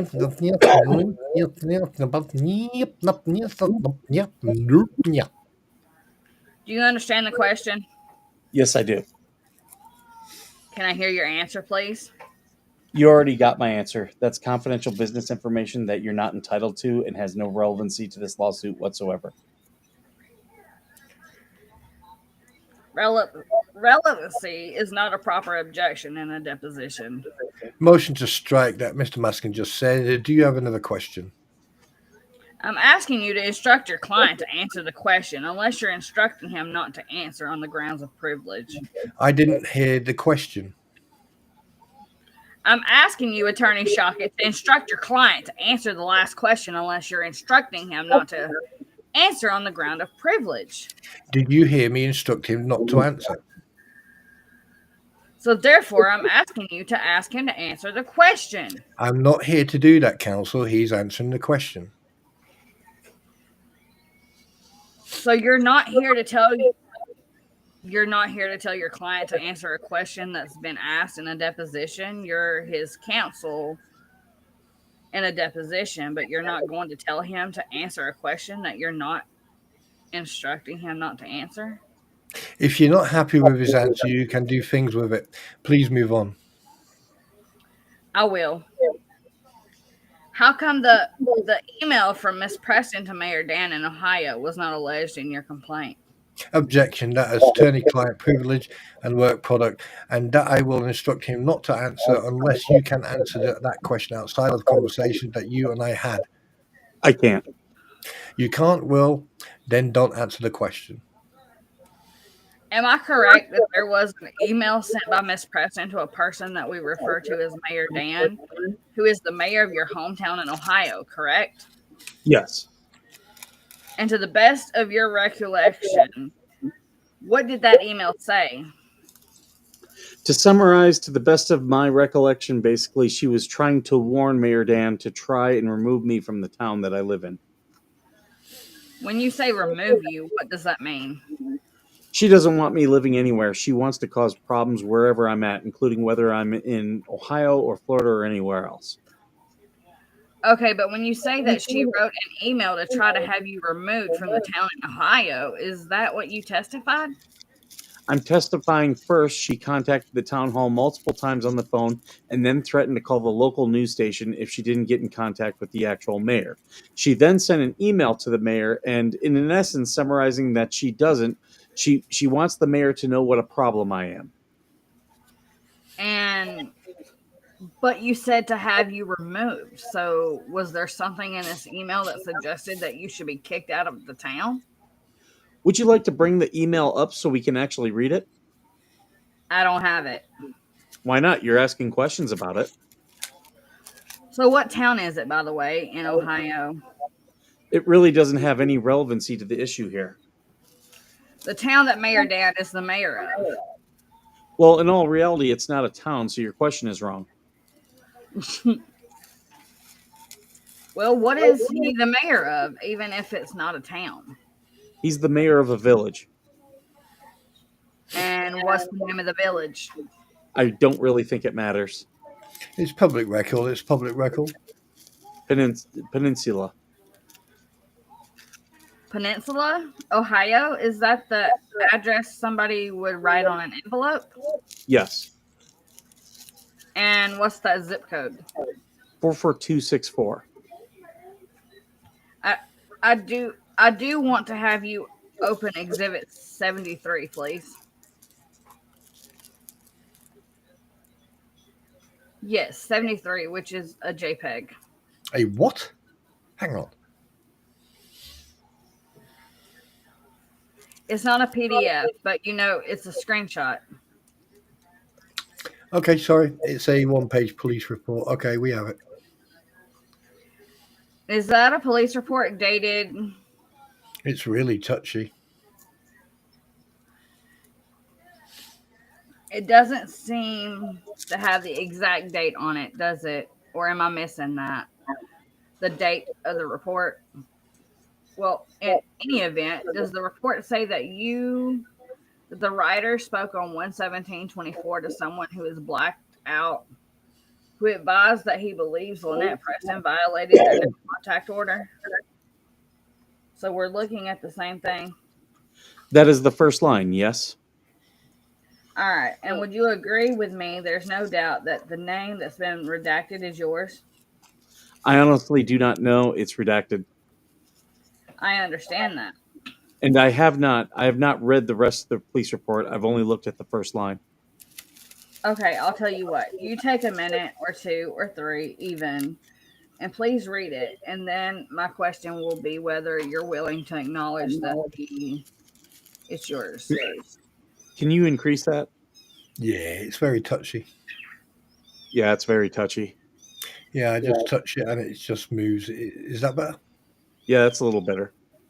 Yes, that redacted would be Jeremy Hale's. I appreciate that. Can you read the last line and use your name in place of the blacked out part out loud, please? Is that the last line? The no contact order, that's the last line. The very bottom of the email. Where it says the no contact order. The no contact order? 2 paragraphs below that would be the last. Okay, it's just we got to get this thing. This document is okay there. We can pull it up. Now, can you see that? It should be noted. It should be noted that during my encounter with Jeremy, I asked him if Lynette's phone number was blocked from his phone. Jeremy replied he had the number blocked before, but unblocked it in order to try and get her to break the injunction. Do you agree or dispute that statement? Absolutely disagree. I can't force anybody to break an injunction. I can't force your client, Lynette, to break an injunction. But what I can do is hold her accountable when she does. So, for example, I block her because of all of her crazy rants, and then I unblock her because she was told by a court, found guilty for stalking me, that she was not allowed to be contacting me. And the only way I would know if she was contacting me was if she was unblocked. And no, you can't force another person to actually break a civil protection order. Only Lynette can break that civil protection order. Okay, so my question then is, did you make this statement No. that report says you make? No, the officer said, "Do you have her number blocked?" I said, "Obviously not. Here's the text message. I did have her blocked. I have her unblocked to know if she breaks the civil protection order." How would unblocking it enable you to know if she breaks the civil protection order apart from? Are you literally that dumb? If she's blocked and she contacts me via phone, I won't know. If she's unblocked and she contacts me, I will know. Therefore, breaking the civil protection order, which you literally are having me look at a police report because where she's broke the civil protection order because she's unblocked. That's how I know. I understand, okay? So I just want to see if I understand. So you had her blocked, and that prevented her from, even if she were trying to reach you, you wouldn't know because it was blocked, right? Correct. All right, and so I guess theoretically, a third-party witness might be there seeing her attempting to call you, maybe not realizing she's been blocked, and they can report that and say, hey, I saw her try to call Jeremy. He doesn't know because it was blocked, right? I don't live in a world of theoreticals. I live in the world of facts. She texted me. All right. So while blocked, although possible for her to attempt to contact you, maybe she knew she was blocked, maybe she didn't, but certainly she can attempt to call you while blocked, correct? Yes, she could. And in that case, you would never know, at least not just from the call itself, correct? Correct. All right. So you then, at some point in time, chose to unblock her number, correct? It's a statement. You got any questions? Correct. Oh my goodness. Objection to form. Ask a question. Ask a question. At some point in time, you chose to unblock her number, correct? I already answered that question. That was yes, right? I already answered that question. But no, broke the civil protective order. She's unblocked because she was court ordered not to break the civil protection order. How am I supposed to know if she breaks it if she's blocked?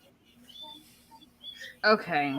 What you know what precipitated your decision to take the overt act of unblocking the number? Did you not hear my last statement which matched exactly what I said multiple times before? I guess I didn't understand it. There is a legal civil protection order against your client, Lynette Preston, which states she may not contact me whatsoever. The only way to keep that accountable to know if she's contacted me is to unblock her. But if she's blocked, it's impossible for her to contact you. It's only possible for her to futilely attempt to contact you, right? Again, another great statement. You got any questions? Do you not know how to ask a question? Jesus Christ. God, I love Jeremy. Well, your testimony was that you unblocked her, so you would know if she is breaking a protection order, right? My testimony was there's a civil protection order against her, and to know whether she's actually breaking that civil protection order of actually contacting me, she is unblocked. But it's impossible for her to contact you while blocked, right? Form, objection to form. How would it be impossible? She's broken the civil protection order in person time and time again. There are many facets to this civil protection order. You can roll your eyes as much as you want. You already know what she's done over and over again. She's been found guilty over and over again. She continues to block our way. She continues to block our way into places where they are to leave immediately. They're not allowed to be anywhere near us within 500 feet, any public place, any private place, any public road, any private road. They are not allowed to have contact with us whatsoever. Just because I block her on the phone doesn't mean she can't get on something else to try to contact us with her multiple fake accounts. You want me to keep going on? You obviously know she can contact me. She's done it. She's been found guilty of it. Okay, now let me clarify. So it would be impossible for her to break the order using the blocked phone number while blocked, correct? No, incorrect. There's a million different ways she can do it. Oh, let's think of some. That's right. Her grandson was at the property. Oh, that's right. The Levy County Sheriff took her phone as evidence. She had another phone. She can contact me a million different ways under different names, different profiles. No, it's not impossible by any stretch of the imagination. And she's known and has a pattern of creating multiple profiles and doing such things with multiple devices, multiple electronics, such as multiple phones, just like when the Levy County Sheriff took her phone as evidence when Cook got arrested for brandishing a firearm at yet another person. Can you read back the question, Alyssa? Blah, blah, blah, blah, blah. He can't even read his own or remember his own question. Using the blocked number, correct? No, not correct. You can download apps, change your number, get through blocks. Not correct in any stretch of the imagination. Okay, is it your testimony she violated the protective order using the phone number that we're talking about while it was blocked? Oh my goodness, the stupidity.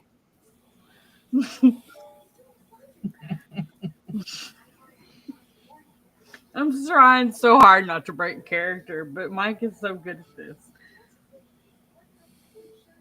But you just said that there's other ways to get through a block. So while you had her number blocked, is it your testimony she committed a violation using that number? The absolute asinine stupidity. You're literally looking at the police report. Can you speak up? My testimony is that your client contacted me breaking the civil protection order that is placed on her. Okay, so my question is, there was a time when you had her number blocked. We're talking about a particular phone number, right? Like the number that you blocked that you refer to? Looks like it's right there. 941. Okay, so you had blocked that at some point in time, right? Yes. Okay, do you remember about when? No. And then you unblocked it at some point in time, right? Yes. Do you remember about when? No. And while it was unblocked, after you unblocked it, what the hell is happening? Nothing. See, thank you. Now I've lost my place thanks to Spawn. Line 10. Line 10. Okay, thank you. And while it was unblocked, after you unblocked it, am I right that you received a text message from her, Miss Preston, from that number? Yes. And do you remember when you received that text message? Is there a date on the police report? Do you remember without looking at the report? Without looking at the report, no. Okay, was it around the time of the deposition, her deposition in January? Without looking at the report, I don't know. Do you remember what the text said? Without looking at the report, I don't know. Do you know if the violation is depicted in the Zoom video deposition? I don't understand this question either.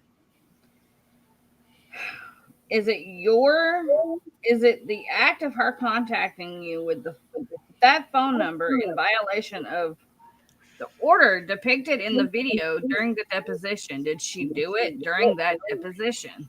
I don't recall either. Do you recall mentioning that you had recently reported 4 new violations of that protective order? Yes. And did you mention that on a live stream or on a re-recorded YouTube video within the last couple of weeks or so? I don't recall. Well, what would you estimate when that was? How long ago that you mentioned the 4 new violations? I don't recall, and I don't recall whether it was pre-recorded or a live stream. All right. So did you report 4 violations of the protective order that aren't already a subject of these reports that we've been looking at? Can you ask a clear question, please? Did you recently report 4 new violations of the Ohio protective order? Yes. And how did you report them? Did you visit the Levy County Sheriff's Office? Levy County Sheriff Office came out and got the information and report from me and the videos. And what precipitated their visit? Did you make a phone call? Yes. And do you remember when that was? I don't know the exact date. Was it during your current period of time being in Florida, or had there been, a time in Ohio in between when you made that report in your current time? During my time in Florida. And when did you arrive in Florida last? I don't remember the exact date. Was it less than a month ago? No. Probably 6 weeks, roughly? I don't remember the exact date. Okay, so after you arrived in Florida, do you know how long after you arrived you went to you made that call, and then the Levy County Sheriff visited your property? Is there a question in there somewhere?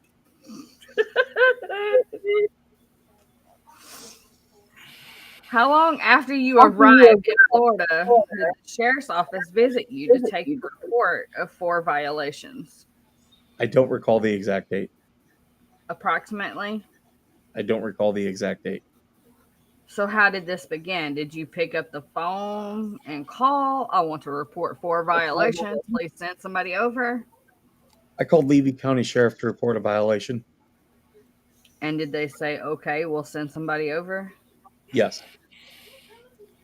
And did they send somebody over then, or was it later in the day, the next day? They sent 2 officers over immediately. And do you remember the names of the officers? No. Had you met either of them before? I don't recall. Were they male or female? 2 males. Since then, have you come to learn their names? I don't recall. Okay, is it reflected on the report? I don't have a report yet. I still have to I have to get the request for the report, and then it will be reflected on the report. Okay, so how long did they stay when they arrived? I don't recall. Was it an hour or less? It was less than an hour. And where did you speak with them? Was it indoors or outdoors? Outdoors. Can you describe the location? One of my properties in Otter Creek. Yeah, can you be more specific? 351 Florida State 24 Otter Creek. Is that what's known as the schoolhouse? Some people call it the schoolhouse. So did you meet them at the gate of that property where a visitor would have to enter? No. They were let in, or they entered through the gate and then met you somewhere else on the property? Correct. Okay, and then did you have this conversation standing up? Yes. And were the 2 officers recording, do you know, or just writing? I do not recall. Okay, and you reported to them 4 separate violations? I gave them 4 separate videos to report violations. And can you tell us about those 4 videos? The first of the 4 videos? I don't know which order they were in. Number 1 would be John Cook laughing, running towards sheets, laughing about George having cancer.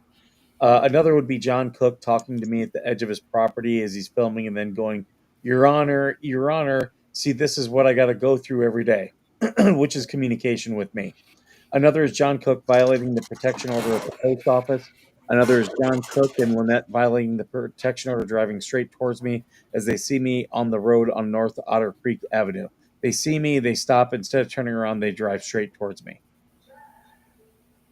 And are those videos, can you produce those videos to me by request now, or do I need to go through a formal procedure to request them? You're going to need to go through a formal procedure.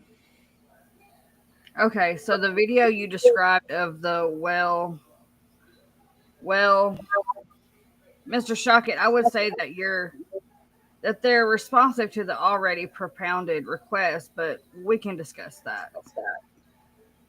So the video about you mentioned the post office. Was one of them about the post office? I'm sorry, Alyssa. Can you repeat the description of the 4 videos? Let's have her repeat the description of the 4 videos, please. What does this have anything to do with the lawsuit? Mr. Hale's description of the 4 videos. Well, yep, blah, blah, blah.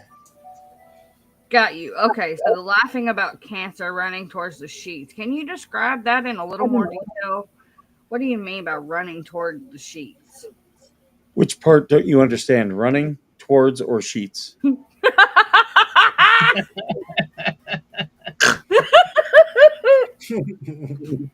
Which That's good. this motherfucker said, which sheets? You're gonna play dumb like you don't know don't know they've got sheets hung up right now.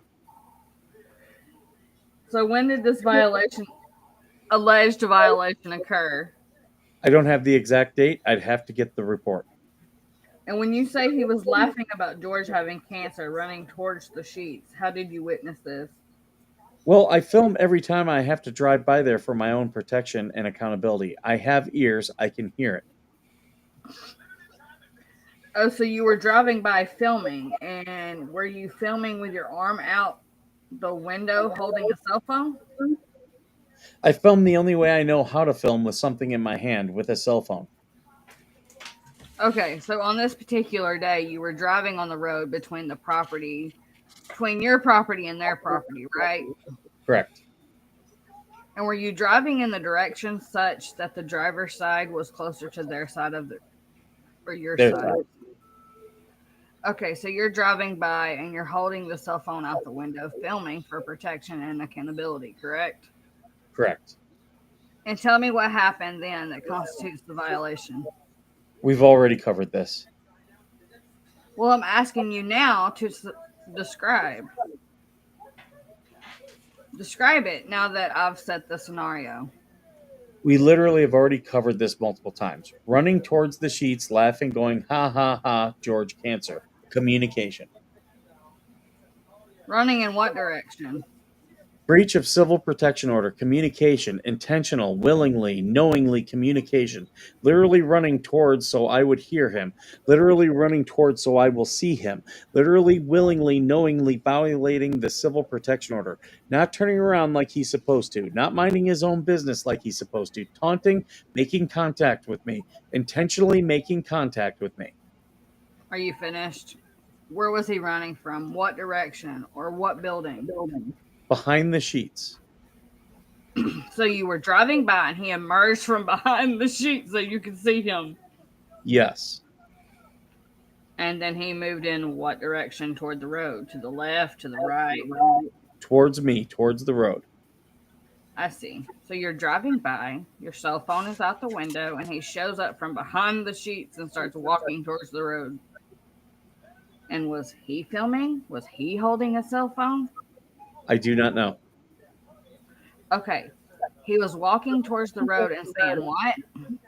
Oh my goodness. We already covered this. Move on. Ask a relevant question. So he emerged from behind the sheet and began walking towards the road saying what? I already answered this. Ask another question. I need you to answer it now. I already answered it multiple times. As a matter of fact, you could probably answer it. You know what I said. Mr. Shockett, it's a really simple question. Would you mind asking him to just give me a simple answer? He answered it 2 times. Even I can memorize what he said.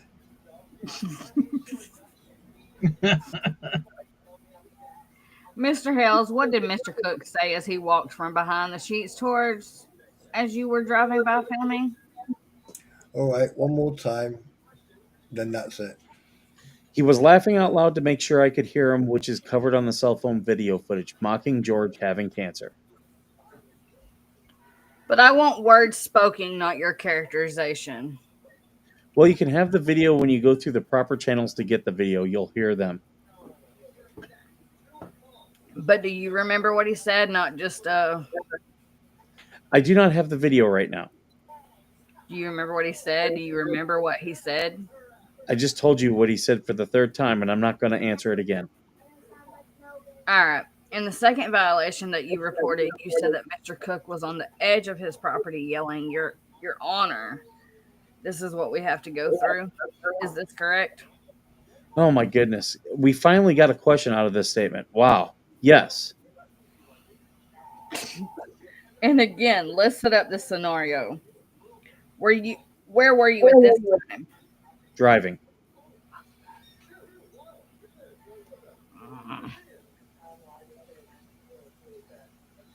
Line 14. Thank you. Was this a different day than the first one? Yes. Okay, so was it the same thing where you were driving on the road filming for accountability and protection? Yes. And also with your side, the driver's side, closer to their property? Yes. And as you were driving by, you saw Mr. Cook on his property? Yes.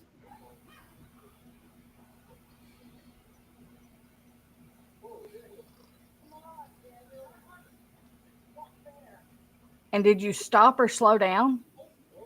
I always slow down when there's an individual near the road. Not to mention they have publicly posted stating that I go 65, 70 miles per hour, and they even posted signs, slow down. They posted signs. You don't want me to slow down, so yes, I slow down. Okay, and so tell me then, what happened that constitutes a violation? Communication, contact.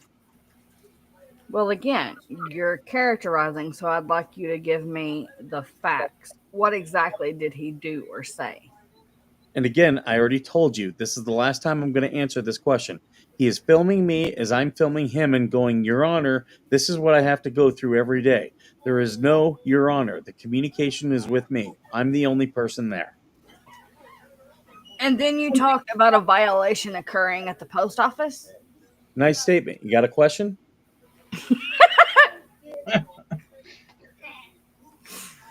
Hey, where did... Last Yes, time. please tell me about that violation. He violated. He was within the 500 feet at the post office. You recall when? No. Was this on a different day than the first two we've just discussed? Yes. And did you arrive at the post office after he was there or the other way around? I arrived at the post office after he was there. So you parked your vehicle? Did you... No, I was in the road. I was in the road on Route 24. He was driving. I was driving. And he already knows we're at the post office every day, roughly at 2:30, dropping off packages. And he went there at 2:30. He pulled in. I stayed on the road and told him to leave. Leave now. He got back in his vehicle, spit rocks at my vehicle, and then did not leave within 500 feet. He went to the next parking lot, which is less than 100 feet away. So you and he both in your vehicles, like you were behind him driving and he knew you were behind him driving, going to the post office? Yes. And so it's your testimony that he then pulled into the post office knowing that that would create this issue of a violation? And he made verbal contact as well. And what was the verbal contact? I'd have to look at the video. I don't recall. Okay, and then you say you didn't pull into the parking lot, but you said something to them verbally to leave. I told them, leave now. And then you said that he left, but like spit rocks, meaning like he peeled out. Yes, to kick rocks at my vehicle. Did it cause any damage? Not to my knowledge. And did you say he drove only 100 feet away to another parking lot? Yes. Okay, and then what did you do? I continued to film until he left. So you mean he left from that spot that he originally driven to 100 feet away? Eventually, because I was continuing to film him. And how long did you... The whole accountability thing, when he's breaking the law, when he's breaking the civil protection orders, which he should have immediately gotten his vehicle and left within 500 feet, but he chose not to, willingly, knowingly chose not to. He chose to park less than 100 feet away to still be breaking the civil protection order until two people, myself and Deanna West, continued to film him until he eventually left. Was Deanna in the vehicle with you? No, Where was she? How did she come upon the scene? she was in her own vehicle. So was she making the trip to the post office in conjunction with you? Yes, So you were like both delivering packages? yes. So how long did Mr. Cook remain 100 feet away and then finally leave? I don't recall. I'd have to review the video. But do you recall being... Let's be very clear. Even if he's there for a second, 2 seconds, I don't care if it's 5 minutes, 10 minutes. It's a break and a breach of the violation of the civil protection order. 1 second, half a second is a break and a breach of the violation of the protection order. I could care less about the time. And frankly, you should care less about the time. You should be telling your clients to stay as far away from as possible so they don't end up breaking the law. When you got the civil protection order in Ohio, that was after you filled but been denied one in Florida, am I right? I never filed for one in Florida. I was not denied one in Florida. So it's your testimony that you did not apply for a protection order in Florida? I eventually applied for a protection order in Florida once I had my protection orders in Ohio. But the way that you phrased the question was the understanding that I applied for one in Florida, got denied, therefore I went to Ohio. So that was completely and totally incorrect. Okay, so to be clear, your testimony is there's no record of any filing by you in Florida prior to when you went to Ohio to get protective order. Correct. And then you said you filed after you got the Ohio protective order. You said you tried to file for a Florida protective order? Correct. Okay, and where did that get filed? Levy County. And what happened with that application? Judge Craig DeThomas sealed it and denied it. So there is albeit a sealed record of a filing by you seeking a protective order in Florida that was ruled and denied on by Judge Thomas's?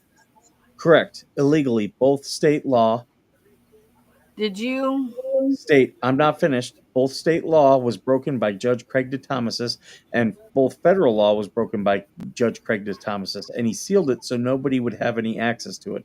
But then I paid to have it unsealed to find out exactly what he did. Has it been unsealed? To me, not to you.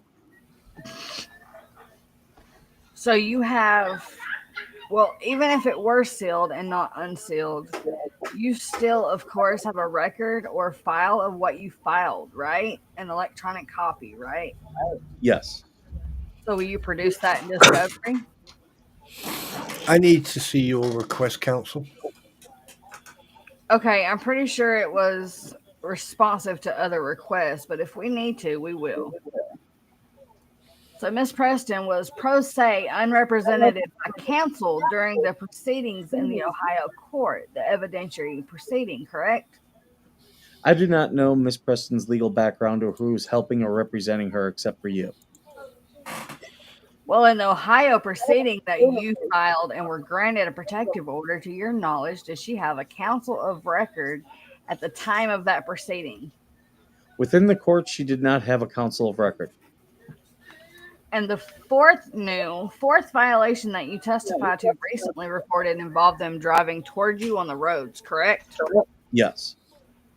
Okay, can you give us more details about that, please? What road? North Otter Creek Avenue. And when you say driving towards you, were you in a vehicle or were you on foot? Vehicle. And were you driving away from your property or towards it going back home?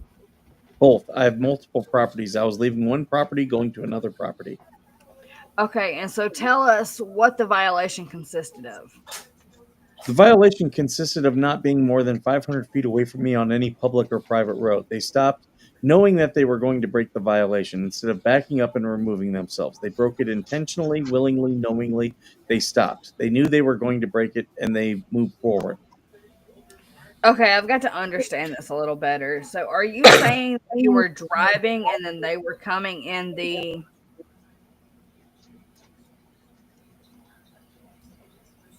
other direction?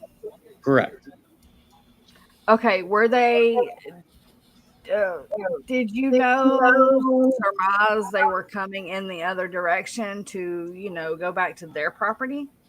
Doesn't matter. We're in the civil protection order. Do you read where it matters whether they break and violate? It matters based on where they're going, where they've been. It matters based on how much time. It matters none of that matters. So stop asking stupid questions. You're sounding like an ignorant fool.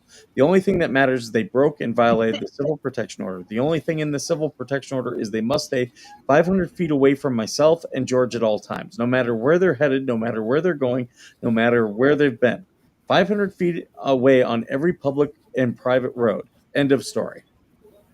So when you saw them, they were coming in the other direction, and let's say you stopped right there and they were on their way home, they would have had to pass you. Am I right? Are you that incompetent? No, they don't pass me. They turn around, they go the other way to make sure they were 500 feet from me per the civil protection order. They are not legally allowed to be within 500 feet of me on any public or private road. That I'm not. Public or private building or any public or private place. They cannot be within 500 feet of me. I don't care if they're driving home. I don't care if they're driving to my place. I don't care if they're driving where they came from, where they're going. They cannot be within 500 feet of me. End of story. Okay, you finished. Did it sink into your head yet? What I'm really trying, my question doesn't really go to anything of what you were, just going on about. My question is, what I'm really trying to do is envision the situation physically, the location of the vehicles, okay? So they're coming in the other direction, and if they were from the point you saw them, assuming they're just and they didn't turn around, and let's say you weren't.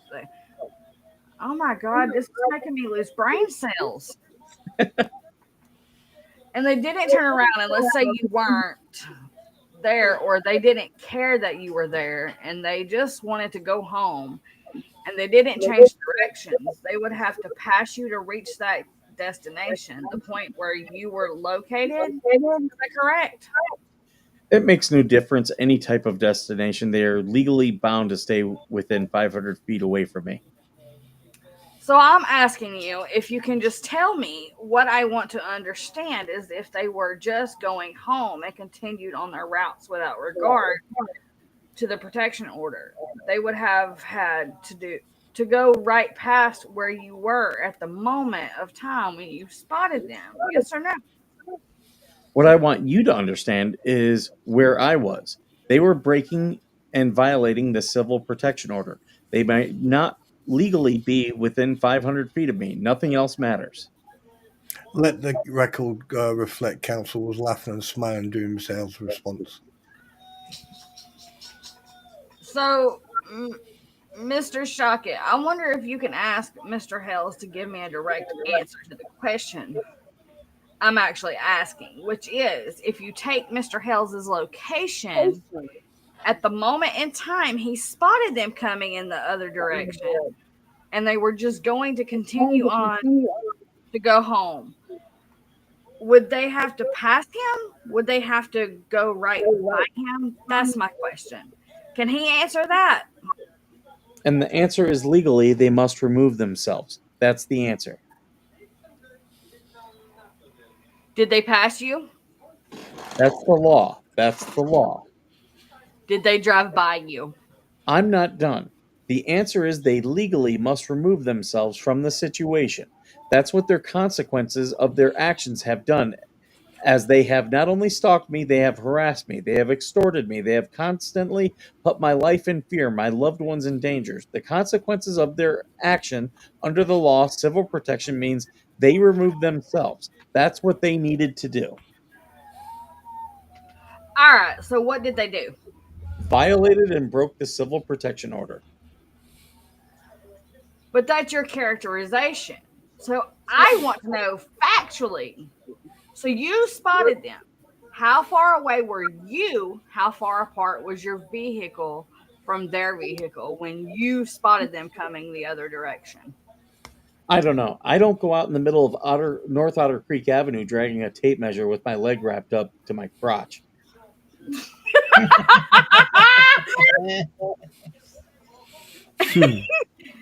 And so when you spotted them, did their vehicle continue to come closer to you? Did they continue to drive towards you? I believe they did. You said, is that correct? I've already answered this multiple times. Can you ask an actual question? Let's see. Let's go. Let's have the civil protection order actually answer this question. Respondent shall not initiate or have any contact with the protected persons named in this order and the residences, businesses, places, employment, schools, daycare centers, child care providers. Contact includes, not limited to, landline, cordless, cellular, digital, telephone, text, instant messaging, fax, email, voicemail, delivery services, social media, blogging, writings, electronic communication, a personal message, communication by any other means, directly or through another person. Respondent may not violate this order, even with the permission of the protected person. Alyssa, I'm going to give you 30 seconds. Oh, I'm good. Thank you. Prick. You're doing a great job, Alyssa.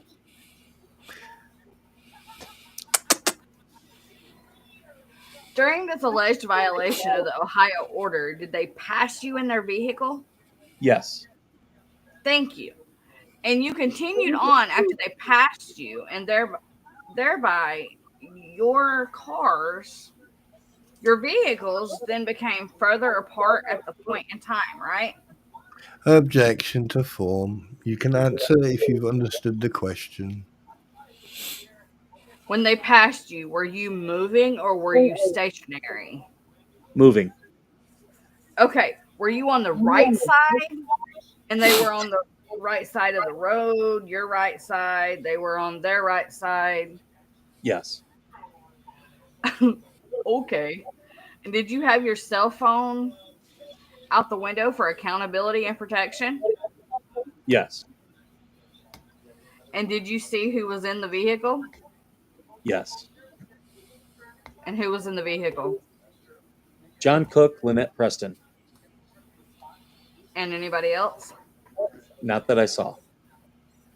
Who was driving? I'd have to go back and look at the video again to remember. And was there anyone in your vehicle with you? No. And did anybody say anything? Either you or Michelle or John? No. Was their windows down? No. Do you know that they were aware it was you driving towards them? Objection to form. Calls for speculation. But you can answer if you know that they were aware of.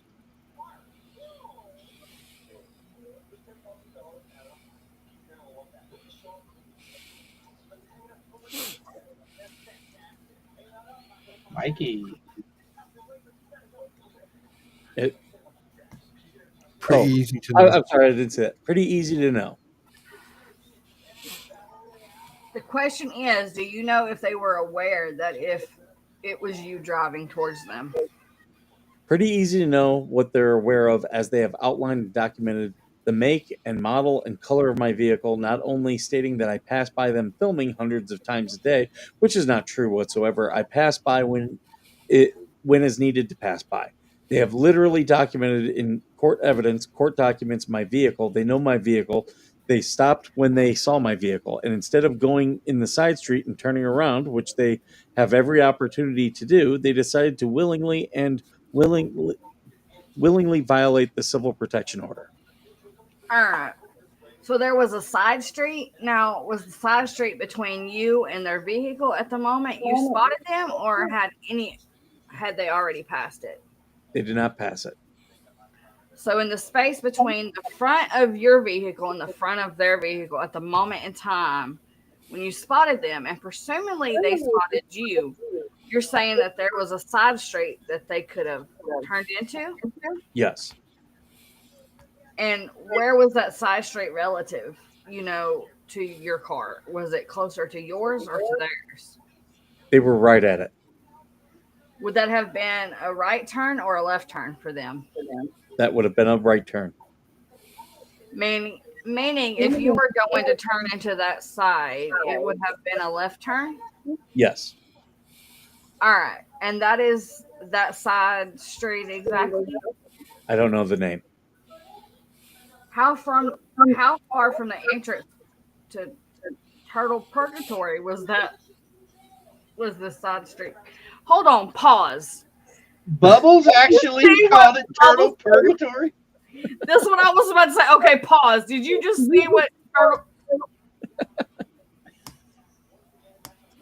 I don't go out and measure. Well, was it? Let's say less than 1/10 of a mile. Again, I don't go out and measure. Well, it was right. You had just left your property, am I right? And they were on their way home, right?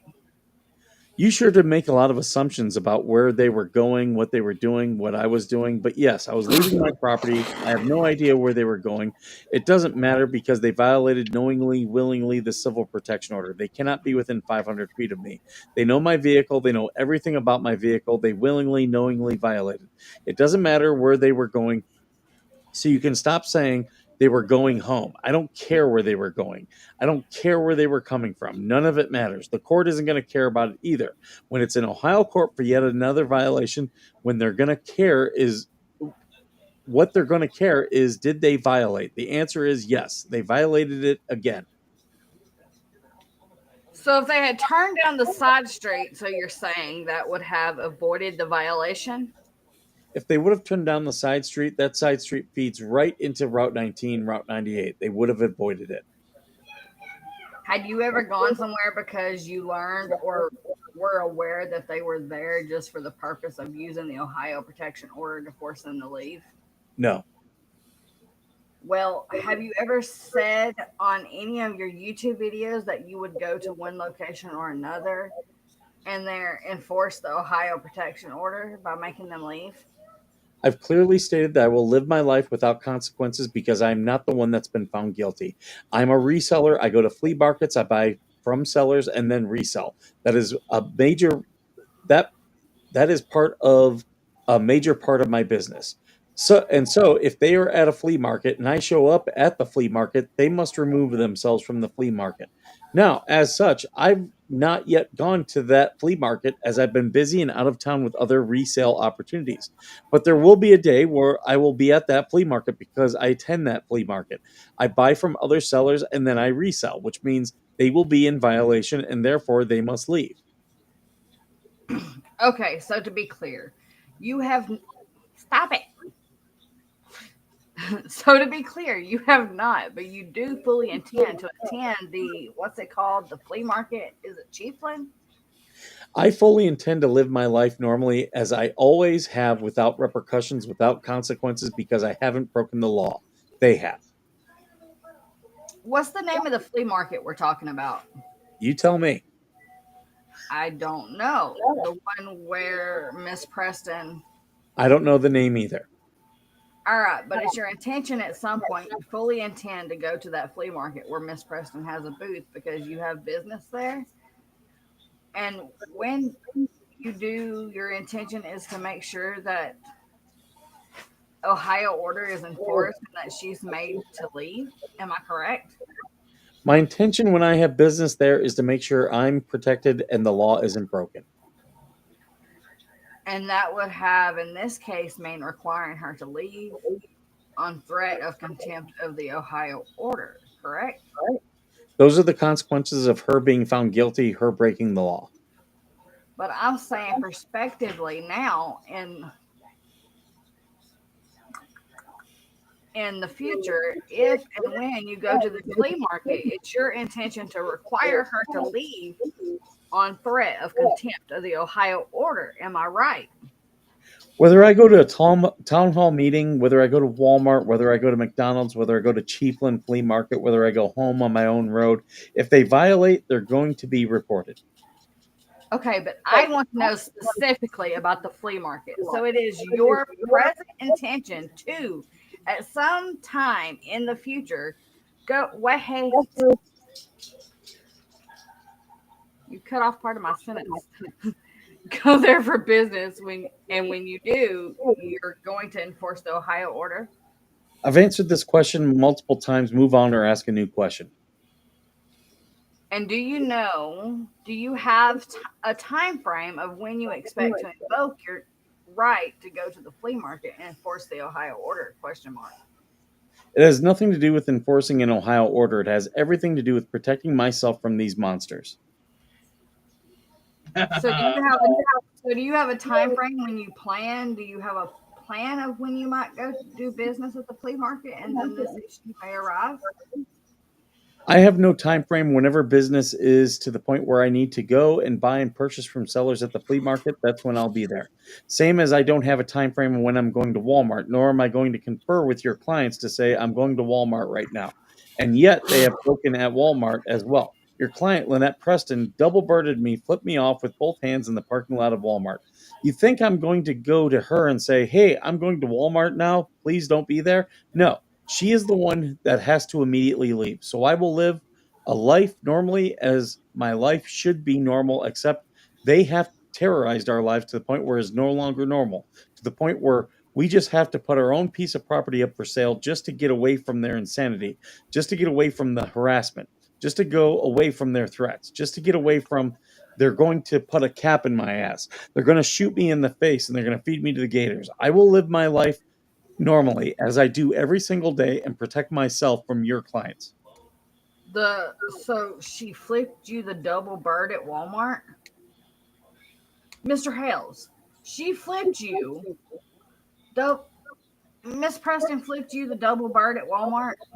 You already have that answer. I have already stated it. Was that the subject of a violation that you reported? We did in Ohio. When did the flip the bird at Walmart incident occur? I don't have the dates in front of me. Was that brought to the court in Ohio already filed as a contempt? It's already in the Ohio court. The magistrate is ruling on it. We're waiting for the ruling. Oh, that's one of the two contempts that are still out there. Am I right? As I just stated, the magistrate is... Wait, we're waiting on the magistrate to make the final ruling. Okay, specifically about whether there was a violation from her at Walmart flipping the double bird, correct? As I just stated, we're waiting on the magistrate's ruling. And also on another incident, a town hall incident, correct? As I just stated, we're waiting on the magistrate's ruling. I understand there's a ruling waiting, and I'm wondering, my question is, you're awaiting the ruling on whether there was a violation from the Walmart double bird flipping incident, number one, and also a violation of the orders by virtue of being present at town hall, number two. Are those the two rulings you're awaiting a magistrate ruling on? There are so many violations of the civil protection order by your clients. I can't even keep straight which one is which ruling at what time. But I will tell you, there will be another filing for contempt on the 4 that we just discussed. I got you. All right. So let's see. You have shown a lot of private messages and chats that you've obtained from people who were party to those private messages and chats with Michelle Preston. Am I right? Who's Michelle Preston? Lynette Preston. Am I right? There we go. That's better. Yeah. Use her real name, Lynette Preston. Michelle Preston is the daughter of Lynette Preston, and Lynette Preston is using her daughter's name to scam. Can you pronounce her name, Lynette, like it's supposed to be? No, I have a northern accent. I apologize. You should probably understand that. You're from up north as well. So am I right, though, that you have shown on YouTube videos on your own cell phone screenshots or actual forwarded messages and chats between people and Michelle and Lynette? Yes or no? Can you show me what you're referring to? No, this is just a general question. Have you, on occasion on YouTube, shown private chats and messages of which Lynette Preston was a party? No, I haven't shown anything private. It's been made public. It's evidence in court. It's evidence for anybody to make a public record request.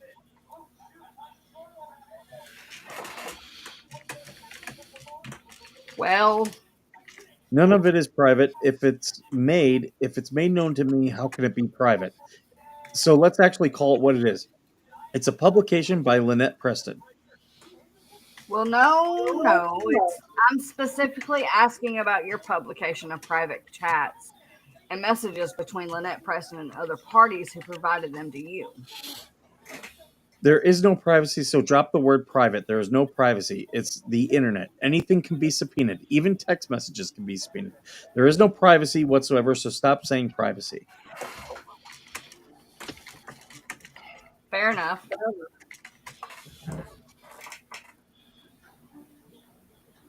You sure, Spawn? There's nothing private at all. Hold on. Keep going. Line Fair 17. enough. So let me retract that. Have you shown on your YouTube channel messages and chats of which Michelle Lynette Preston was a party with any other individual that were originally just between her and that other individual? How am I supposed to answer whether it's between her and another individual? Ask a better question. Have you received? You can laugh. You're the one that looks like the fool here, so you can't even formulate a full. So you can giggle and laugh all you want. You're a party. You're complacent with this, and you're going to be held accountable for it, as well as with your what the hell's ecosystem. So get ready for that, buddy. So, gee whiz, I can't remember what my question was.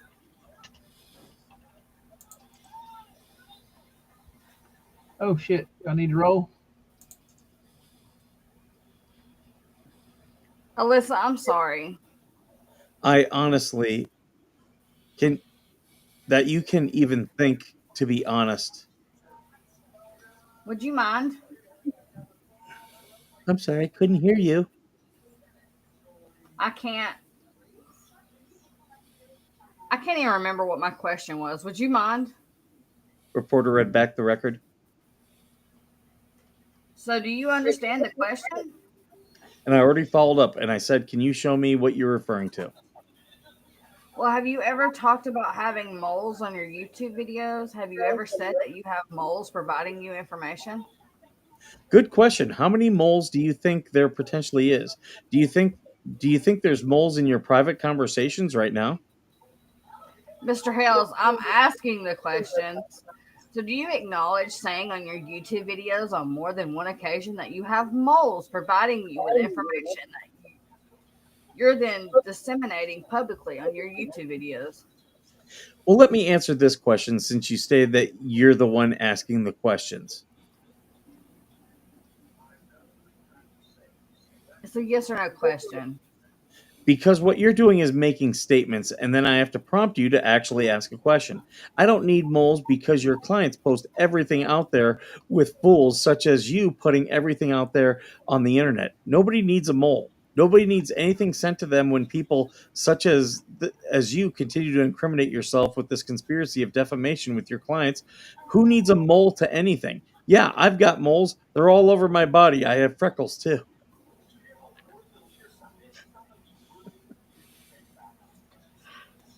So have there been people who have contacted you and said and shared with you their messages and chats to Lynette Preston?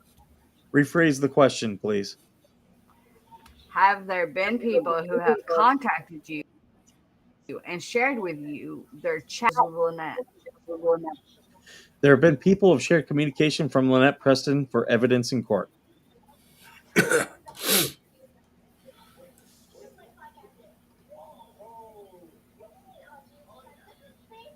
Okay, and does that include some of which you've shown holding your cell phone up to the camera on YouTube videos?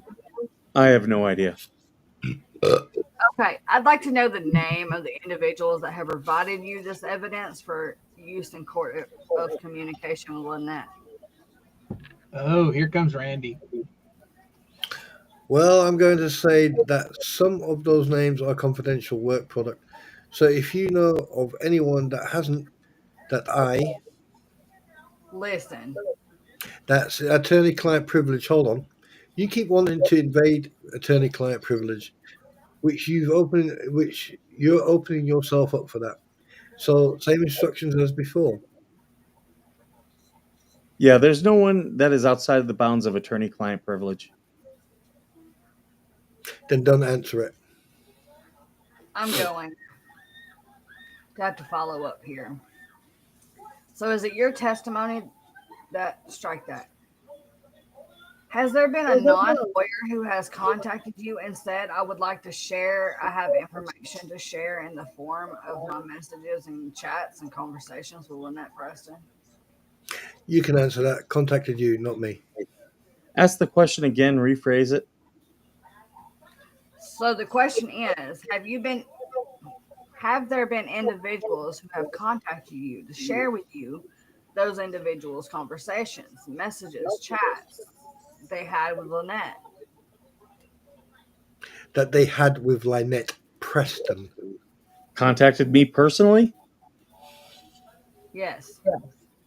Individuals don't contact me personally. They may send a message and say, hey, look at this. Hey, and it's all to fans of What the Hales, and it all goes into an inbox. Okay. But nobody has particularly contacted me personally. So who sent messages that went into the What the Hell's inbox that you then used and showed on YouTube? Again, I don't have a list. If you were going to ask this question, you really should have prepped beforehand so I could be ready to actually with a list to answer this question. So I have no recollection right now. I'm not looking at anything. I have nothing in my hands. I don't have my cell phone. I don't have my emails. I don't have anything. You should have been better prepped. So you don't remember the names of any people that have shared with you their conversations they had with Lynette Preston? You should have better prepped. Okay, so is it your testimony, though, that, and without getting into attorney-client privilege, though, that you learned there are individuals you have learned of information from or you have obtained information from that you're refusing to identify because they provided it to your counsel and not to you directly? Ask the question better. Are there individuals you're aware of who have shared information with your counsel but not with you that will be used as evidence in court? Again? Yeah. Unbelievable. Invading the attorney-client privilege. Attorney-client privilege. Oh, my. It's just a yes or no question. Honestly, you can't. That's... One at a time. Girl. You are saying what I said, which is the same thing. You're doing it. Here's the question. Are you aware? I'm not telling you to name them or tell me the nature of the information. I'm just asking you a yes or no question. Are there individuals that you're aware of that shared information with your counsel that you intend to use as evidence in court? Yes or no? Keep your hairpiece on, darling. That's work product. So don't answer that either. Oh, my goodness. I get to decide what we use. I can't believe it. I literally cannot believe him. So you're not going to tell me the names of any of these moles that you're referred to on YouTube as providing text that you've been shown? Now we're talking about moles. Now it's moles. Would you like the name of some freckles? I call this one Charlie. This is Eileen. He doesn't mean moles. Define moles for him. I know what he means. Okay. It's just ridiculous. So on your YouTube videos, you have on more than one occasion shown using your own cell phone, held up to the camera messages and chats involving Lynette Preston and the person who provided that to you. I'm asking you to give me the names of the individuals who provided you those texts and chats that you showed on YouTube. Objection asked and answered. If you want to answer it again, Attorney-client privilege.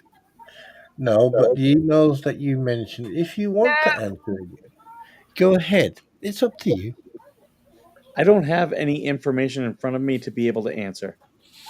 Okay, same answer. Have you ever publicly stated that the goal of suing someone is not to win, but to bankrupt them? Not to my recollection. Did you ever sue Marilyn Raby? No, I did not. If you prevail in this lawsuit, what do you believe you'll be able to collect from my clients?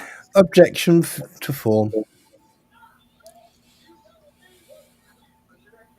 To satisfy the judgment, if you prevail and win a judgment against my clients for a lot of money, how will you seek to satisfy that? What do you believe they have to satisfy such a judgment? Again, okay, if you have a rely on anything I've told you about, It's attorney-client privilege. but you do have knowledge outside of this conversation. I have no knowledge outside of our conversations. Mm-hmm. So do you believe that they have, cash that you can recover from them? You can answer. Yes.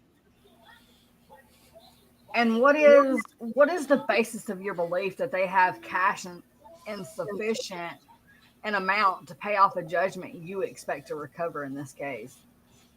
You just asked me if I believe. You didn't ask me. No. It's a belief. No, that's not what you're... I believe. I believe it. Hold on. Whoa. I believe in wind and air too. Objection to form as to foundation. You can answer. Go ahead. So what is the basis of your belief as to their source of financial assets that you can seek to satisfy a judgment? I have no basis for a belief. That's why it's just a belief and not a fact. Do you recall in more than one YouTube video listing names of witnesses that you would be requiring to travel to Florida to testify in this proceeding? Same thing. Work, product, objection. Attorney-client privilege. You can answer. No, it's not. I'm asking you whether you recall. Yes, it is. It's actually the attorney-client privilege. It's a conversation that I've had with my attorney, and therefore, it's attorney-client privilege. I haven't had any conversations outside of it with my attorney. Do you recall publicly on YouTube naming individuals that you would be forcing to travel to Florida to give testimony in this case? You can answer that. I recall stating that is the goal for those testimonies and depositions, but ultimately I don't make that decision. The judge is making the decision in regards to the amount of depositions and the time frame of those. My question pertains to specifically whether you acknowledge naming some individuals saying on YouTube that they would be forced to travel to Florida to give testimony in this case. That's work product. And again, it's my decision. It's what he said on YouTube. It doesn't matter. You're listening. You're listen. You can have the question read back. That's not what you asked. I'll move on. What was the purpose for you to broadcast Attorney Shockett's deposition video of my client, Ms. Preston, beginning on September 5th over the course of 8 days. I didn't hear that question. You broke up. What was that? What was the purpose, Mr. Hales, of broadcasting the video deposition of my client taken by your counsel in January? What was the purpose of broadcasting that over 8 segments on your YouTube channel from September 5th to the 13th? So the first purpose would be accountability and protection. The second purpose would be this is my life. This is the story of my life that people want to know what's going on. But the main emphasis of all of it is protection and accountability from these monsters. Thank you for the straight answer. And so I was playing this video going to serve the purpose of protection and accountability, given that the laws, that legal action was dismissed at the time. That's pretty funny considering at the beginning of this, are begging and pleading like a child that none of these depositions are played, and you had to file a motion at the beginning. You are the one that doesn't want the accountability out there. You are the one that doesn't want the safeguarding of this. That doesn't want the safeguarding of this information. You're the one that doesn't want me protected. The accountability of the camera is more powerful than anything else. Information out to the people is more powerful than anything else. Seeing the corruption, seeing the disgust. People are disgusted with you. You are vile. You are bottom of the barrel. You are trying to literally break the law to try and get your name in the law. This is disgusting. You're the one at the very beginning going, I don't want this played. I don't want people to know who I really am on camera. I don't want people to see who I am and what I'm really about. Showing them who you really are, showing them what you're really about, showing them the reality and the truth. That's protection. That's accountability. That's safeguarding my life. Remember, it's your clients, both of them, who said they were going to shoot me in the face. Both of them said they were going to pop a cap in my ass. Both of them who are part of these vile, heinous, and just gross, sick things. Accountability, protection, safeguarding, information out there is my protection. Are you finished? Are you finished? Nope. So my question is, how did the broadcasting of the January deposition from September 5th to 13th serve those purposes that you just articulated? Objection to form. Hold on. Objection to form. You can answer if you know how it served those purposes. I already answered it. I just answered it in the question before. Protection, accountability, safeguard, truth. How did it protect you? Shut up and listen. You asked me a question, exposing the truth, exposing who they really are, exposing what they're really about, sharing so nobody else has to go through this hell that we've had to go through, this torment that we've had to go through, being stalked, being extorted, being harassed, being tormented. We don't want this on anybody. You're an evil individual. You're a horrible person, and yet I still wouldn't want you to be stalked and harassed and extorted by these people. We have been threatened by them constantly. And you making a mockery of it online on YouTube. Oh boy, your PR campaign. Oh boy, your what the hell's anti-ecosystem. I wouldn't give, as horrible as you are as an individual, I don't even know how you sleep at night, to be honest. I don't know how a woman sleeps next to you, to be honest. And yet, I still wouldn't want your clients to do what they've done to me, to you. They are horrific people. It's safeguarding, it's protecting, it's accountability, and it's making sure this doesn't happen in our lives again. Are you performing for YouTube now, Mr. Hales? Are you on YouTube right now? Mr. Shockett, are you able to control your client and have him answer questions directly? Mr. Matskin, again, do you have a question for my client? He answered your question. Do you have another question? Or I'll start my cross.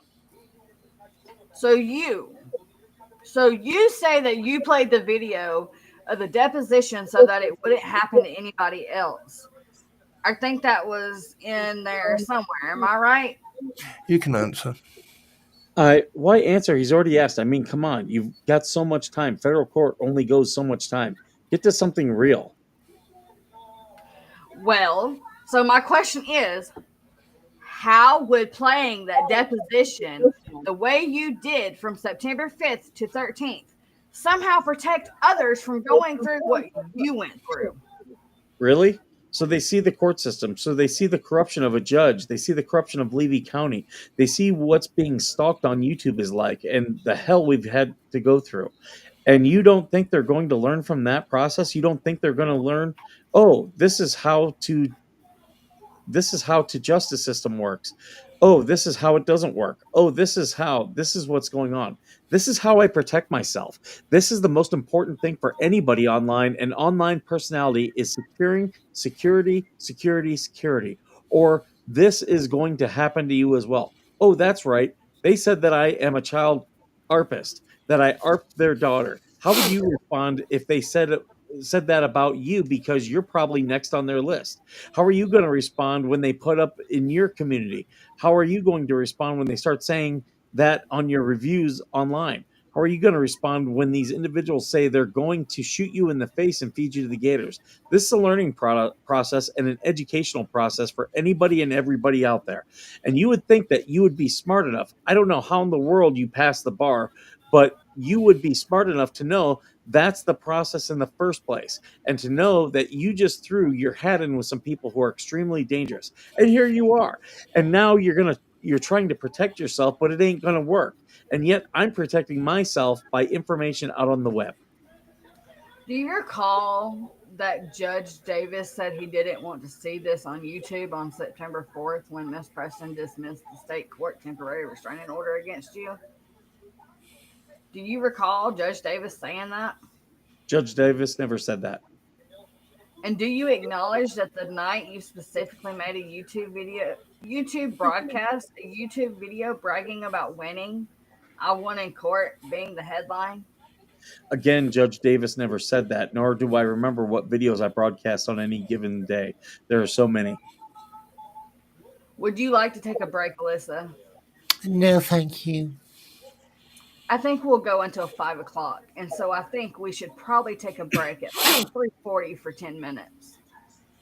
So you're announcing a break 22 minutes before it? Okay. So do you know who Olga Nelson is, Mr. Hales? Yes. And who is Olga? Biological aunt of Harley Grace. And how do you know Olga? I've never met her in person. I've only met her through communication. And did you contact her or did she contact you originally?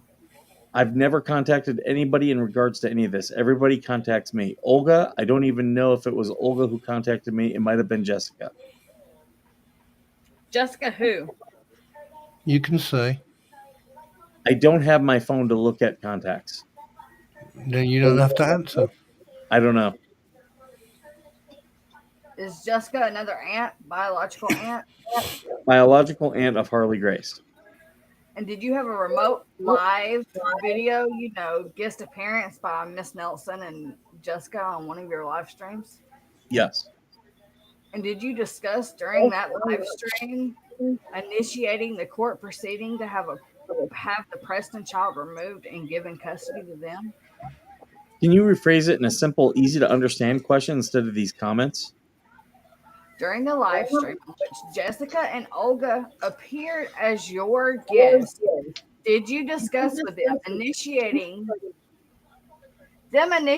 a court proceeding directed at having Harley Grace Preston taken from the custody of Lynette Preston and given to them? We discussed an emergency court proceeding based on the living conditions, the extremely poor and frankly, in my opinion, abusive living conditions of Harley Grace based on the actions of Lynette Preston, John Cook against Harley Grace. And let's see, let's just dig into that a little bit. We got Lynette claiming that John Cook is an abuser, that she wants him out of her life, that if it's happening to Lynette, what do you think is happening to the little child? We've got Lynette stating all over and in videos that she doesn't trust John with the child. We've got Lynette stating in videos that the child is sick, life-threatening disease, that she can't be around anyone, yet we've got a live stream sitting on Fat Lisa Lee's lap. Isn't that interesting? With no face mask. Oh, we also have she's going to get spanked in the mouth. We also have all the witnesses of actual people seeing Lynette hitting her in the head. We have, the list goes on and on. Nails, glass, she's going to die from this. She's going to die from that. The extreme conditions are unfavorable for the child, especially one that somehow, some way has a life-threatening disease. So why would To your understanding, the biological aunts contact you about the child's living conditions and dangers that she's in. I don't know. What about Lynette posting that she moved out of the trailer to get away from John Cook to get Harley Grace away from John Cook? This is your client's own posting saying that the person that she's living with this child, that's your client. Oh, and there's so much more. There's so much more. The endangerment of the child, there's so much more. So who do you think? Who do you think when they reach out to Levy County Children's Services, and Levy County Children's Services absolutely ignore all this? Oh, we even have on video Levy County Children's Services coming and not even doing an investigation on the property because it's too hot, it's too humid. We've got mosquitoes, and we show up with the sheriff and then we leave. You know, at some point, people go, where do I turn? And them knowing that Lynette has done this to so many people, that Lynette continues to ruin people's lives like this, but she has finally found somebody who is willing to stand up to her and hold her accountable. Oh, I would say they probably went, you know what? We should contact him. He's actually going to hold her accountable. Maybe we can save this child. Got you. So they saw that you were the one that they saw willing to stand up to Lynette Preston, and so they contacted you for help about the child, correct? Well, they definitely didn't go to Fat Lisa Lee and her Save Harley Grace website. Oh, the one where they state their PR for Lynette, that they're the mouthpiece for your client. That one? Yeah, you know about that. So they contacted me because they care. Would you be quiet and listen to my answers? They contacted me because they love that child. They contacted me because they care about that child. They contacted me because they're in fear for that child's life every single day around your clients. They contacted me because of the verbal abuse. They contacted me because of the physical abuse. They contacted me. Now, these are my beliefs. I can't answer the question for them why they contacted me, but I bet you're going to have an opportunity to be in court to ask them. Okay, now Hold up a second. I'm not done. How about we got an almost 5-year-old on Route 98, one of the most dangerous highways in Florida, at night, and she's illegally walking on the road with a child in a stroller who isn't potty trained, who's almost 5 years old. Boy, you know what? If you're not contacting Levy County Children's Services, there's seriously something wrong with you. Seriously something wrong with you, because you know this situation, and yet you are quoted as saying, I don't give an F about the child. I'm just their lawyer. How dare you not care about a child? so you had called CPS on. You're a mandatory reporter of child abuse. Did you report it? So you have called CBS before, right? You're a mandatory reporter of child abuse. How many times have you called CPS and reported this? Because you know what's going on. You had called CPS before you had the ants on your live streams, am I right? How many times have you called CPS? You're a mandatory child abuse reporter. Oh, that's right. You don't care. You don't care. You want fame for macaroni and cheese. Oh, my goodness. What a joke. All right. So I called CPS one time. I don't know what date. I don't recall. I don't remember. One time I called CPS based off my concerns. Now, when Miss Nelson and Jessica contacted you and had them on your stream, and you were talking about the dangerous conditions, etc., and an emergency proceeding, did you offer to help them with the financially to pay for lawyers or a lawyer? No, I've never given them any money for lawyers. Did you donate a hoodie that was auctioned off for something like $15,000, and the money was for them to use for this court proceeding? So we auctioned off a hoodie. It never got paid for. I've never given them any money for their lawyers. Did you ever hear of an attorney?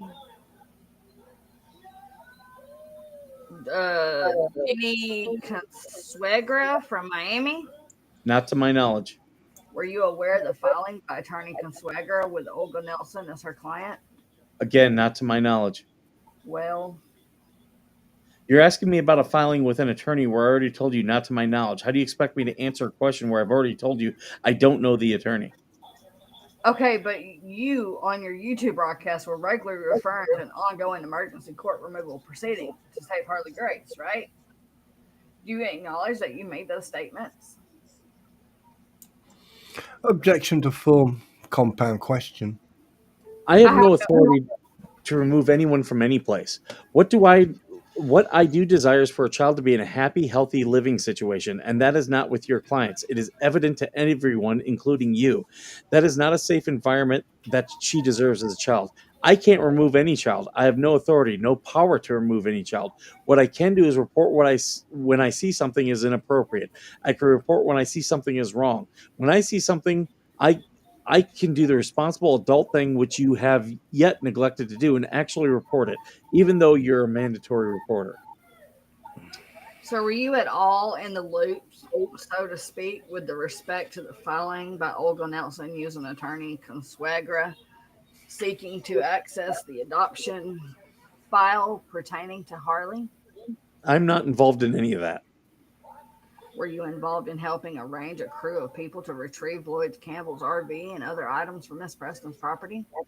No, I'm involved in helping a veteran who's afraid for his life who reached out to me and asked for help. And did you actively arrange for any of the following individuals to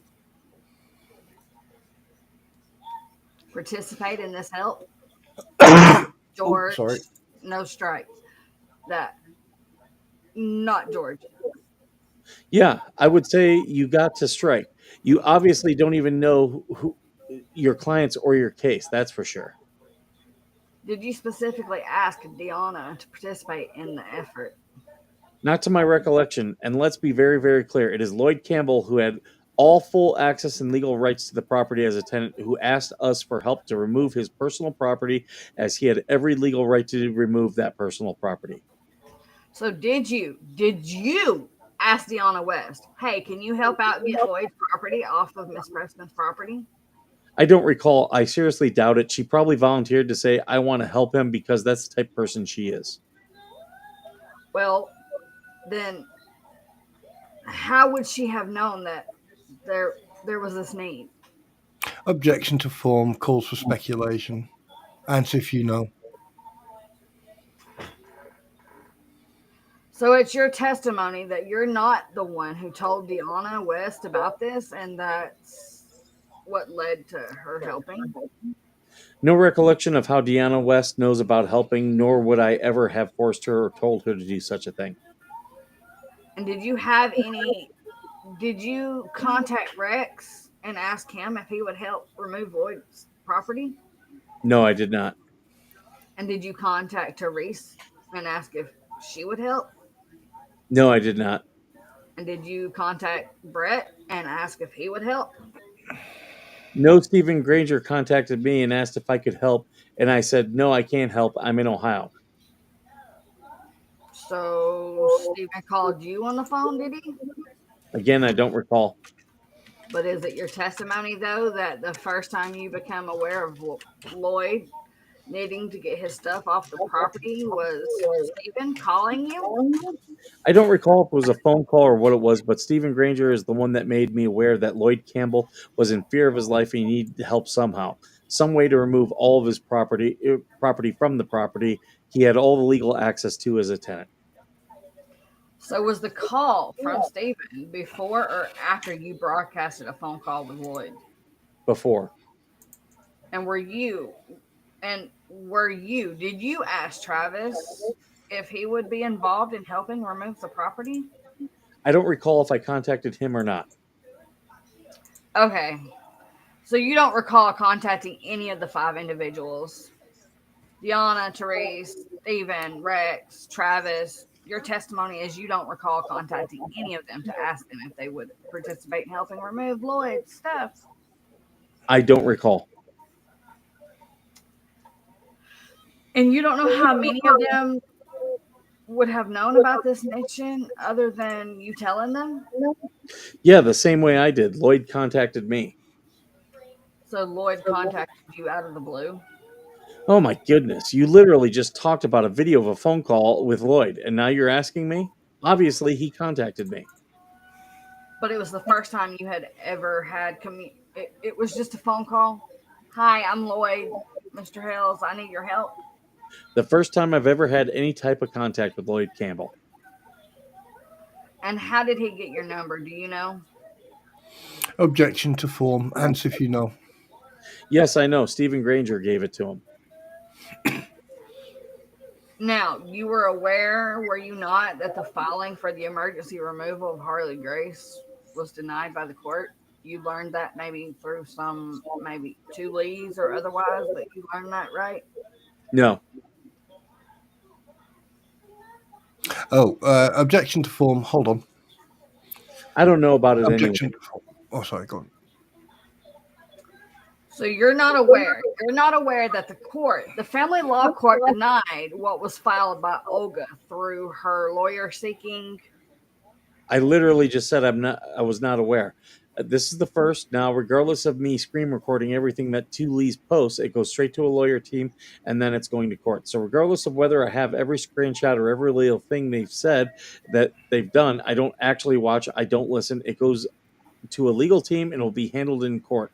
So this is the first I'm hearing anything about this. Okay, to be clear, right now, me telling you is the first time you're learning the proceeding seeking to take Harley and put her with the biological aunts. You're just now learning that that was denied by the court. To my complete and total recollection, this is the first time I've heard anything about it.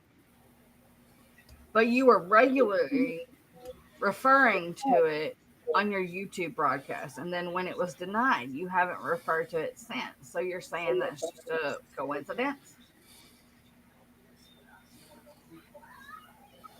Fun. Oh, shit. Objection to form. Compound question. Lack of competence. Calls for speculation.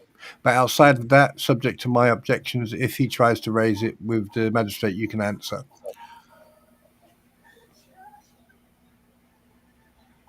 There are all improper speaking objections. But in any event, is it a coincidence that No, it's not. is it a He can answer subject to my objections. coincidence that at the same time the court denied that proceeding and that the fact was publicly broadcasted and you then suddenly stop talking about this emergency removal proceeding? That's not because you knew that the court has denied the filing? Absolutely not. So why don't you give me, since you're talking about time frame, why don't you give me the time frame when this actually happened? Well, I'm not going to take 10 minutes to go looking through records. No, you'll take 10 minutes to ask these stupid questions over and over and over again in the form of a statement because you literally don't know how to actually communicate and ask a question. You'll waste more than 10 minutes. You posted a photograph last week that appears to be taken from the top of a vehicle so that it could be high enough to capture an image above the 6-foot high privacy fence. Is that correct? No, it's not correct. There's no footage or no photo from any top of a vehicle. Oh, is there a photo though that you brought that you showed on your YouTube page, on your YouTube channel, that does show over the fence into the property of Miss Preston? You mean literally that I can see everything as I drive by? Is that what you're referring to? I'm referring to a photograph where the fence is shown and you can see over the fence because of the height of the camera. You going to show it so I can say whether or not I recognize it or not? I'm not going to show it. I don't have it. I'm asking. Well, why didn't you come prepared? So you don't know which photo I'm referring to? There are photos upon photos upon photos upon photos. So which one are you referring to? Why didn't you come prepared to show it? Have you taken any photos? Have you posted any photos over the fence showing inside the property, Miss Preston's property? What's the difference? What I can see over the fence or there was no fence and I can see all the same stuff. There's no difference. So let's get down to your terminology. Over the fence means absolutely nothing. When I drive by, I can see everything. That fence means nothing. Now, it does give me a little bit more security knowing that John Cook is drunk most of the day and there's a little something more for a bullet to go through instead of me or George or Deanna or some other loved one. But the reality is that fence does absolutely nothing. I can see all the same things I saw before when I drive by. Is it your position that Miss Preston is a public figure? It's not my position. It's a fact. Anybody who runs to the newspapers, anybody who runs to the actual news channels, anybody who has put hundreds and hundreds of GoFundMe's to exploit a child for money instead of getting a job and actually being willing to take care of that child, any individual who runs for public office and literally fails is a public individual. Anybody who runs, I don't know, last count, I had 13 Facebook groups promoting herself as a public individual, promoting the turtle rescue, promoting, wanting to launch her YouTube channel, which, by the way, she wants to complain about more people posting pictures of the child. Her main profile picture is the child on YouTube. Your client is a public person. Channel 20 reporter, oh, let me run as fast as I can out to Channel 20 and lie to Channel 20.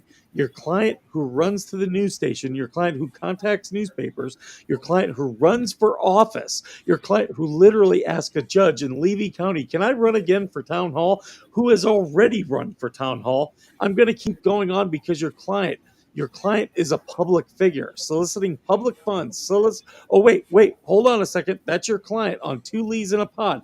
That's your clients, both John Cook Okay.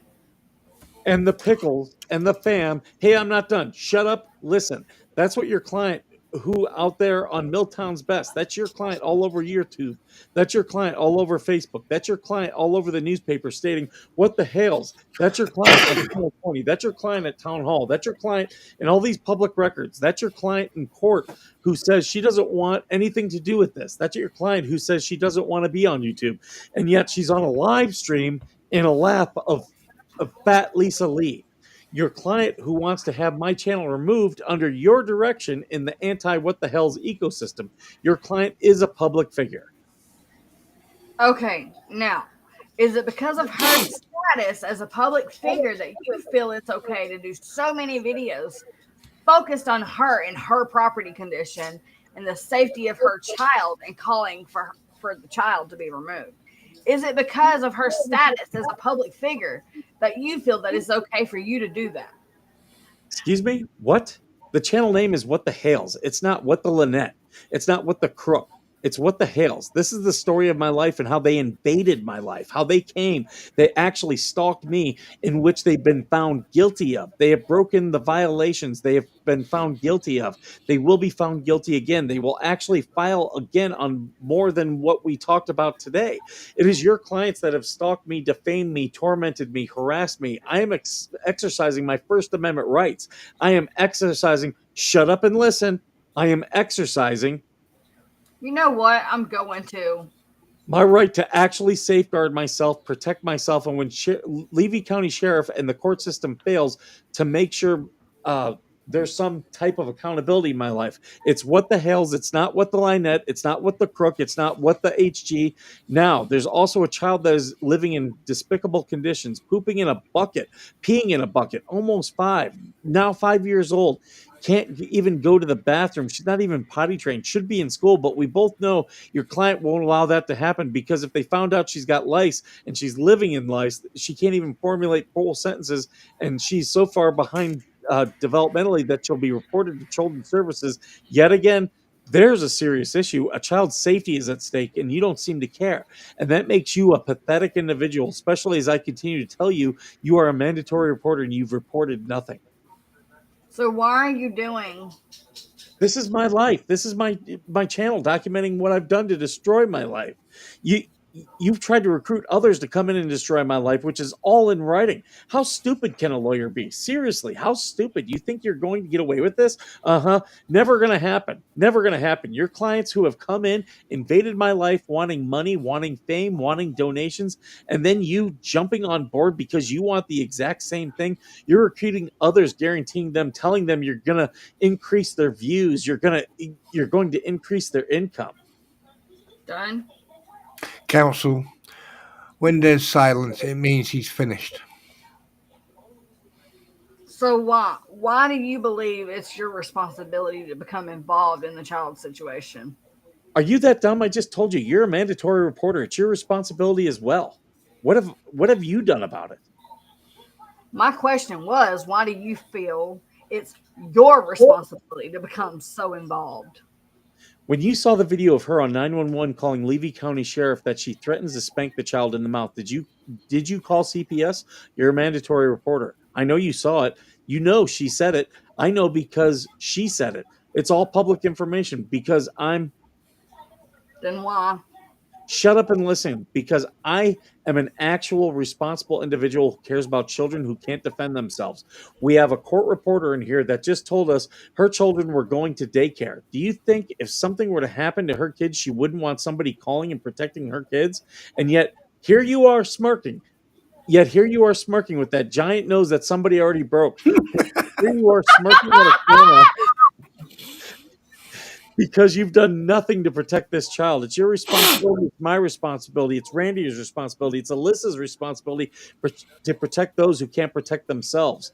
Uh, Children, the elderly, such as Lloyd Campbell, who feared for his life from your clients. That's why I feel responsibility because there's a human responsibility. You know, there are some humans out there that have hearts that actually care about other people, that don't try to take advantage of other people. They try and better their lives. And when I see things such as despicable living conditions, when I see literally backwards developmental in a child, when I see the individuals coming forward who initially actually believed Lynette, but who are now coming forward to protect the child, it's their responsibility as well.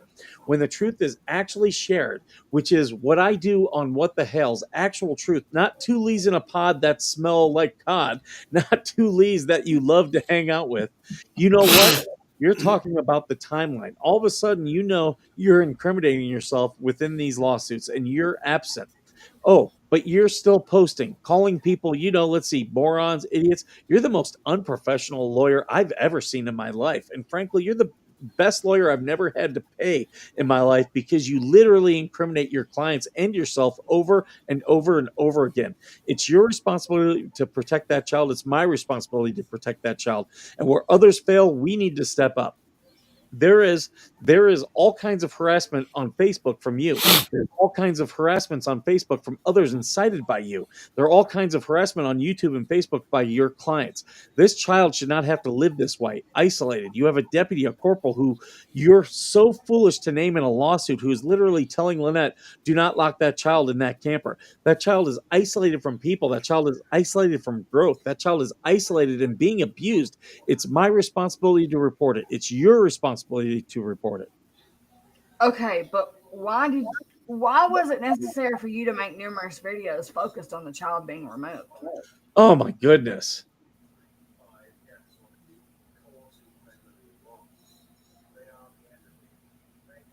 And this proceeding? Oh my goodness. What's the name of the channel, Bruce? Oh wait, I'm sorry, Deuce. What's the name of the channel, Deuce? What is it? Is it What the Child? What's the name of the channel? But it's not your child. Say it. Why was it Say it. your responsibility? Say the name of the channel. It wasn't a relative of yours. Why would you take it on as your Say responsibility? the name of the channel. Please wait for him to finish his question, Mr. Hales, please. Yes, ma'am. Alyssa, I apologize that you're a part of this. So why did you take it on as your responsibility to devote your YouTube content to a campaign of saving the child by having her removed? My YouTube content is my life. Your clients invaded my life. They stalked me, attempted to use me, and have abused my name. They have attempted to destroy my income, my businesses, mostly under the direction of you. Okay, It's What the Hales. do you think What the Hales. do you What the Hales. do you Jesus. Channel is about my life. Your clients invaded my life. They stalked me. They harassed me. This is what's going on in my life. You want it to end? Tell your clients to get healthy and stop doing what they do. Why would they actually represent that? Why would you actually represent them instead of further incriminating them and yourself? is this being videotaped to your knowledge? Is this deposition being videotaped to your knowledge, Mr. Hales? Does it matter? I have a question. I need an answer. Is it being videotaped to your knowledge? Here's the answer. This is my life. Just There is no YouTube personality. There is no YouTube content. This is my life. No matter if I'm in a storage unit, no matter if I'm cutting down trees on my property, no matter if I'm being stalked by your clients, my life gets videoed and shared. My life. not yours, that you have now invaded my life as well, and now you're worried that it's being videoed. You're worried that it's going to be videoed. You're the one that literally has posted publicly that you can't wait to depose me. You fool. You are an ignorant fool. Shut up and listen when I'm answering your questions. Hold on a second. I'm getting in my upper right corner, it says recording, and I'm not recording it. And I hope you're not, sir. When I see a red light, it says recording. I'm going to take a screenshot of it. The reporter. Counsel, Busted. I can explain. Counsel,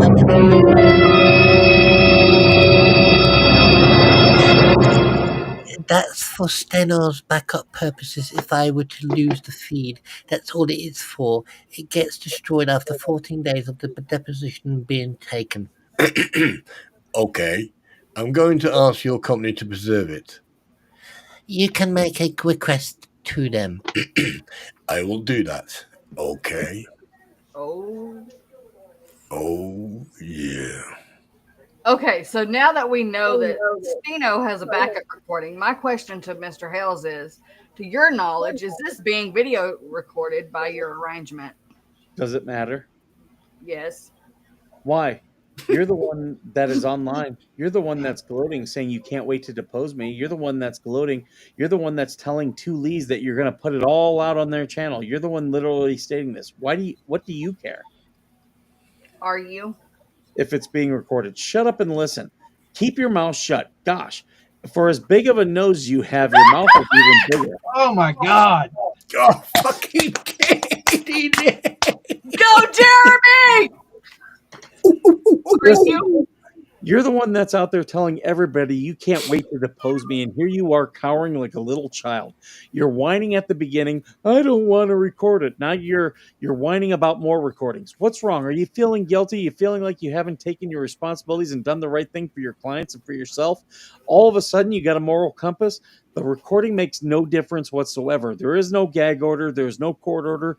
There's you publicly stating you can't wait to depose me. There's Young publicly stating that there's the deposition that's going to be online on 2 Lees. There's you stating all these things. So the question again is, other than the backup recording by Steno, are you having this deposition videotaped? Attorney-client privilege. No, it's not. Yeah, it is. It's a conversation with my attorney, and I'm not talking about it outside of my conversation with my attorney. I don't want anything about your conversation with your attorney. It's just a yes or no question. And that's why I just told you attorney-client privilege. Is this deposition being videotaped by you through your request or order or arrangement? Counsel, let me save you the time. The answer is no, okay? And I am preserving the video, so it is being recorded. As you know, I'm made aware. So, Mr. Hales, why wouldn't you just tell me no? Well, you being the individual that publicly stated you were, so you couldn't wait to depose me and that you're going to put the depositions online, why would it matter? So the answer is no. Counsel, It's not being videotaped? for the record, that I am not recording it. The court reporter is. Are you recording this right now? This is a question that involves Florida law. So are you recording this right now? There's a question. Oh, you're not going to answer that. Okay. Mr. Hales, is this deposition being videotaped by you at your request, by anybody that you asked to videotape it or hired to videotape it? Yes or no? Not to my knowledge. All right. Do you have any videos of Michelle, of Lynette Preston or John Cook stalking you? Videos? Oh my goodness. Oh my goodness. Other than, okay, I guess you're going to tell me about the ones you've turned into the police, etc.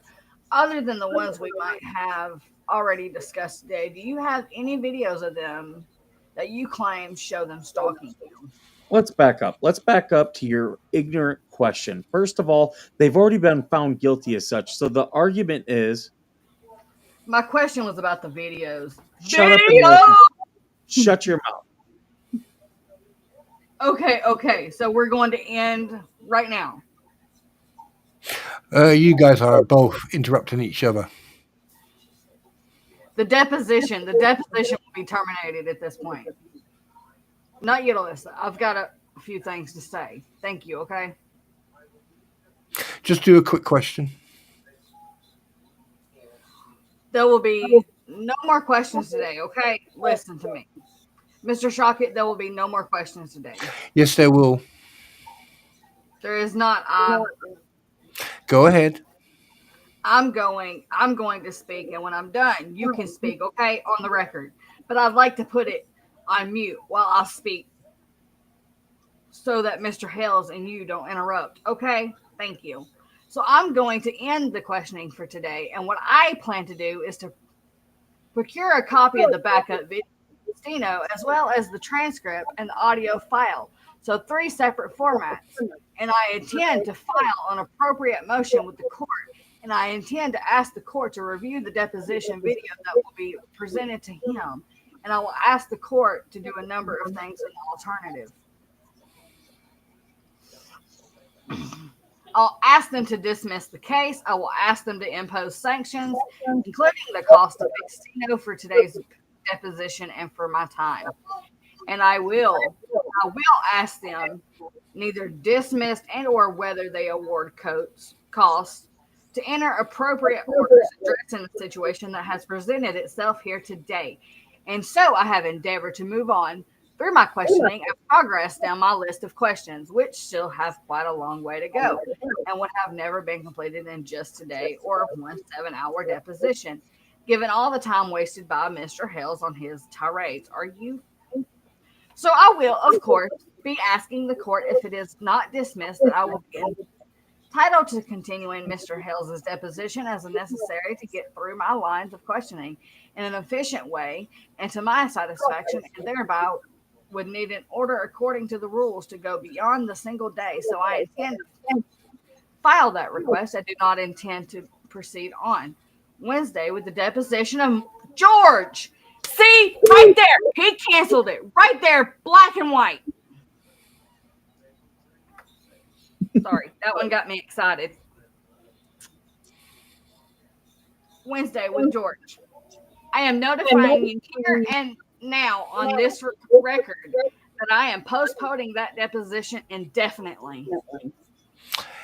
Yeah, you have to go ahead, and we need a notice of cancellation, sir.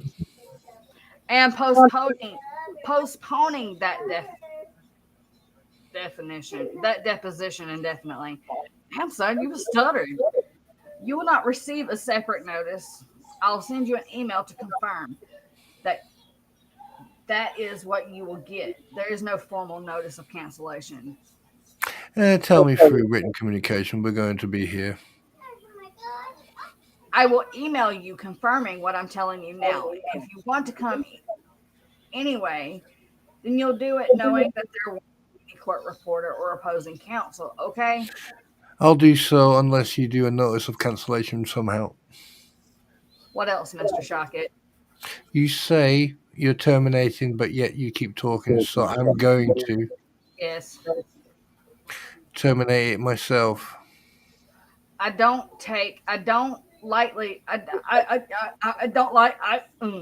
go to court about an opposing counsel, but I find it all right necessary in this case.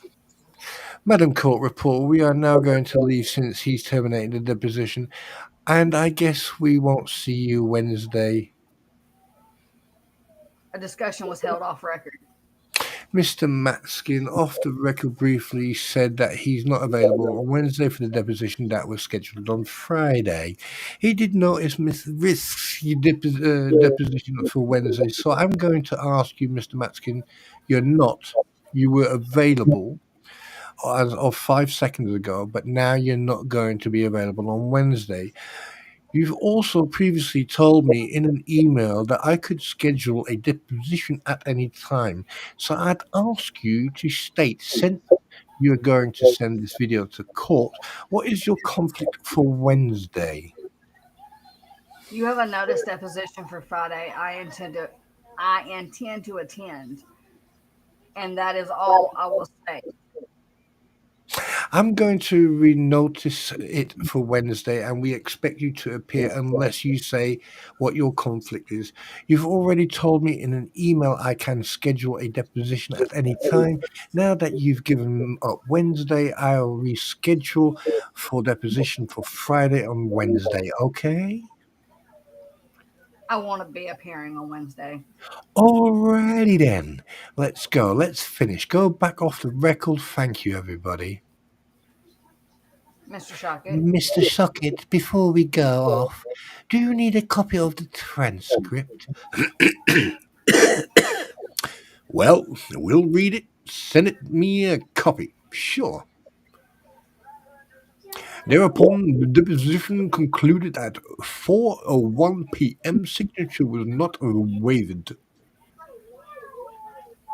Certification. I, Jeremy B. Hales, hereby certify that I have read the transcript and it is a true and correct copy of my deposition, except for the charges of any made by me on the attached deposition correction sheet.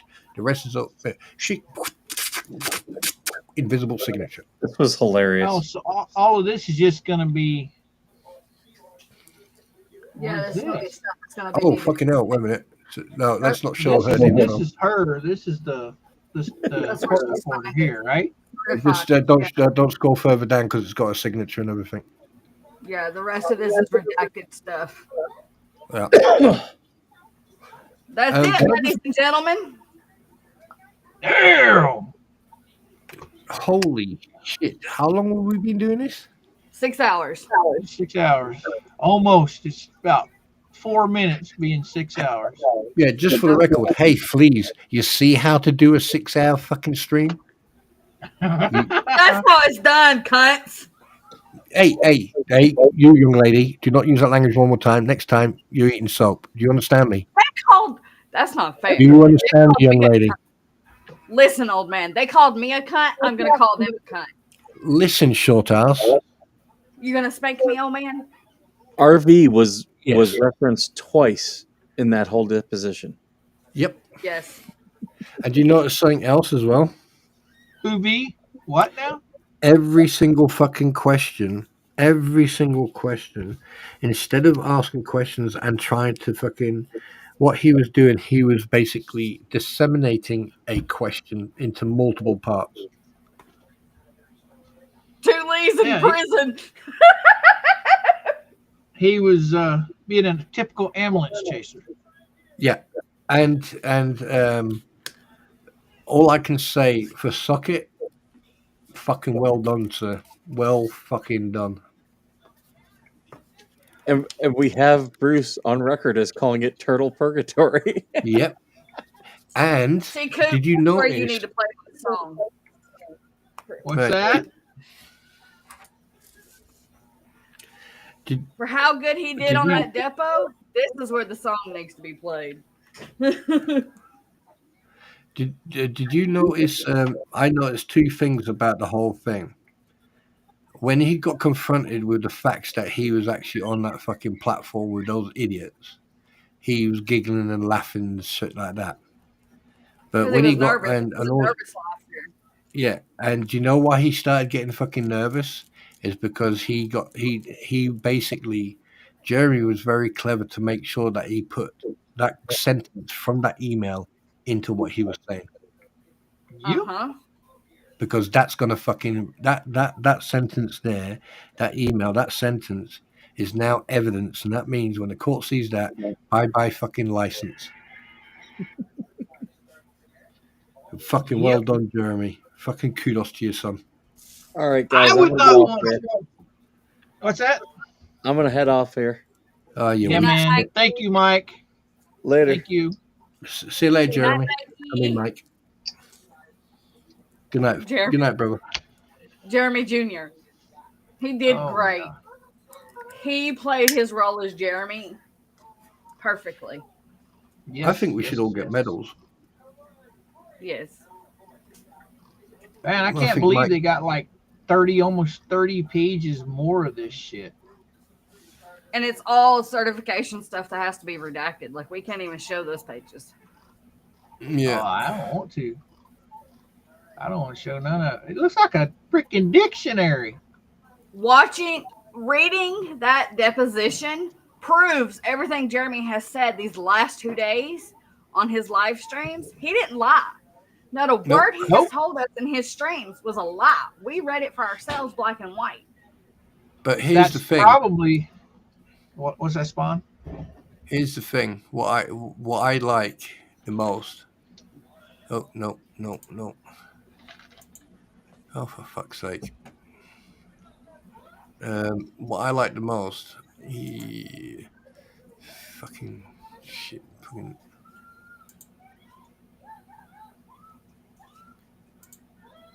What I like the most is the fact that what's it called? Oh, fuck's sake. Fuck. Shit. You're just as tired as we are. You're probably even more tired, Spawn. Yeah, I've been up since 6 o'clock yesterday morning. You done over 24 hours, bud. No, don't worry about it. I'm used to it. The fact that Jeremy has proven everything he has said and everything that we've covered correct, and you've got that dickhead, I'm talking about keel nose fuckwit, right, trying to attack me, saying I'm full of shit, and I prove within 30 fucking minutes by doing deep research on him and putting it up on a video. So who's lying? It's not me. It's not Jeremy. It's not you guys. It's not Tug. It's not Megan. Bruce, rip your fucking law license up and go and get a job as a fucking janitor or something. Or a fluffer. On, LGBT porn are looking for fluffers. Prick. Well, thank you, Roy, but I can't take any credit for it. It was these three. It was Fawn, Mike, and Georgie that did everything. All I did was scroll a mouse. Don't worry about it. It was a pleasure. Do you know what? It was an absolute fucking pleasure. Well, anybody that reads this or listens to anybody read this and still believes Jeremy's lying, it's because they don't want to hear the truth. They are hell-bent on nothing but hatred. Mm-hmm. Exactly. It's all about money and hatred. It's all about money and hatred. And, he hasn't lied about nothing. And this proves it. And what have I been saying for fucking months? Shit, I've been saying it as long as you have, bud. Any of us that have followed Jeremy. Yeah, but how many times have I called it? Oh, I know.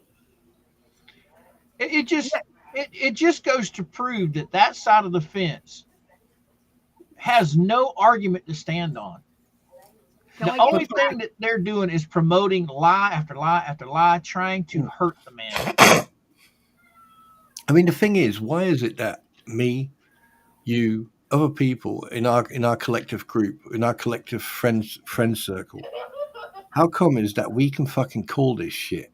Like, I mean, we could give people lottery numbers, and there's at least a 70% chance of them winning the lottery. It just blows my mind. I mean, everything Jeremy has said. Yeah, it's been true. Like I said, I said a few weeks ago, I said, Jeremy, sometimes he can be obnoxious and sarcastic, and he's a bit boisterous and out there. But the thing is, everything he's put out to the public, before he even done that, he got legal advice and he put out what he was able to put out, and he put the truth out every time. Absolutely. And like I said, he's a human being. He's not perfect, but it's like fucking day and night. It's like day and night. Oh, I'm telling you, I can't wait for the other one to drop. So, question: what exactly was that bait the fleas claimed he took? I didn't see no bait. That's a new one on me. What are you talking about? So what bait? What you think? Exactly. He took the bait. He took the bait. What bait? Because we Yeah, read that. because well, if you fucking let me tell you, it's about the moles. They were trying to what they were trying to do is catch him out to find out who the moles were. Yeah. And I know at least two, and I'm not going to name them. Exactly. Neither. I'm one. I'm the other one. I am Spartacus. Anybody in the chat that wants to join my new cult, just get a hold of me through my Facebook page, and I'll send you the Kool-Aid Man. Yeah, and everyone right now, type in capital letters, I am Spartacus. Everybody. I am. That's exactly Spartacus. what it was, Max. I think it's funny. He was trying to get Jeremy. Well, what are you going to do if you win? What do you think you're going to do with the money? What do you mean? Oh my God.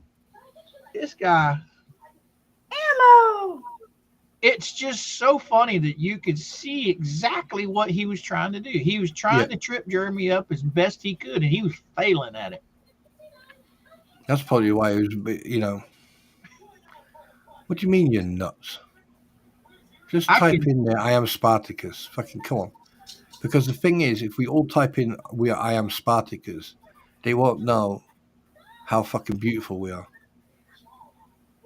But after watching Jeremy all these years and knowing him the way I've seen him online, I can just see him getting very aggravated with Bubbles over the stupidity of the same shit being asked over and over and over. I was getting frustrated by reading what Bubbles said. Here's the thing, though. The sooner this is done, the better it is for Jeremy, because I've watched him deteriorate. Oh yeah. And he needs selling that place, keep the school, sell that place, and just get away from those fucking people will be the best thing he's fucking done in the last 4 years. I have coop.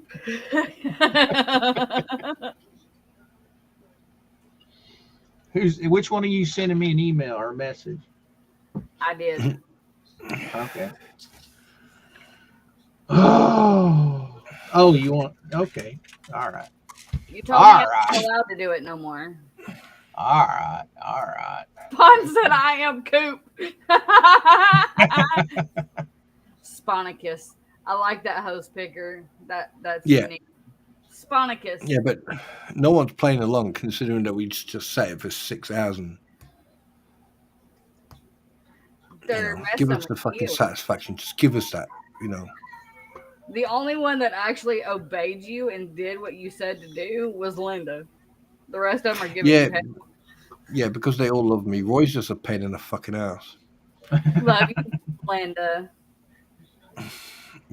By the way, Georgie, I am not going live tomorrow. That's fine. I don't fucking blame you.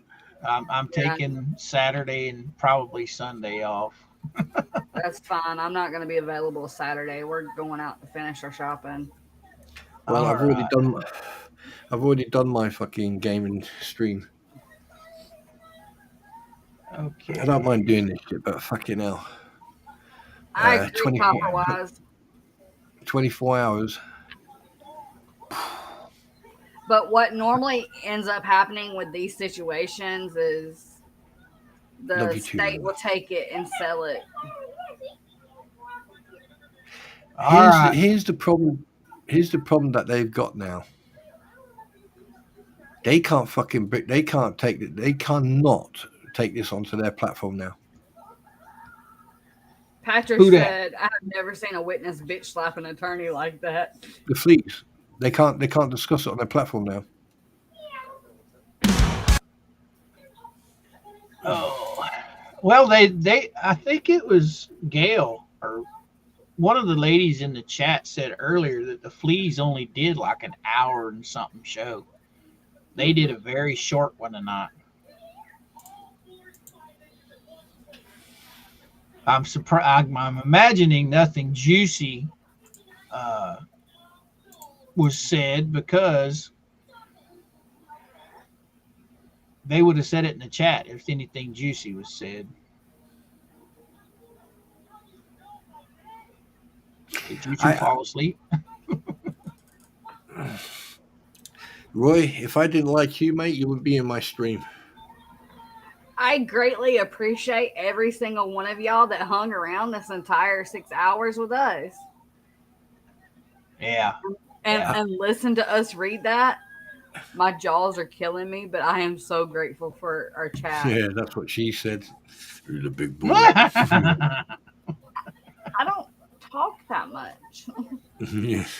I wasn't talking about talking, girl.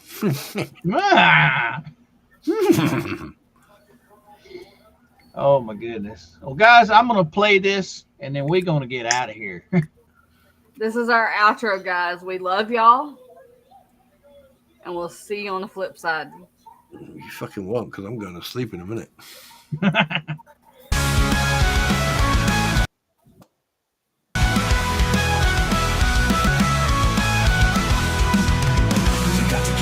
Courage, but you're in over your head. Talking soft online, but now you're filled with dread. Jeremy's got defenses, moves so smooth and bright. You're sinking in the shadows, you're stepping in the light.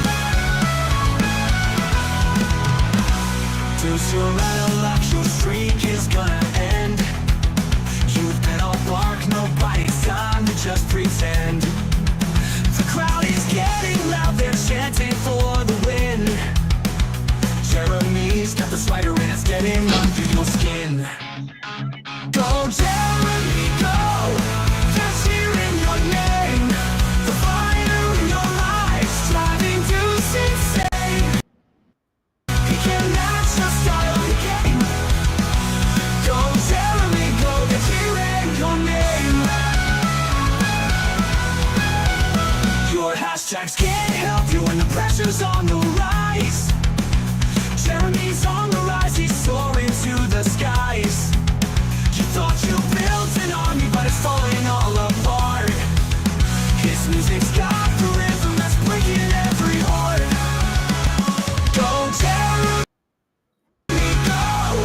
Dancing, the fire in your eyes, driving Deuce insane. He can match your style, he can't play your game. Go Jeremy, go! Get hearing your name. The stage is set for glory, the winner will be crowned. And when the dust is settled, Deuce is nowhere to be found. Jeremy's holding high the trophy of the night. The fans are all united in his blazing light.